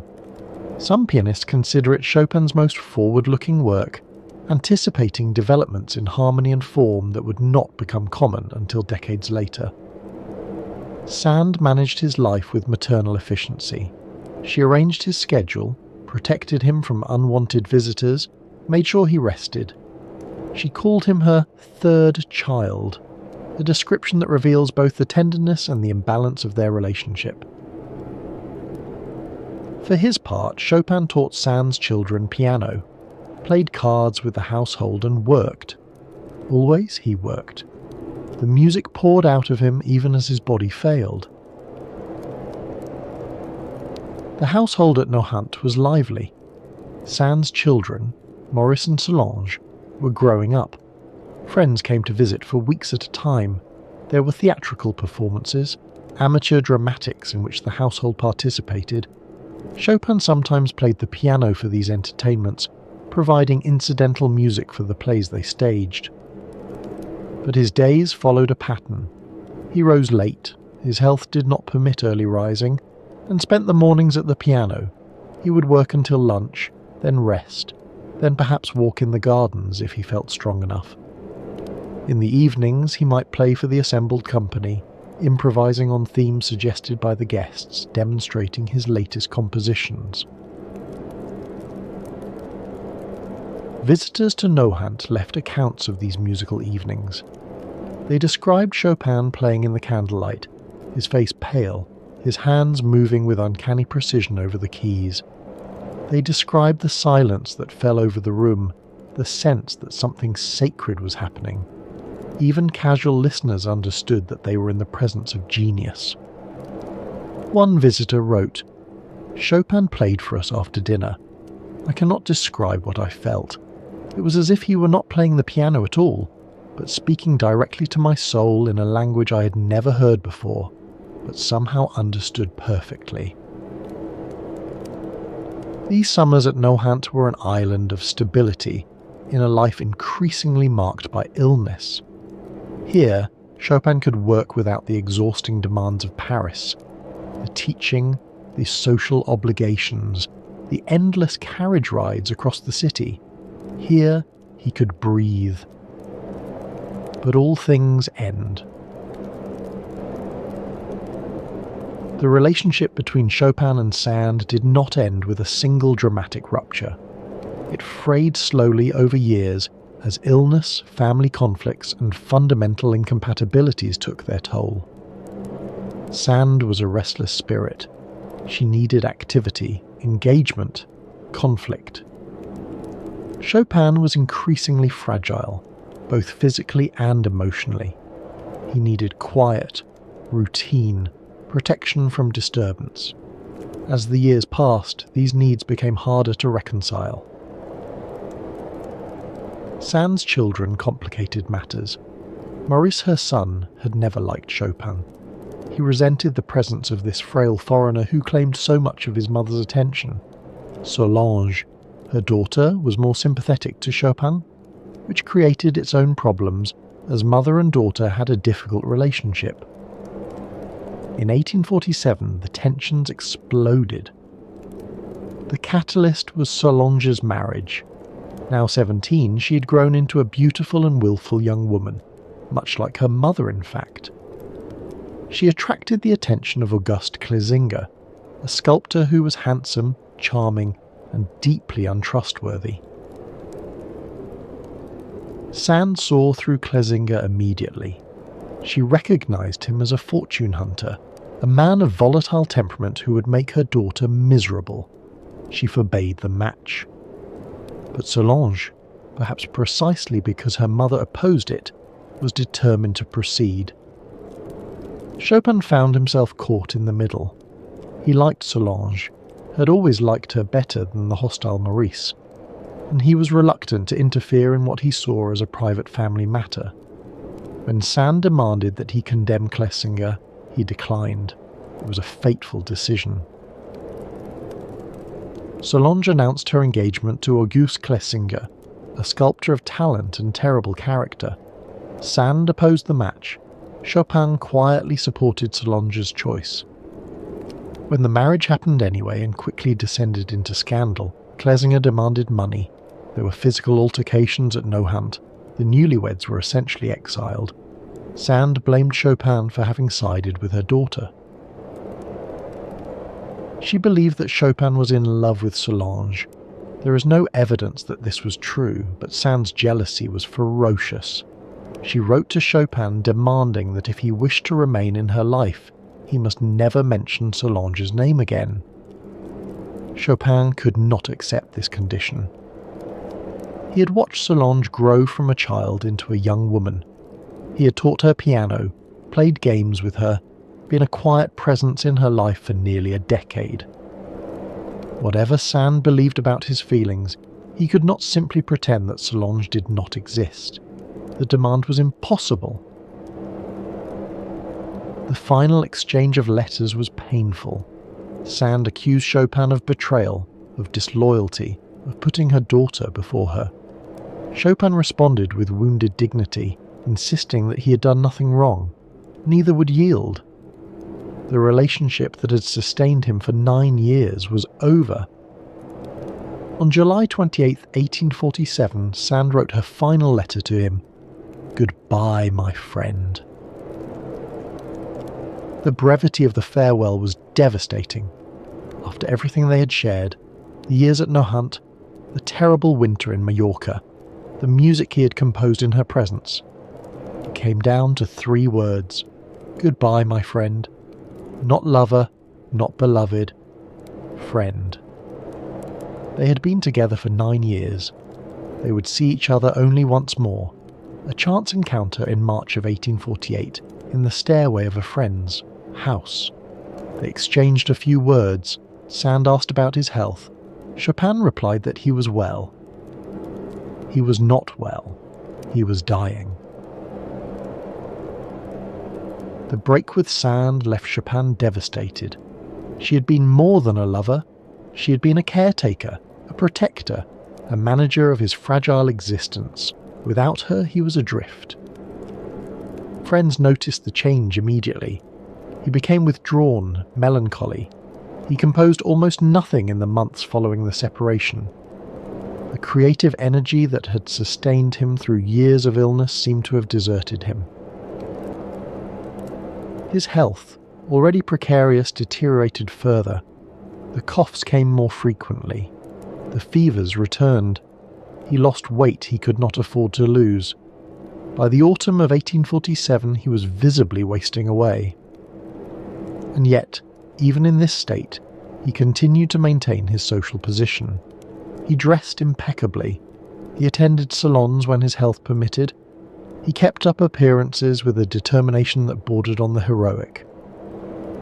The romantic ideal of the dying artist was something he embodied without quite believing in it. In February of 1848, revolution swept across Europe. In Paris, King Louis-Philippe abdicated and fled. The Second Republic was proclaimed. The political world that Chopin had known was collapsing. The revolutions of 1848, what historians would later call the springtime of the peoples, touched nearly every country in Europe. In France, the July monarchy gave way to the Second Republic. In the German states, in the Italian states, in the Habsburg Empire, citizens rose up demanding constitutional government, national unity, liberal reforms. For Polish exiles like Chopin, the revolutions offered a tantalizing hope. Perhaps, finally, Poland would be restored. Perhaps the European powers would recognize Polish independence. Perhaps the long exile would come to an end. But the hope was short-lived. The revolutions were crushed one by one. By 1849, the old order had been restored across Europe. Poland remained partitioned. The exiles remained exiles. With Paris in turmoil and his health in decline, Chopin made an unlikely decision. He would undertake a concert tour of Britain. The tour was organised by his devoted Scottish student Jane Stirling, who hoped that success abroad might restore both his spirits and his finances.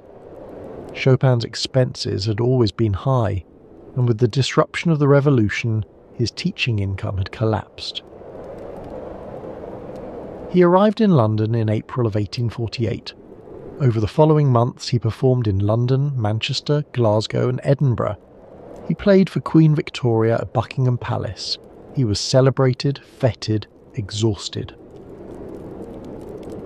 The British tour was a series of triumphs and agonies. The English aristocracy welcomed Chopin with open arms.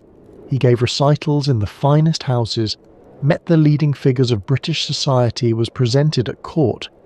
By the standards of the day, he was an enormous success. But behind the scenes, he was falling apart. The British climate, wet, cold, foggy, was devastating to his lungs. He caught cold after cold, each one weakening him further. He could not sleep. He could not eat. He was consuming himself, burning through whatever reserves of strength remained.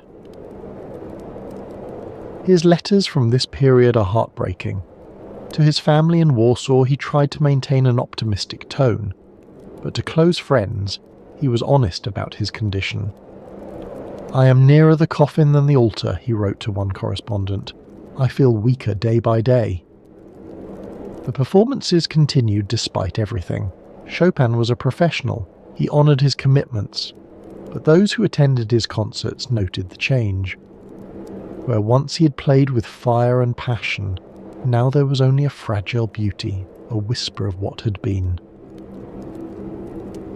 "I can scarcely breathe," he wrote in a letter. "I am ready to give up the ghost." The damp British climate was devastating to his lungs. The travel drained what little strength remained. Between concerts he was barely able to stand. He would arrive at the piano, pale and trembling, play his program and collapse backstage. The reviews were warm, but Chopin himself knew the truth. His playing had lost its power. The fingers that had once floated effortlessly over the keys now struggled. The tone was thin, the phrasing uncertain. He was a ghost performing the memory of music. He returned to Paris in November of 1848, weighing less than 90 pounds. The British tour had been, in one sense, a success. He had been celebrated, admired, received in the highest circles. But it had cost him dearly. The small reserve of strength he had brought with him was exhausted. He returned to Paris knowing that he would never perform publicly again. His final public concert had been in London on November 16, 1848, a benefit for Polish refugees at the Guildhall. He was so weak that he had to be carried to the piano. He played for the last time before an audience, and then he was done.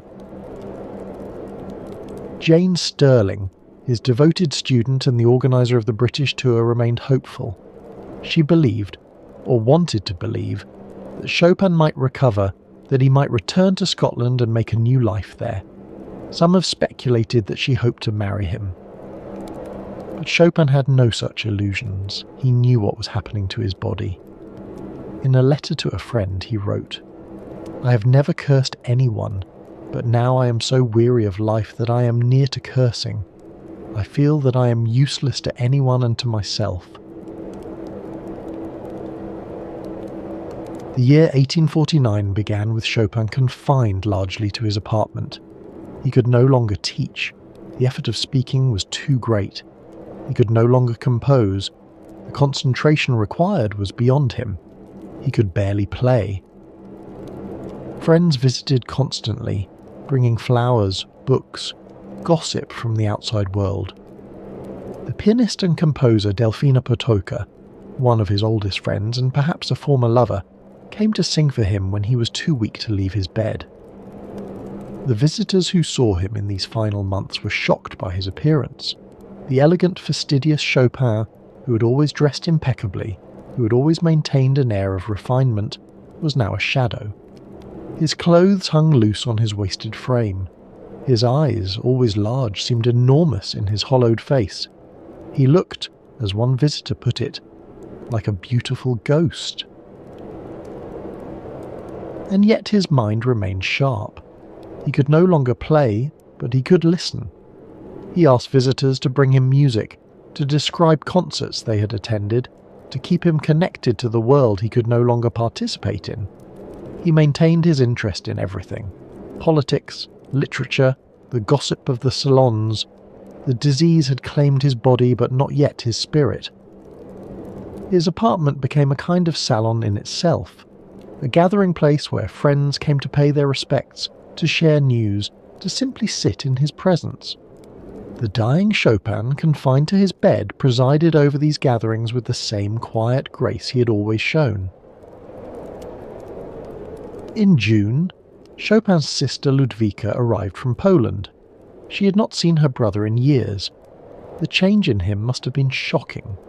The brilliant young man she remembered reduced to a skeletal figure, barely able to speak above a whisper. She stayed with him for the remaining months of his life, providing the family presence he had lacked since leaving Warsaw 19 years earlier. Ludwika's presence was a comfort that words could not express. She spoke Polish to him, his first language, the language of his childhood, the language he had not heard daily since leaving Warsaw. She reminded him of home, of family, of the world he had left behind. In her presence, he was not a dying celebrity in a foreign city. He was Frederick, her little brother. She brought news from Poland, from their mother, from friends and relatives he had not seen in decades. She described how Warsaw had changed, how their old neighbourhood had been transformed, how their mother was managing despite her own advancing age. For Chopin, confined to his apartment, these reports were windows into a world he would never see again. They talked about their childhood, about their father, about the summers in the countryside. They talked about music, about Poland, about the future he would not live to see. Ludwika kept vigil, bearing witness, providing comfort. It was the most important thing anyone could do.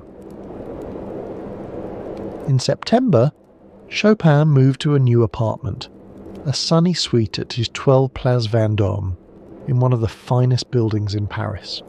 Friends paid for it, knowing that he would never be able to repay them, knowing that what they were providing was a dignified place to die. The apartment had large windows looking out over the Place Vendôme, with its famous column commemorating Napoleon's victories. Chopin could see the monument from his bed. He could hear the sounds of the city he had loved for 18 years. By October, he could no longer leave the bed at all. The doctors came and went. There was nothing they could do. Tuberculosis in 1849 was a death sentence. The treatments of the era, rest, fresh air, tonics, laudanum for the pain, could ease suffering, but could not cure. Chopin knew this. Everyone knew this. Friends came in shifts to sit with him. They read to him, talked to him, simply sat in silence when he was too weak for conversation.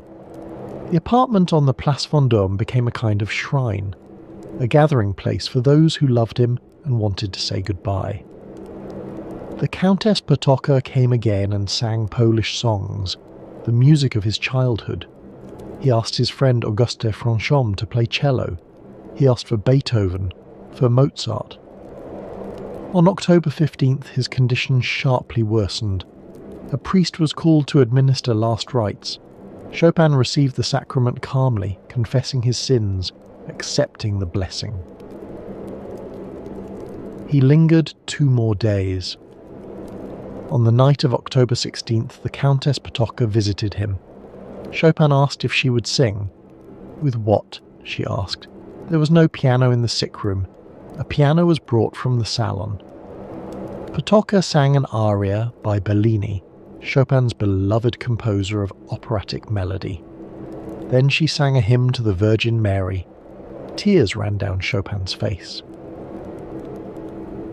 It was the last music he ever heard.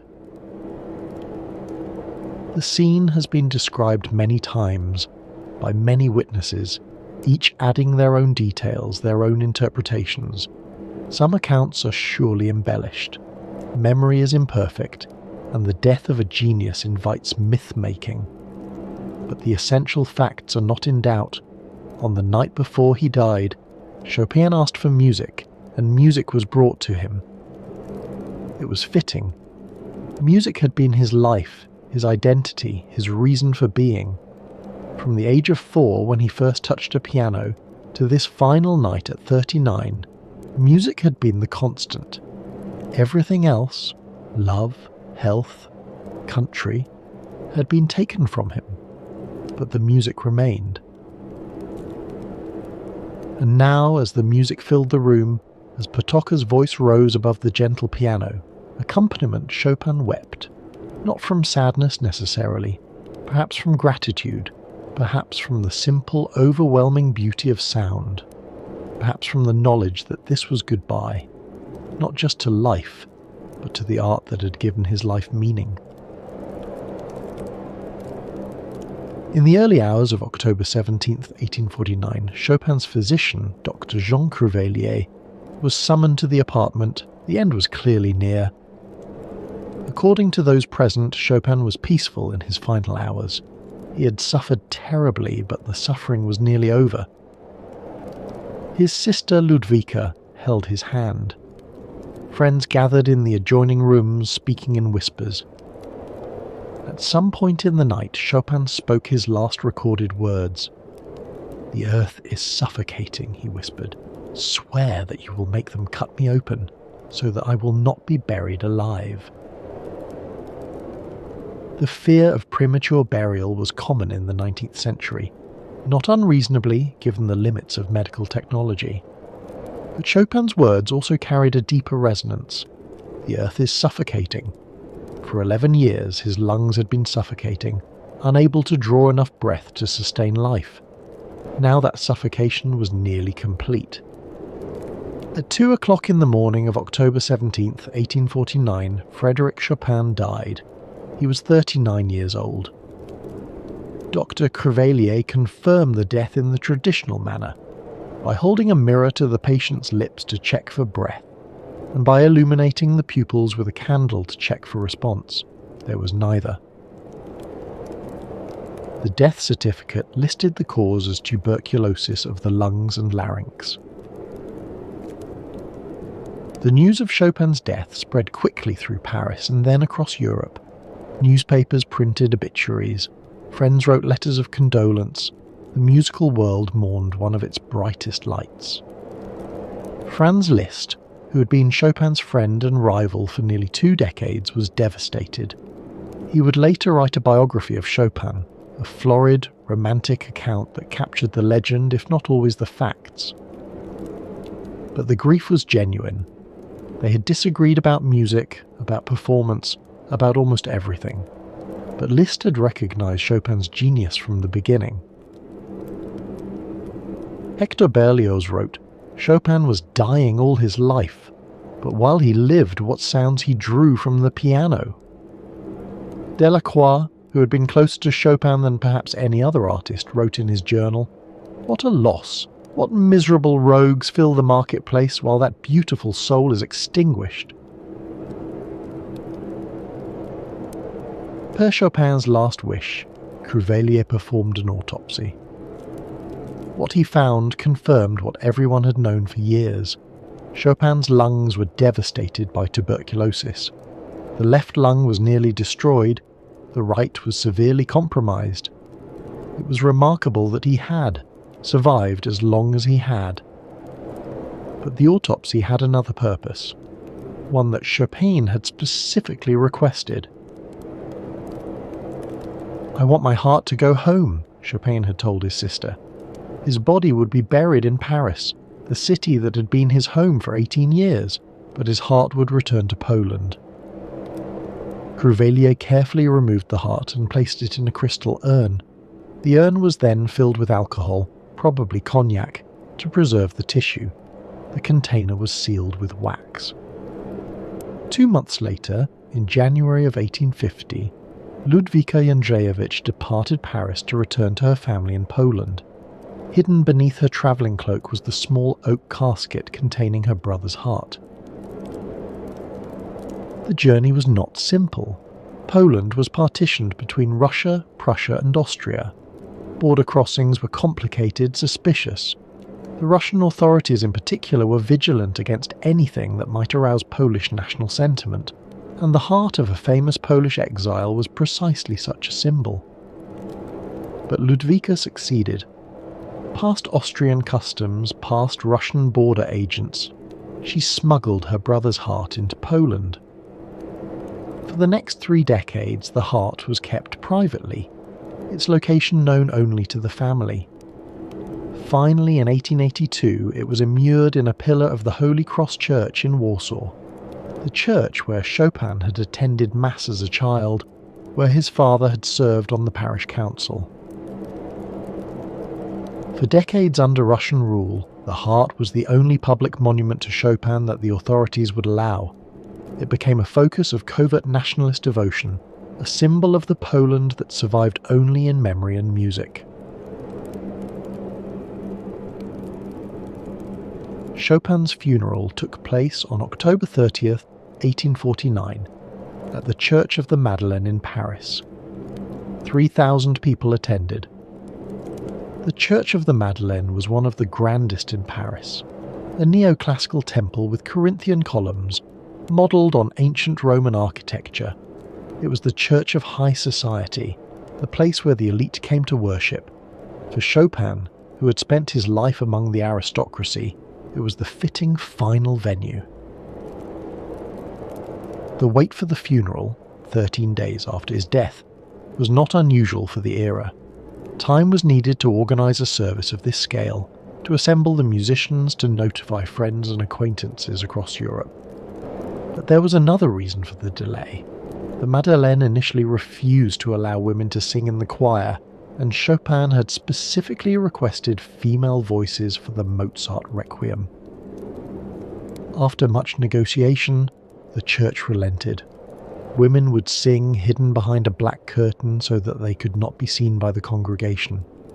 It was a compromise that satisfied no one fully, but it allowed the service to proceed.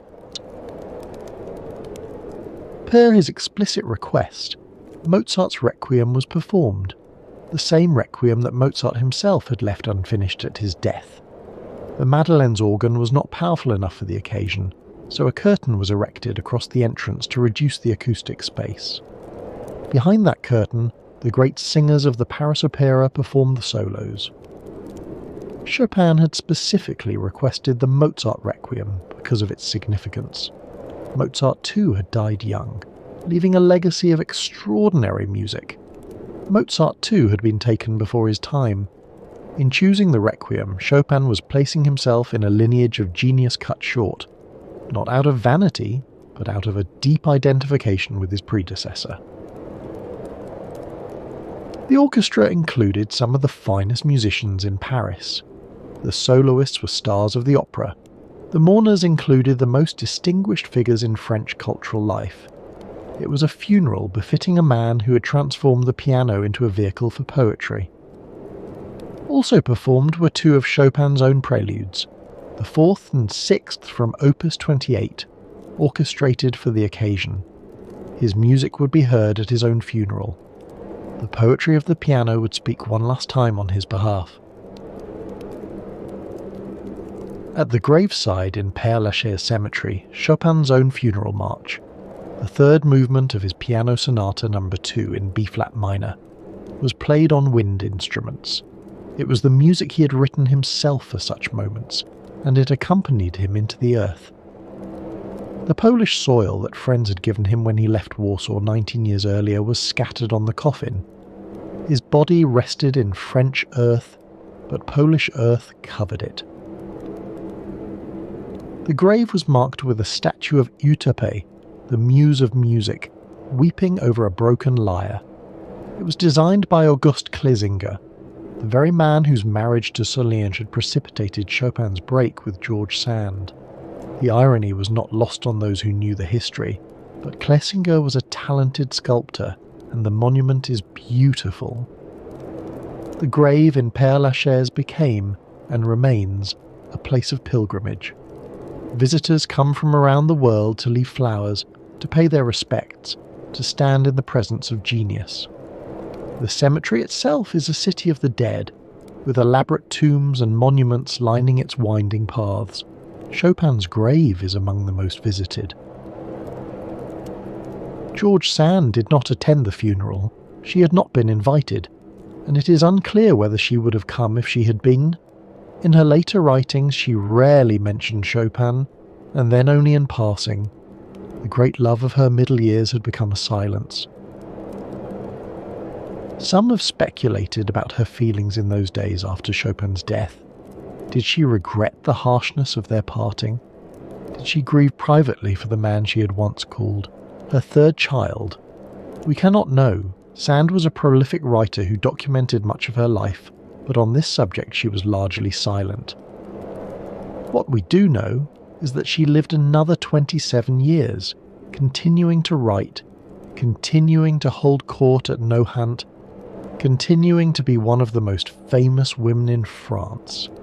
She died in 1876, having outlived Chopin by more than a quarter century. By then, his reputation had grown to proportions he could never have imagined during his lifetime. Within years of his death, Chopin's music had become a central pillar of the piano repertoire. His students spread his teachings across Europe. His works were published and republished in increasingly elaborate editions. Pianists competed to perform his nocturnes, his waltzes, his etudes. The Romantic generation that had known him in person gave way to new generations that knew him only through his notes on the page. The teaching lineage proved especially important. Chopin's students became teachers themselves, passing along his methods, his insights, his particular approach to the instrument. Karol Mikuli taught in Lviv. His students included several who would become important pedagogues in their own right. Princess Czartoryska performed and taught in Paris, maintaining the Chopin tradition in the city where he had made his name. Through these chains of transmission, something of Chopin's actual sound, not just his notes but his style of playing, survived into the 20th century. Early recordings by pianists who had studied with Chopin's students give us some sense of how the music might have sounded in the composer's own hands. The tempos are often freer than we might expect. The rubato is more pronounced. There is a quality of spontaneity, of improvisation, that later generations of pianists would sometimes lose. The published editions of Chopin's music present their own challenges. Chopin was meticulous about his scores, but he often made changes when teaching. suggesting different fingerings, altering dynamics, adding ornaments. His students' copies preserve some of these variations, but reconciling them into a single authoritative text is nearly impossible. Every modern edition is, to some extent, an interpretation. The music proved remarkably durable. Where other romantic composers faded from fashion, Chopin remained. The intimacy that had limited his constant appearances during his lifetime became, in the age of recordings, a strength. His music worked in small spaces, living rooms, bedrooms, headphones. It did not need a concert hall to breathe. And there was something else. Chopin's music seemed to speak to fundamental human experiences in a way that transcended its historical moment. The nocturnes, written for Parisian salons of the 1830s, became the soundtrack for Lovers a Century and a Half Later. The preludes, composed in a cold monastery on Majorca, became touchstones for anyone confronting mortality. The music carried grief, tenderness, longing, resolution. It carried them without words, without explanation. You did not need to know that Chopin was dying when he wrote a particular piece to feel what the piece contained. This universality is perhaps Chopin's greatest achievement. He wrote from a specific place, a specific time, a specific set of experiences: Polish exile, Parisian sophistication, romantic love, terminal illness. But the music he created speaks to experiences that are universal: loss, love, the passage of time, the beauty of the world, the approach of death. We listen to the nocturnes and we hear our own losses, our own loves, our own mortality. The music becomes a mirror, reflecting back to us what we bring to it. This is why Chopin's music remains powerful nearly 2 centuries after his death. It is not museum music, preserved but lifeless. It is living music, speaking to each generation in terms that generation can understand. Consider how the music has been used in the 2 centuries since Chopin's death. It has been played at weddings and funerals, in concert halls and living rooms, in films and television shows. It has been used to sell products and to accompany meditation. It has been arranged for orchestra, for guitar, for synthesizer. It has been sampled and remixed and reimagined. Through all these transformations, the essential quality of the music remains. The melodies are still haunting. The harmonies are still moving. The emotional content, whatever we choose to call it, still speaks to listeners. Chopin's music has proved remarkably adaptable, remarkably resilient, remarkably alive. The specific circumstances of Chopin's life, the exile, the illness, the love affair with George Sand, these provide context, depth, understanding. But they are not necessary. The music works even for listeners who know nothing of the biography. It works because it speaks to something deeper than biography, something more fundamental than history. The heart in the Holy Cross Church became, over time, a shrine. When Poland finally regained independence in 1918, the heart became a symbol of national continuity. Proof that Poland had survived partition, that its culture had endured, that its greatest composer had never truly left. The newly independent Poland embraced Chopin as a national hero. His music was played at official ceremonies. His image appeared on currency and postage stamps. The anniversary of his birth became a national holiday. The Chopin competition, the International Chopin Piano Competition, was established in 1927, bringing pianists from around the world to Warsaw to compete in performing his music. The competition became one of the most prestigious events in the classical music world. Winners included Martha Argerich, Maurizio Pollini, Christian Zimmermann, some of the greatest pianists of the 20th century. To win the Chopin competition was to join an elite company, to be recognized as one of the finest interpreters of the composer's music. And at the centre of all this activity, the competitions, the concerts, the pilgrimages, was the heart in the Holy Cross Church. The physical Chopin, or what remained of him, anchored the cultural Chopin. The heart was proof that he was real, that he had lived and suffered and died, that he was not merely a legend but a man. Then came the Second World War. In August of 1944, the Warsaw Uprising began. Polish resistance fighters attempted to liberate the city from Nazi occupation. The fighting was brutal. Building by building, street by street, the Germans destroyed the city. The Holy Cross Church was caught in the combat. It was damaged, then occupied by Nazi forces, who used its tower as a defensive position. A German priest serving with the occupying forces, his name was Schulze, understood what was at stake. He requested permission from his superiors to remove Chopin's heart for safekeeping. Remarkably, permission was granted. The story of the heart's rescue is itself remarkable. In the midst of one of the most brutal urban battles of the war, with Warsaw being systematically destroyed, a German chaplain took the time to protect the heart of a Polish composer. It was an act of cultural preservation that transcended the terrible logic of the war. Schulze took the heart and kept it safe through the final months of the conflict. When the war ended and Warsaw lay in ruins, 80% of the city had been destroyed. The heart was one of the few treasures that had survived intact. The reconstruction of Warsaw after the war was itself a massive undertaking. The old town was rebuilt stone by stone, using historical paintings and photographs as guides. The Holy Cross Church was restored to its pre-war appearance, and in 1951, in a ceremony attended by government officials and cultural leaders, Chopin's heart was returned to its pillar.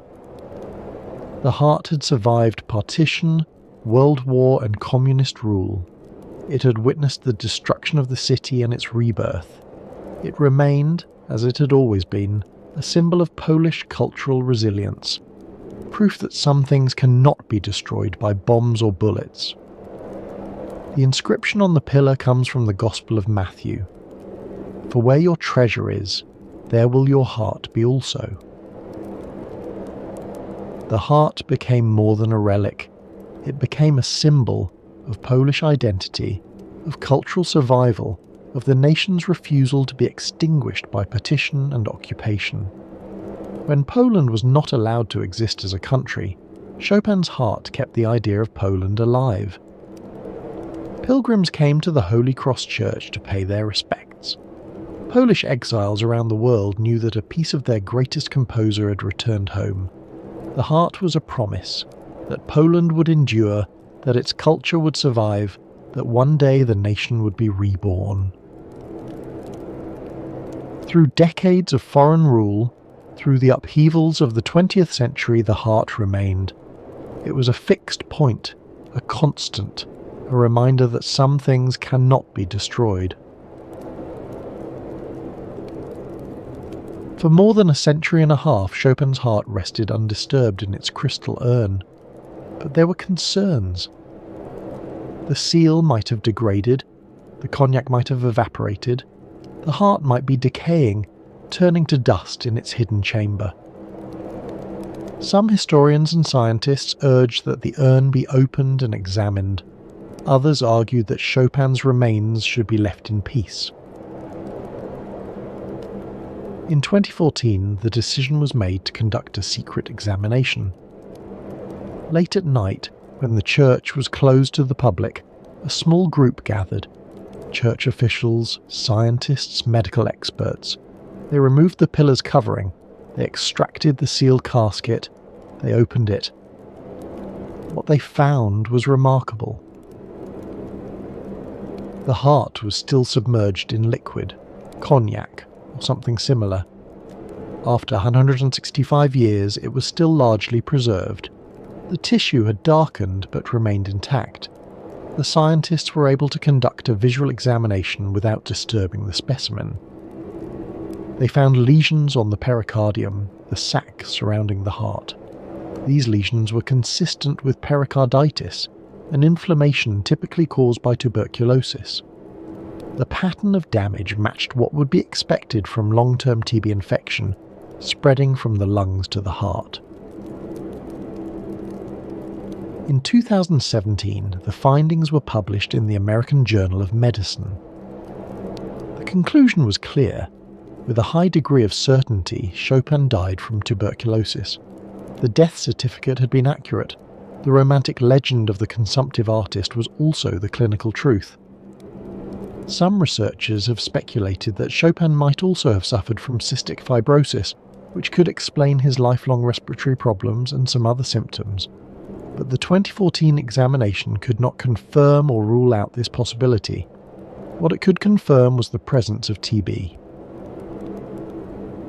The heart was resealed in its urn, returned to its pillar and covered once more. It rests there still. The examination answered questions that had lingered for more than a century and a half. It confirmed what the death certificate had stated, what the doctors of 1849 had believed, but it also raised new questions about the nature of Chopin's illness, about whether he might have suffered from additional conditions, about the exact mechanisms by which tuberculosis had destroyed his lungs and finally stopped his heart. Some researchers have suggested that Chopin might also have had cystic fibrosis, a genetic condition that causes chronic lung infections and digestive problems.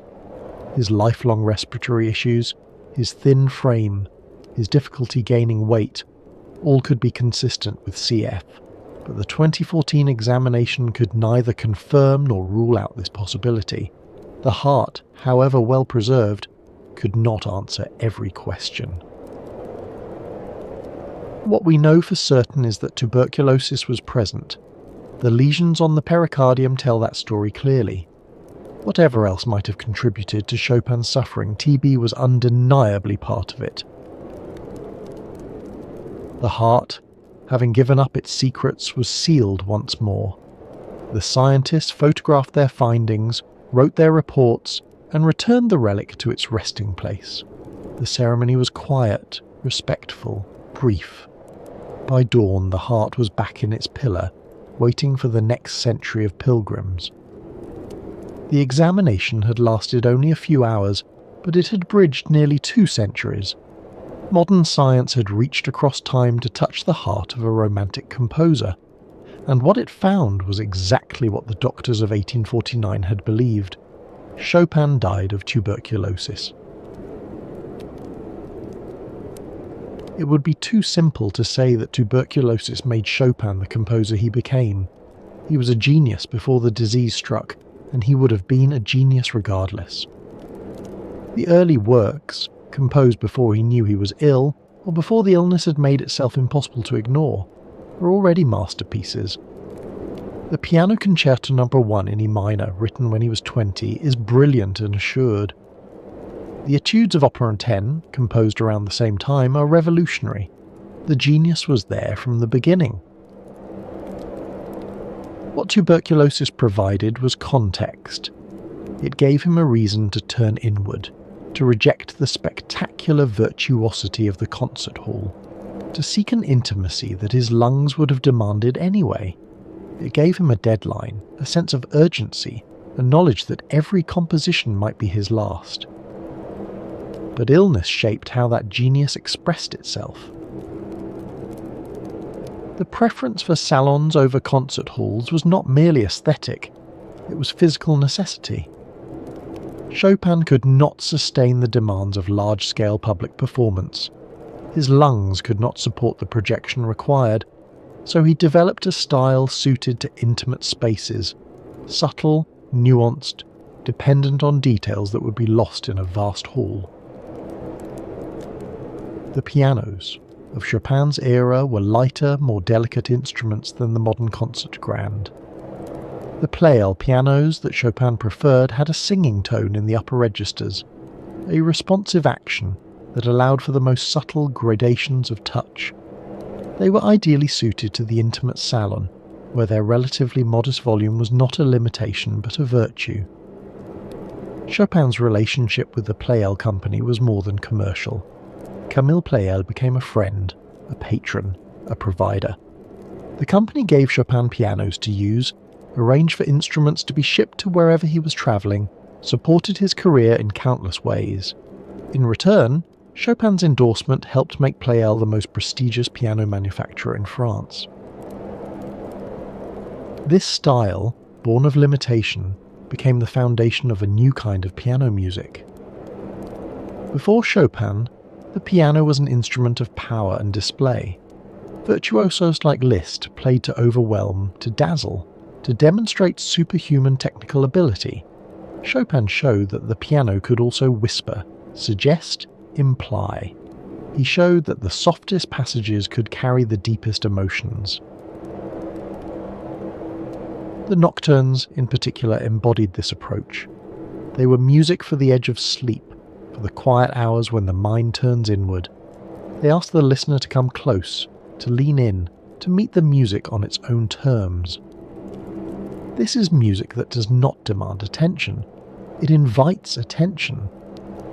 And this invitation, this gentle, persistent offer of beauty, has kept listeners coming back for nearly 2 centuries. Some listeners have tried to hear Tuberculosis directly in Chopin's music.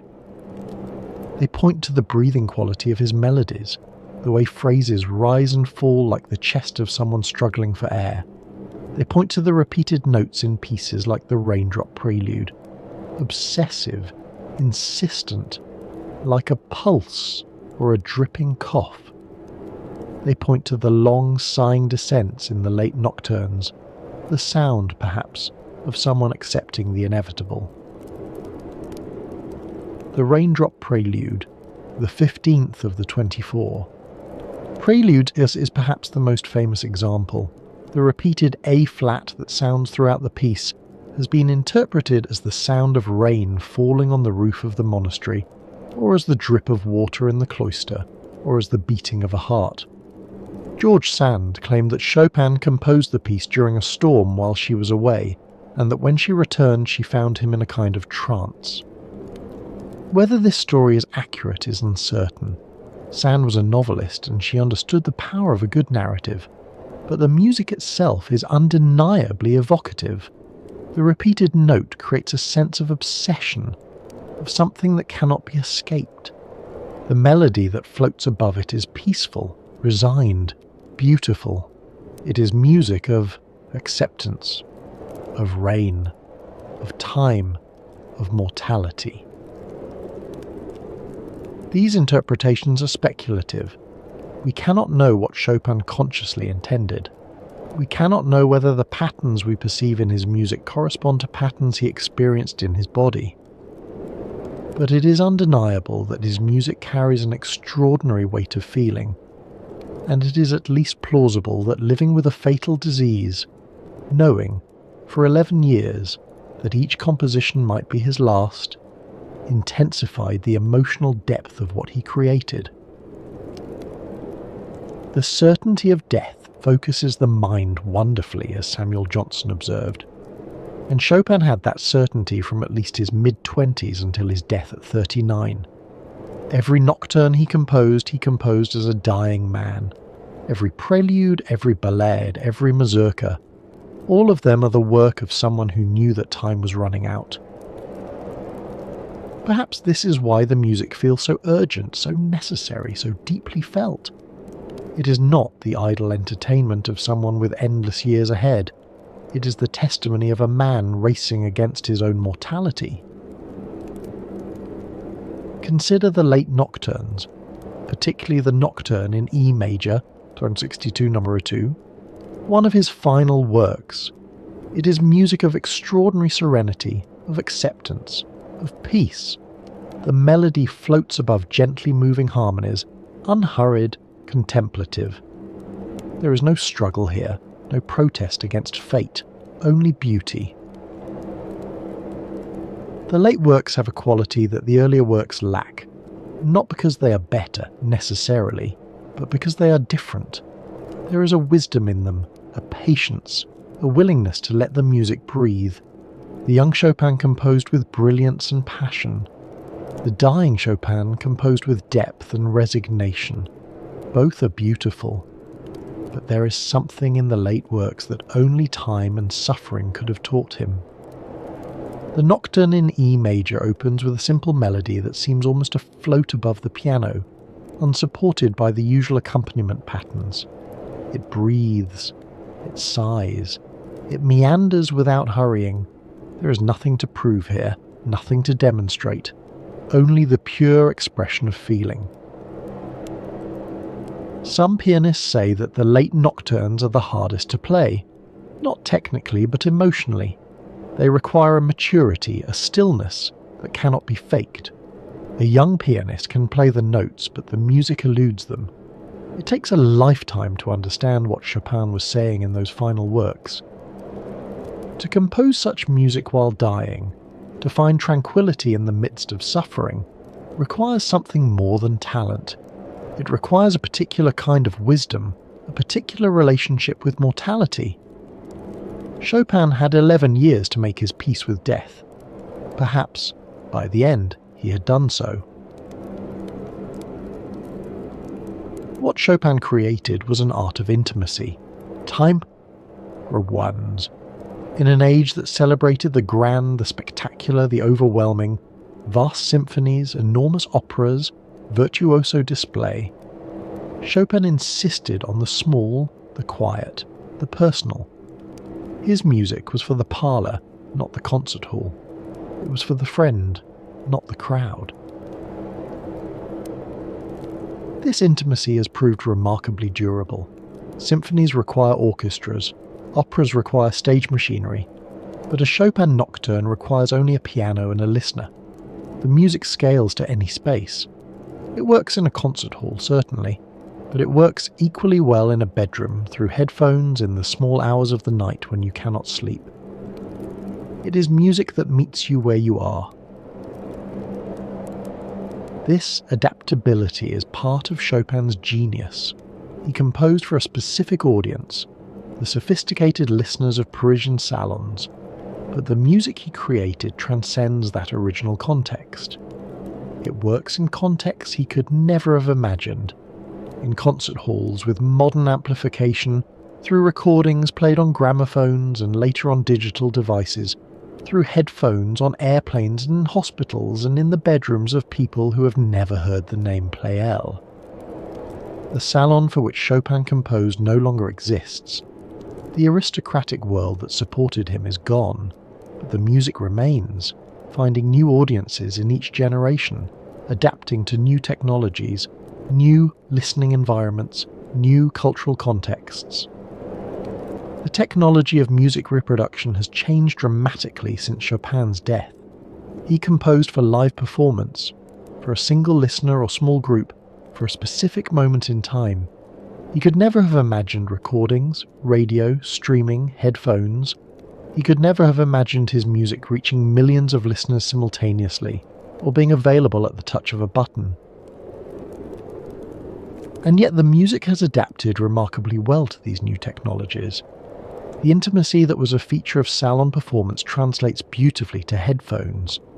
The subtlety that would be lost in a large concert hall is preserved in high-quality recordings. The breathing quality of his melodies seems almost designed for private listening, for the experience of having music speak directly to you, without mediation. Perhaps Chopin, who valued intimacy above all, would have appreciated this. Perhaps he would have been delighted to know that his music could reach listeners in their bedrooms, in their headphones, in the quiet hours of the night. Perhaps he would have seen in streaming technology the ultimate realization of his artistic vision, music for the individual, for the solitary listener, for the person seeking beauty and solace in the dark. And this, perhaps, is why Chopin's music has become so central to the experience of relaxation, of contemplation, of sleep. The nocturnes in particular, those night pieces, with their floating melodies and gentle harmonies, seem designed for the threshold of consciousness. They do not demand active listening. They invite you to drift, to let go, to sink into a state between waking and dreaming. This was not, of course, what Chopin intended. He composed for alert listeners in candlelit salons, not for sleepy listeners with wireless earbuds. But the qualities that made his music work in the salon, the subtlety, the intimacy, the absence of bombast, also make it work at bedtime. Beauty, it seems, is adaptable. Chopin lived his entire adult life in exile. He left Poland at 20 and never returned. The country he loved existed during his lifetime only as an idea, a memory, a hope, a political aspiration that would not be realized until nearly 70 years after his death. And yet his music is saturated with Poland. The mazurkas carry the rhythms of the Polish village. The polonaises carry the ceremonial pride of the Polish court. Even the nocturnes and preludes, which have no obvious national content, are shaped by a sensibility formed in Warsaw, by a childhood spent listening to folk musicians at country weddings. Chopin could not go home, so he made home portable. He carried Poland with him in his music, in the container of Polish soil that he kept throughout his life, in the heart that his sister smuggled back across hostile borders. There is something universal in this exile experience. We all carry places within us, childhood homes, beloved cities, landscapes that shaped our sense of beauty, and we all experience in some form the impossibility of return. Time exiles us from our own pasts. The places we remember no longer exist. We no longer exist as the people who knew them. Chopin's music speaks to this universal exile. The nostalgia in his melodies is not only for Poland, it is for everything we cannot go back to, everything we carry forward only in memory. This is why the music resonates so powerfully across cultures. A Japanese pianist playing a mazurka is not pretending to be Polish. She's connecting to something in the music that speaks to her own experience of longing, her own sense of distance from things she has lost. A Brazilian teenager listening to a nocturne through headphones is not thinking about 19th century Paris. He is feeling something in the music that mirrors his own inner landscape. The mazurkas, in particular, are saturated with this longing. They carry the rhythms of the Polish village, the accented second beat, the modal harmonies, the drone bass that evokes the folk musicians of the countryside. But they are not folk music. They are the memory of folk music, filtered through the consciousness of an exile who can never return. Each mazurka is a small world complete in itself. Some are bright and danceable, others are dark and introspective. Some seem to celebrate the joy of the village festival, others mourn what has been lost. Together they form a portrait of a homeland that exists only in imagination, the Poland of the mind preserved in sound. When we listen to the mazurkas, we hear Chopin remembering. We hear the ache of distance, the impossibility of return. And something in us recognizes this ache, because we have felt it too, for places, for people, for versions of ourselves that no longer exist. Tuberculosis was the defining disease of the Romantic era. It killed Keats at 25, Shelley's wife Mary at 53, Emily Bronte at 30. It shaped the imagination of an entire culture. The consumptive, pale, feverish, creative, dying young became an archetype of artistic genius. The association between tuberculosis and creativity was so strong that some romantic writers actually envied the disease. Lord Byron reportedly said that he would like to die of consumption, because then the ladies would say, "See that poor Byron, how interesting he looks in dying." The comment was meant as a joke, but it captured something real about the cultural moment. Consumption seemed to refine its victims, to burn away the gross physical body and reveal the spirit within. The pallor, the flushed cheeks, the brightness of the eyes. These symptoms of disease became markers of sensitivity, of artistic temperament, of genius. The consumptive artist was not merely sick. He was touched by something transcendent. This was, of course, nonsense. Tuberculosis did not make anyone more creative. It did not confer genius. It was a terrible disease that caused suffering and death. The romantic myth of consumption was a fantasy, a way of making sense of something senseless. Chopin embodied this archetype. He was pale, fragile, brilliant. He coughed blood in Mallorca while composing some of the most beautiful music ever written. He died at 39, leaving behind a body of work that seemed almost impossibly refined.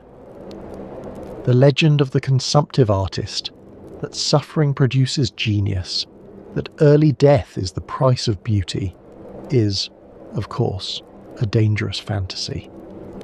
Tuberculosis was a brutal disease that killed millions of people who were not artists, whose deaths produced nothing but grief. The romantic glorification of consumption was, at best, a coping mechanism for an era that had no effective treatment. The discovery of effective antibiotics in the 20th century revealed the myth for what it was. Tuberculosis could be cured. The pale, ethereal consumptive could become a healthy, ordinary person. And when the disease no longer carried its aura of doom, the romantic associations faded. Tuberculosis became just another illness. Serious, certainly, but no longer touched by transcendence. For Chopin, of course, there was no cure. He lived and died in an era when tuberculosis meant a slow, inevitable decline. He watched his body waste away. He experienced the exhaustion, the hemorrhages, the progressive loss of function. He knew for more than a decade that he was going to die.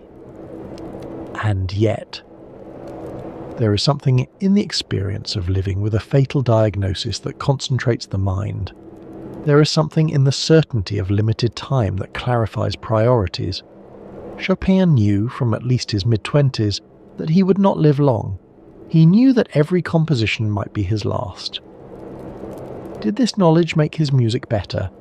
We cannot know, but we can observe that his music has a quality of urgency, of compressed meaning, that seems to come from someone who has no time to waste. The romantic myth of the consumptive artist is false, but it is false in the way that a metaphor is false, pointing toward a truth that it cannot quite capture. What we can say with certainty is that Chopin did not waste his illness. He did not surrender to it, did not allow it to define him entirely, did not let it silence him before his time. For 11 years he composed and taught and performed, even as the disease progressively destroyed his lungs. He worked until he could work no more. This is not to romanticize his suffering. The suffering was real, and it was terrible. But so was the art that emerged from it, and the art outlasted the suffering, as art tends to do. We listen to the nocturnes today without thinking about tuberculosis. We hear the beauty, the tenderness, the melancholy, and these qualities speak to us directly, without requiring knowledge of their origin. The music has freed itself from biography. It belongs to anyone who listens. This liberation from biography is itself a kind of triumph. Chopin's music is not merely about tuberculosis or exile or unrequited love. It is about being human. It speaks to experiences that we all share, regardless of our circumstances. The specifics of his life gave him something to say, but what he said transcends those specifics. A listener who knows nothing of Chopin's biography can be moved by a nocturne. A listener who knows everything about his biography can be moved in a different way. Both responses are valid. Both are what Chopin would have wanted. He composed not for scholars or biographers, but for listeners, for anyone willing to sit quietly and let the music speak. And yet knowing the context can deepen our appreciation. When we understand that these sounds came from a man whose lungs were failing, whose every breath was precious, whose creative time was running out, we hear something more. We hear courage, we hear defiance, we hear the human spirit refusing to be silenced. Here is one way to understand Chopin's music as the sound of breathing. The melodies rise and fall like the chest of someone drawing breath. The phrases have the length of human exhalation. The rubato, that elastic stretching and contracting of tempo that was Chopin's signature, mimics the irregular rhythms of respiration. This breathing quality was partially a matter of influence. Chopin learned from the Italian opera singers of his time, particularly Bellini, whose melodic lines were designed for the human voice. He translated this vocal quality to the piano, making the instruments sing as voices sing. But it was also perhaps a matter of necessity. A man whose lungs are failing is acutely aware of breath. He knows what it feels like when the air will not come, when the chest tightens, when each respiration requires conscious effort. This awareness might naturally shape the music he creates. When we listen to Chopin, we are listening to music that breathes, and in following that breath, and letting our own respiration synchronize with the rise and fall of his phrases, we enter a kind of meditation. We become aware of our own lungs, our own rhythm, our own fragile hold on life. This is one reason the music works so well for relaxation and sleep. It slows us down. It brings us into our bodies. It reminds us that we, too, are breathing, and that this breathing, which we take for granted, is itself a kind of miracle. There is a meditation practice that involves focusing on the breath, simply observing the inhale and exhale, without trying to control it, without judging it, simply being present to this fundamental rhythm of life. Chopin's music invites a similar kind of attention. It asks us to be present to the rise and fall of melody, to the pulse of harmony, to the gentle breathing of musical phrase. For Chopin, breathing was never to be taken for granted. Every breath was a struggle, a reminder of the disease that was slowly destroying him. Perhaps this is why breath is so present in his music, not as a technical device, but as a fundamental element, as essential as the notes themselves. When Chopin instructed his students to play as one breathes, he was not speaking metaphorically. He was describing his own experience of music, music that rose and fell with the chest, that paused when the lungs needed rest, that flowed with the rhythm of respiration. He was teaching them to embody the music, to make it physical, to connect it to the most fundamental process of being alive. The music breathes because he could not take breathing for granted, and when we listen, we are reminded of what he knew so intimately, that breath is life, and life is fragile, and every moment of breathing is a gift. Of Frédéric Chopin, what remains? The music, obviously, more than 200 compositions, almost all for solo piano, that form a central pillar of the repertoire. Every pianist learns Chopin, every concert hall performs him. The nocturnes, the preludes, the etudes, the ballads. These are not historical curiosities. They are living presences, performed and recorded and streamed constantly around the world. The influence remains too, the countless composers and pianists who have been shaped by his example. Debussy, who continued Chopin's exploration of piano sonority. Rachmaninoff, who shared his gift for melody. Scriabin, who pushed Chopin's harmonic innovations into new territory. The entire tradition of piano music since the mid-19th century bears his stamp. The recordings remain, thousands of them by hundreds of pianists, each offering a different interpretation of his scores. Rubinstein's aristocratic elegance, Horowitz's volcanic intensity, Pollini's crystalline clarity, Zimmermann's searching introspection. Each generation produces new interpreters, new readings, new ways of hearing music that is nearly 2 centuries old.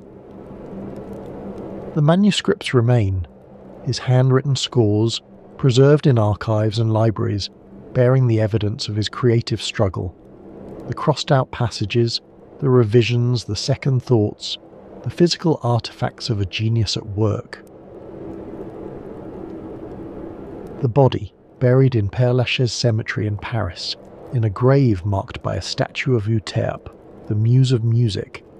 Pilgrims come to leave flowers, to pay respects, to stand in the presence of what remains of the physical man. And the heart. The heart in its crystal urn, in its pillar in the Holy Cross Church in Warsaw. The journey of the heart is itself a story of love and devotion. Ludwika carried it across borders, through checkpoints, past customs officials. She risked her own safety to fulfill her brother's last wish. She understood that this was not merely a piece of tissue in a jar. It was Poland's claim on Chopin, the piece of him that would finally come home. When she delivered the heart to the Holy Cross Church, she was completing a promise made in a Parisian apartment as her brother lay dying. She was reuniting Chopin with the homeland he had loved and lost. She was giving him back to Poland in the only way she could. Chopin wanted his heart to go home. Poland was not free in his lifetime, but his heart has been there for more than 170 years, through partitions and world wars, through occupation and liberation, through communism and its collapse. His heart has witnessed the nation being reborn. There is something almost unbearably moving in this, the exile who could never return, returning after death. The heart that kept beating for Poland long after it stopped beating in his chest. And there is something moving too in the 2014 examination, the scientist opening the urn in the middle of the night, confirming what the death certificate had said 165 years earlier: tuberculosis, the disease that shaped his music, that limited his performances, that killed him at 39. The heart remembers. Even preserved in cognac, it bears the marks of what the body endured. Every year, thousands of visitors come to the Holy Cross Church in Warsaw. They stand before the pillar, read the inscription, pay their respects. Many are pianists who have spent years learning Chopin's music. Many are Poles for whom Chopin represents something essential about their national identity. Many are simply lovers of beauty who have been moved by the nocturnes and want to connect somehow with the man who made them. They come from every country, every culture. They come speaking dozens of languages, but they share this. They have heard Chopin's music, and they have been changed by it. They have experienced something that words cannot quite capture, and they want to stand in the presence of the heart that made that music possible. The pillar is modest, not a grand monument but a simple marker. The inscription is brief, and yet this is one of the most visited sites in Warsaw, a place of pilgrimage for music lovers around the world. They stand before the pillar and think about what is inside. A heart preserved in cognac, bearing the marks of tuberculosis, carrying the memory of a genius who died too young. They think about the music that Heart helped to create. They think about the exile who wanted so desperately to come home. Chopin wanted his heart to go home, and home has welcomed it. After nearly 2 centuries, he rests where he belongs. Not in body, but in the part of himself that mattered most. And so we return to where we began. A heart in a crystal urn, scientists gathering in the night, the confirmation of what everyone had suspected, that the poet of the piano died as romantic poets were supposed to die, consumed by the disease that gave consumption its name. But Chopin's story is not finally about disease. It is about what can be created within limitation.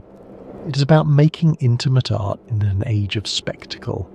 It is about carrying home within you when you cannot go home.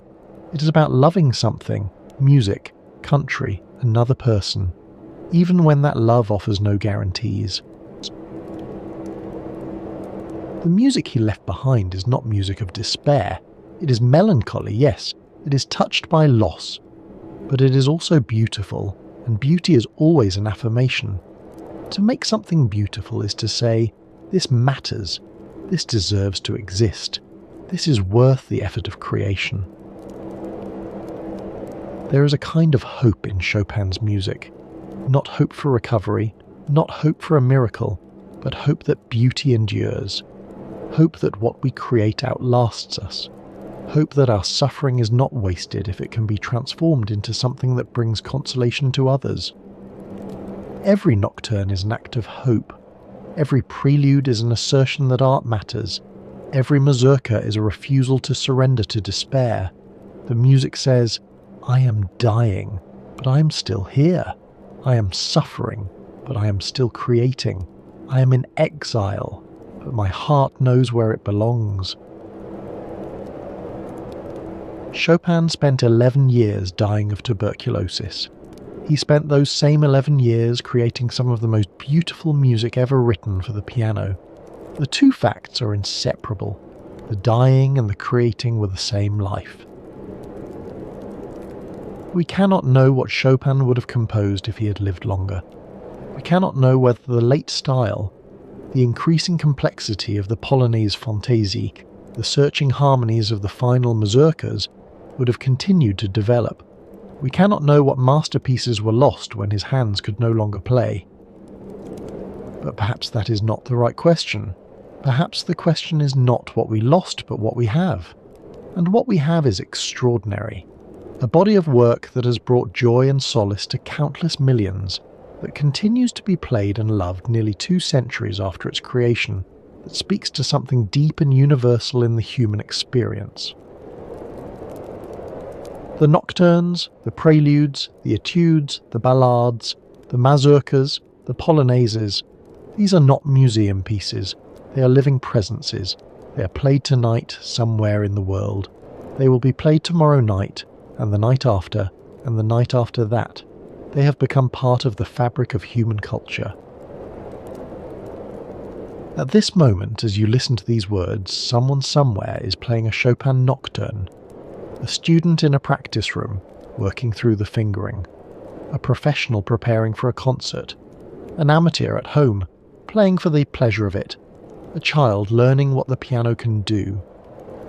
Somewhere in the world, at every moment, Chopin's music is being made. This is a kind of immortality, not the preservation of a body or a heart, but the endless recreation of sounds he imagined nearly 2 centuries ago. Every time someone plays a nocturne, Chopin lives again. Every time someone listens, he speaks again. The music is not a memorial, it is a presence. This is Chopin's true legacy. Not the heart in the church, however moving. Not the myths and legends that have grown up around him, but the music itself, the sounds he left behind, the beauty he created, the gift he gave to the future. And so, as the night deepens and the nocturnes fade into memory, we leave behind the salons of Paris, the cold monastery in Majorca, the quiet apartment on the Place Vendôme. We leave behind the heart in its church, the body in its grave, the music that lives on. But the music does not truly leave us. It enters us and stays. It becomes part of how we hear, how we feel, how we breathe. When we listen to Chopin, we are not merely consuming entertainment. We are participating in something that a dying man offered to the future, a gift made more precious by the knowledge of its cost. There is a word in Polish, żal, that is often translated as sorrow or regret, but carries meanings that have no exact English equivalent. It suggests a longing for what is lost, a bittersweet acceptance of impermanence, a tenderness toward the past that can never be recovered. Chopin's music is saturated with żal. Every nocturne carries it. Every mazurka embodies it. It is the emotional texture of exile, of loss, of love that cannot last. When you hear Chopin's music, tonight or any night, you're hearing Jal. You're hearing the sorrow of a man who could not go home, who could not stop the disease that was killing him, who could only pour his feelings into music and hope that someone somewhere would understand. Someone does understand. Millions of people over nearly 2 centuries have understood. They have listened to the nocturnes and felt the joule.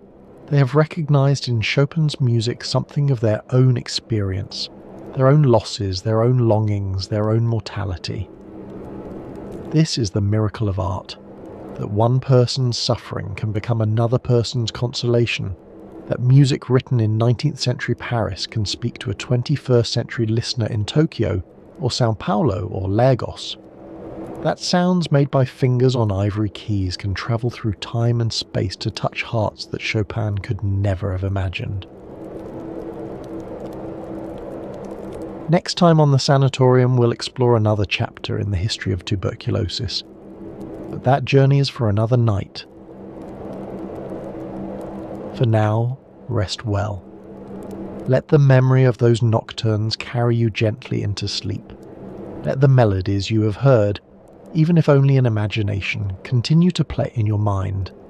Let them take you where they took the listeners in those Parisian salons nearly 2 centuries ago, to a place beyond words, beyond thought, to the quiet centre where music lives. Chopin composed for people like you, people who are ready to listen, ready to feel, ready to be moved. He composed for the night hours, for the threshold of sleep, for the moments when the day's noise fades and something deeper becomes audible. He composed for now. And if you found some measure of peace in tonight's journey, perhaps leave a like, or share it with someone who might need it. The channel depends on your support, and every subscriber helps bring more stories like this one to listeners around the world. But even if you do nothing at all except rest, that is enough. That is what Chopin would have wanted. The music was always meant to give comfort, to bring peace, to ease the burden of being human. If it has done that for you tonight, then it has done its work. The earth is suffocating, Chopin said in his final hours, but the music breathes on. It breathes in concert halls and bedrooms, in headphones and speakers, in the fingers of pianists and the ears of listeners. It breathes wherever someone takes the time to listen. It breathes because we keep it breathing, because we return to it again and again, seeking what it offers. It breathes because we need it to breathe. Thank you for being here. Thank you for listening. Thank you for keeping the music alive. Thank you for allowing Chopin to speak to you across nearly 2 centuries of silence. Good night. Sleep well.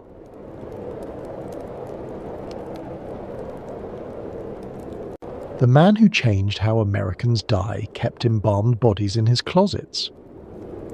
Preserved heads sat on tables in his Brooklyn parlor. Thomas Holmes had already embalmed 4,000 Civil War soldiers at $100 each when Mary Lincoln summoned him to the White House. Her husband's body would travel 1,700 miles by train, viewed by 1.5 million Americans over 3 weeks. What she didn't know, what none of them knew, was that this single funeral would empty the parlours of every home in America. Until 1910, the room where you watch television was called something else. It was called the parlour, and in that parlour families laid out their dead. They washed the bodies themselves. They dressed them in their finest clothes. They sat with them for days. Then, in a single generation, death left the home forever. The parlour became the living room because the dead no longer lived there. Tonight we trace that transformation. From the women who prepared their neighbours' bodies for half a crown, to the battlefield embalmers who followed the Civil War's carnage, to the professional funeral directors who made death their business. And at the centre of it all, tuberculosis, the disease that killed 1 in 4, the disease that sent the dying far from home, the disease that made shipping bodies back not a luxury, but a necessity. This is the story of how death became a profession, how what was once sacred became commercial, how what was once women's work became men's business, how the parlour became the living room. Welcome to the Sanatorium. Tonight we're exploring one of the most profound and most overlooked transformations in human history. The moment when death stopped being something families did themselves in their own homes, with their own hands, and became something they paid strangers to handle. It is a transformation so complete that most people today have no idea it ever happened. If you're new here, this channel explores how tuberculosis, the disease that killed 1 in 4 people in the 19th century, shaped everything from architecture to art, from fashion to the American West. If that sounds like your kind of history, consider subscribing. This episode takes us through drawing rooms and battlefield tents, through White House grief and frontier cemeteries. We'll meet the eccentric doctor who displayed corpses in his shop window, the women whose ancient work was swept away, and the entrepreneurs who saw opportunity in sorrow. We'll follow Abraham Lincoln's body on its 1,700-mile journey and watch as a nation learned to see death differently. Now, settle in, find a comfortable position, let your breathing slow. We have a long journey ahead, through lamplit parlours and gaslit streets, through the smoke of battle and the silence of the grave, through a world where death was intimate and into a world where it became invisible. Let's begin. Imagine, if you will, a farmhouse in Pennsylvania, 1843. It is February, and the cold has seeped into every corner of the house. In the front parlour, the formal room, the best room, the room where company is received, a woman lies still. She's 37 years old. She's been coughing for 18 months. The consumption has finally taken her. Her husband stands in the doorway, unsure what to do, but the women know. They always know. Within the hour, 2 neighbour women arrive. They have done this before, many times before. They bring basins and clean cloths. They bring herbs to mask the smell of sickness. They ask the husband to leave, gently but firmly, and they close the door. What happens next is ancient. They wash the body with care, with tenderness, with the unhurried attention of women who understand that this is sacred work. They close the eyes, they tie the jaw shut with a strip of cloth so the mouth won't fall open. They dress her in her best dress, the one she wore to church, the one she was married in perhaps. They comb her hair. By evening she lies in the parlour in a simple pine coffin her husband built that morning. Candles burn at her head and feet. The mirrors have been covered with black cloth, an old superstition, to prevent her spirit from becoming trapped. The clock has been stopped at the hour of her death. For the next 3 days the family will keep vigil. Neighbours will come to pay respects, to sit with the living, to bring food. The children will be lifted up to kiss their mother's forehead one last time.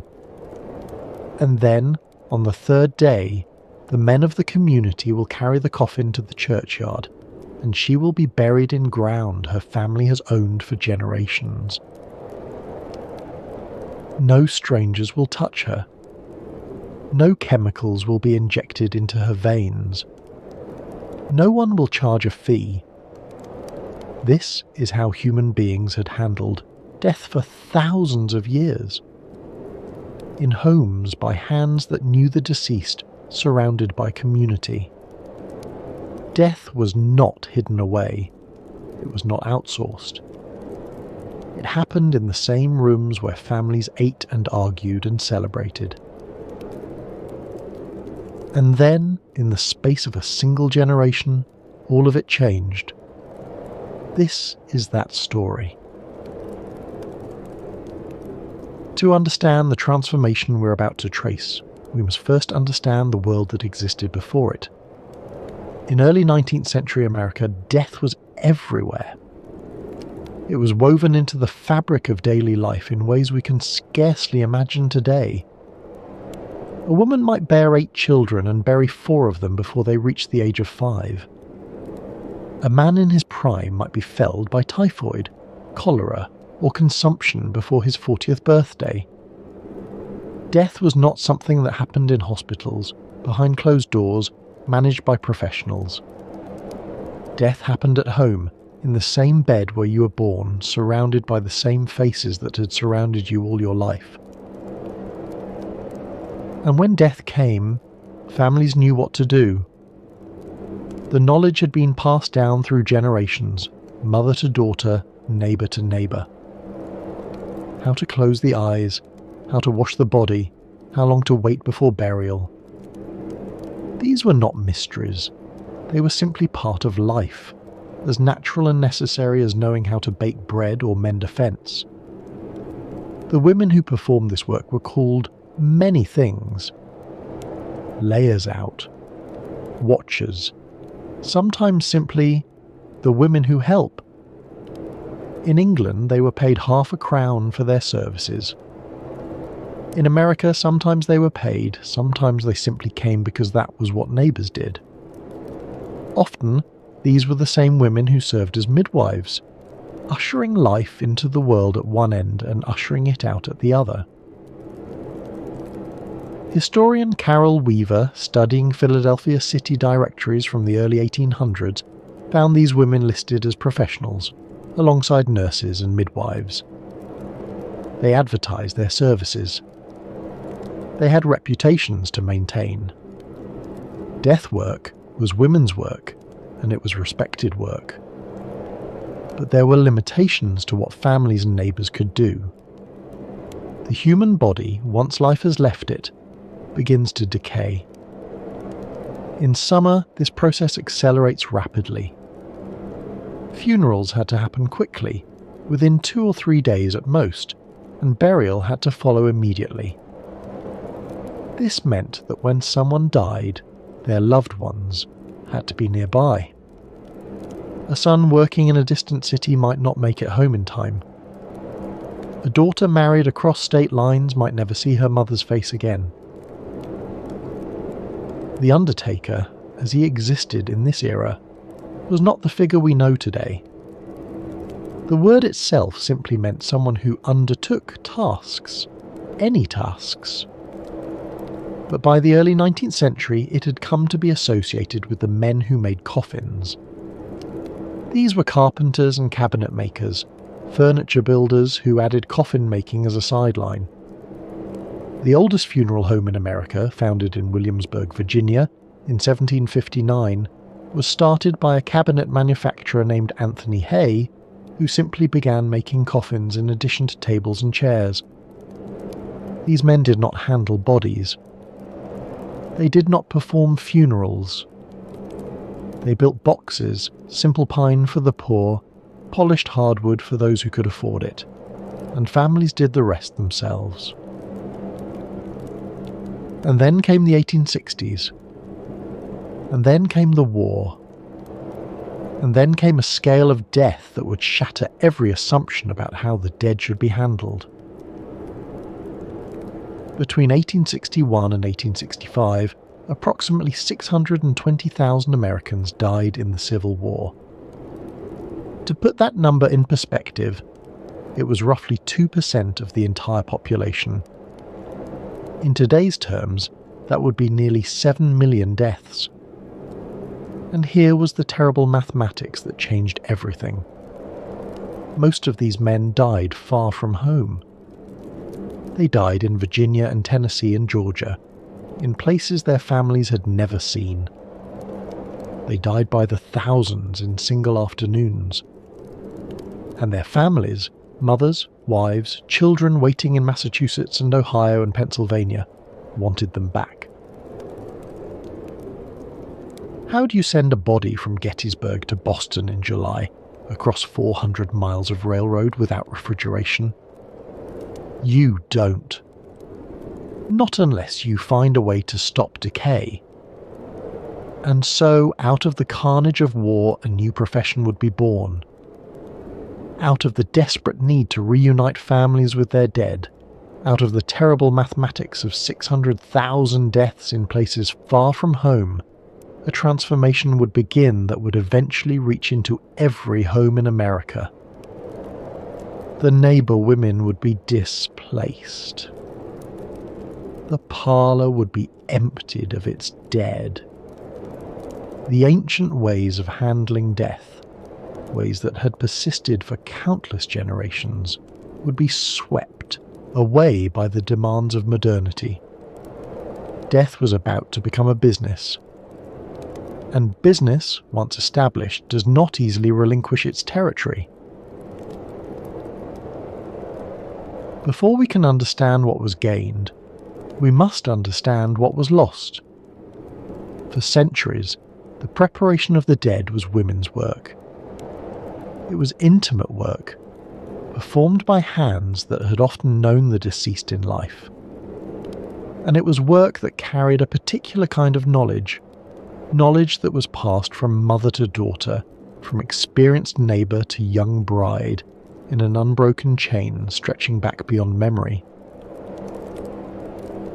The layer-out arrived soon after death. Sometimes she was a relative, sometimes a neighbour, sometimes a woman known throughout the community for her skill and her discretion.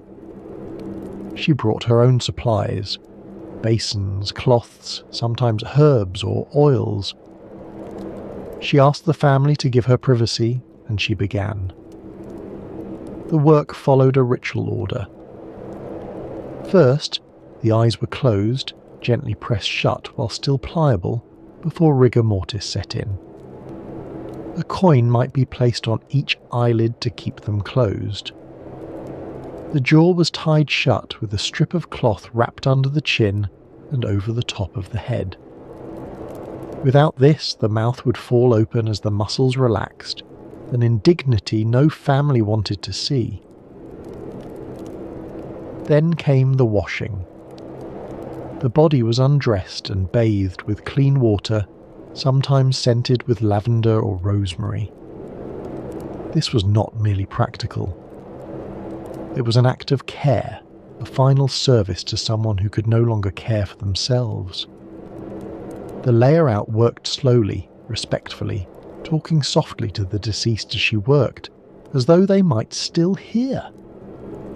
After washing came dressing. The deceased was clothed in their finest garments. For a woman, this might be her wedding dress, preserved for decades for this very purpose. For a man, his Sunday suit. For a child, and there were so many children, perhaps a christening gown. The hair was combed and arranged. Sometimes a lock was cut and saved, a memento for the living to be woven into jewellery or pressed into a locket. The hands were positioned, often crossed over the chest or clasped as if in prayer. And then the body was placed in the coffin, which had been lined with white fabric, and the coffin was placed in the parlour. For her work, the layer-out was paid a small fee. In England, this was traditionally half a crown, a modest sum but not insignificant for a working-class woman. In America, the payment varied. Sometimes it was money, sometimes it was goods, a chicken, a length of cloth, preserved vegetables from the cellar. Sometimes, among close neighbours, it was nothing at all. The understanding was that when death came to your own house, the favour would be returned. This system worked because communities were small and stable. People lived their whole lives in the same village, knew their neighbours intimately, and understood their obligations to one another. Death was not a private matter. It was a community event, and the community had roles to play. But as the 19th century progressed, those communities began to fracture. Young people left farms for cities. Immigrants arrived from distant countries without the networks of kin and neighbour that had sustained their ancestors. And in the anonymous streets of Boston and New York and Philadelphia, families found themselves facing death without the women who knew what to do. Every respectable home in 19th century America had a parlour. It was the front room, the formal room, the room where guests were received. The furniture was the best the family could afford. Horsehair sofas, velvet chairs, polished tables. The windows were draped in heavy fabric. The mantelpiece held the family's treasures, a clock perhaps, or photographs of stern-faced ancestors. The parlour was not a room for everyday living. Children were not encouraged to play there. The family gathered in the kitchen in the sitting room, in spaces where spilled milk and muddy boots were expected. The parlour was reserved for occasions, for entertaining the minister when he came to call, for hosting young suitors under watchful parental eyes, and for death. When someone died, the parlour transformed. The mirrors were covered with black cloth, an old European superstition meant to prevent the soul from becoming trapped in its own reflection. The clocks were stopped at the moment of death, marking the transition from one state of being to another. Black crape was hung from the front door to signal to the neighbourhood that this house had been visited by death. The coffin was placed on 2 straight-back chairs, or on a special stand if the family owned one. Candles burned at the head and foot, their flames never allowed to go out. Flowers surrounded the body, not merely decorative, but practical. Their fragrance helped mask the inevitable smell of decay. For the next 2 or 3 days, the family kept vigil. Someone was always in the parlour, always watching. This practice, called sitting up with the dead or waking, had multiple purposes. Officially, it was to guard against premature burial, the nightmare fear that someone might be buried alive. But more practically, it was simply what you did. You did not leave your loved one alone. Neighbours came to pay respects. They sat with the family, sharing memories of the deceased. They brought food, so much food that families sometimes struggled to eat it all. Casseroles and pies and loaves of bread appeared on the kitchen table, left by visitors who slipped in and out without fuss. Grief was not a solitary experience. It was witnessed, accompanied, shared. Children were not shielded from any of this. They were lifted up to kiss grandmother's cold forehead. They were told to say goodbye to the baby brother who had lived only 3 weeks. Death was not hidden from them because death could not be hidden. It was too present, too frequent, too woven into the fabric of ordinary life. And when the wake was complete, when the visiting hours were done, the men of the community gathered. They lifted the coffin onto their shoulders and carried it out of the house, through the streets, to the churchyard.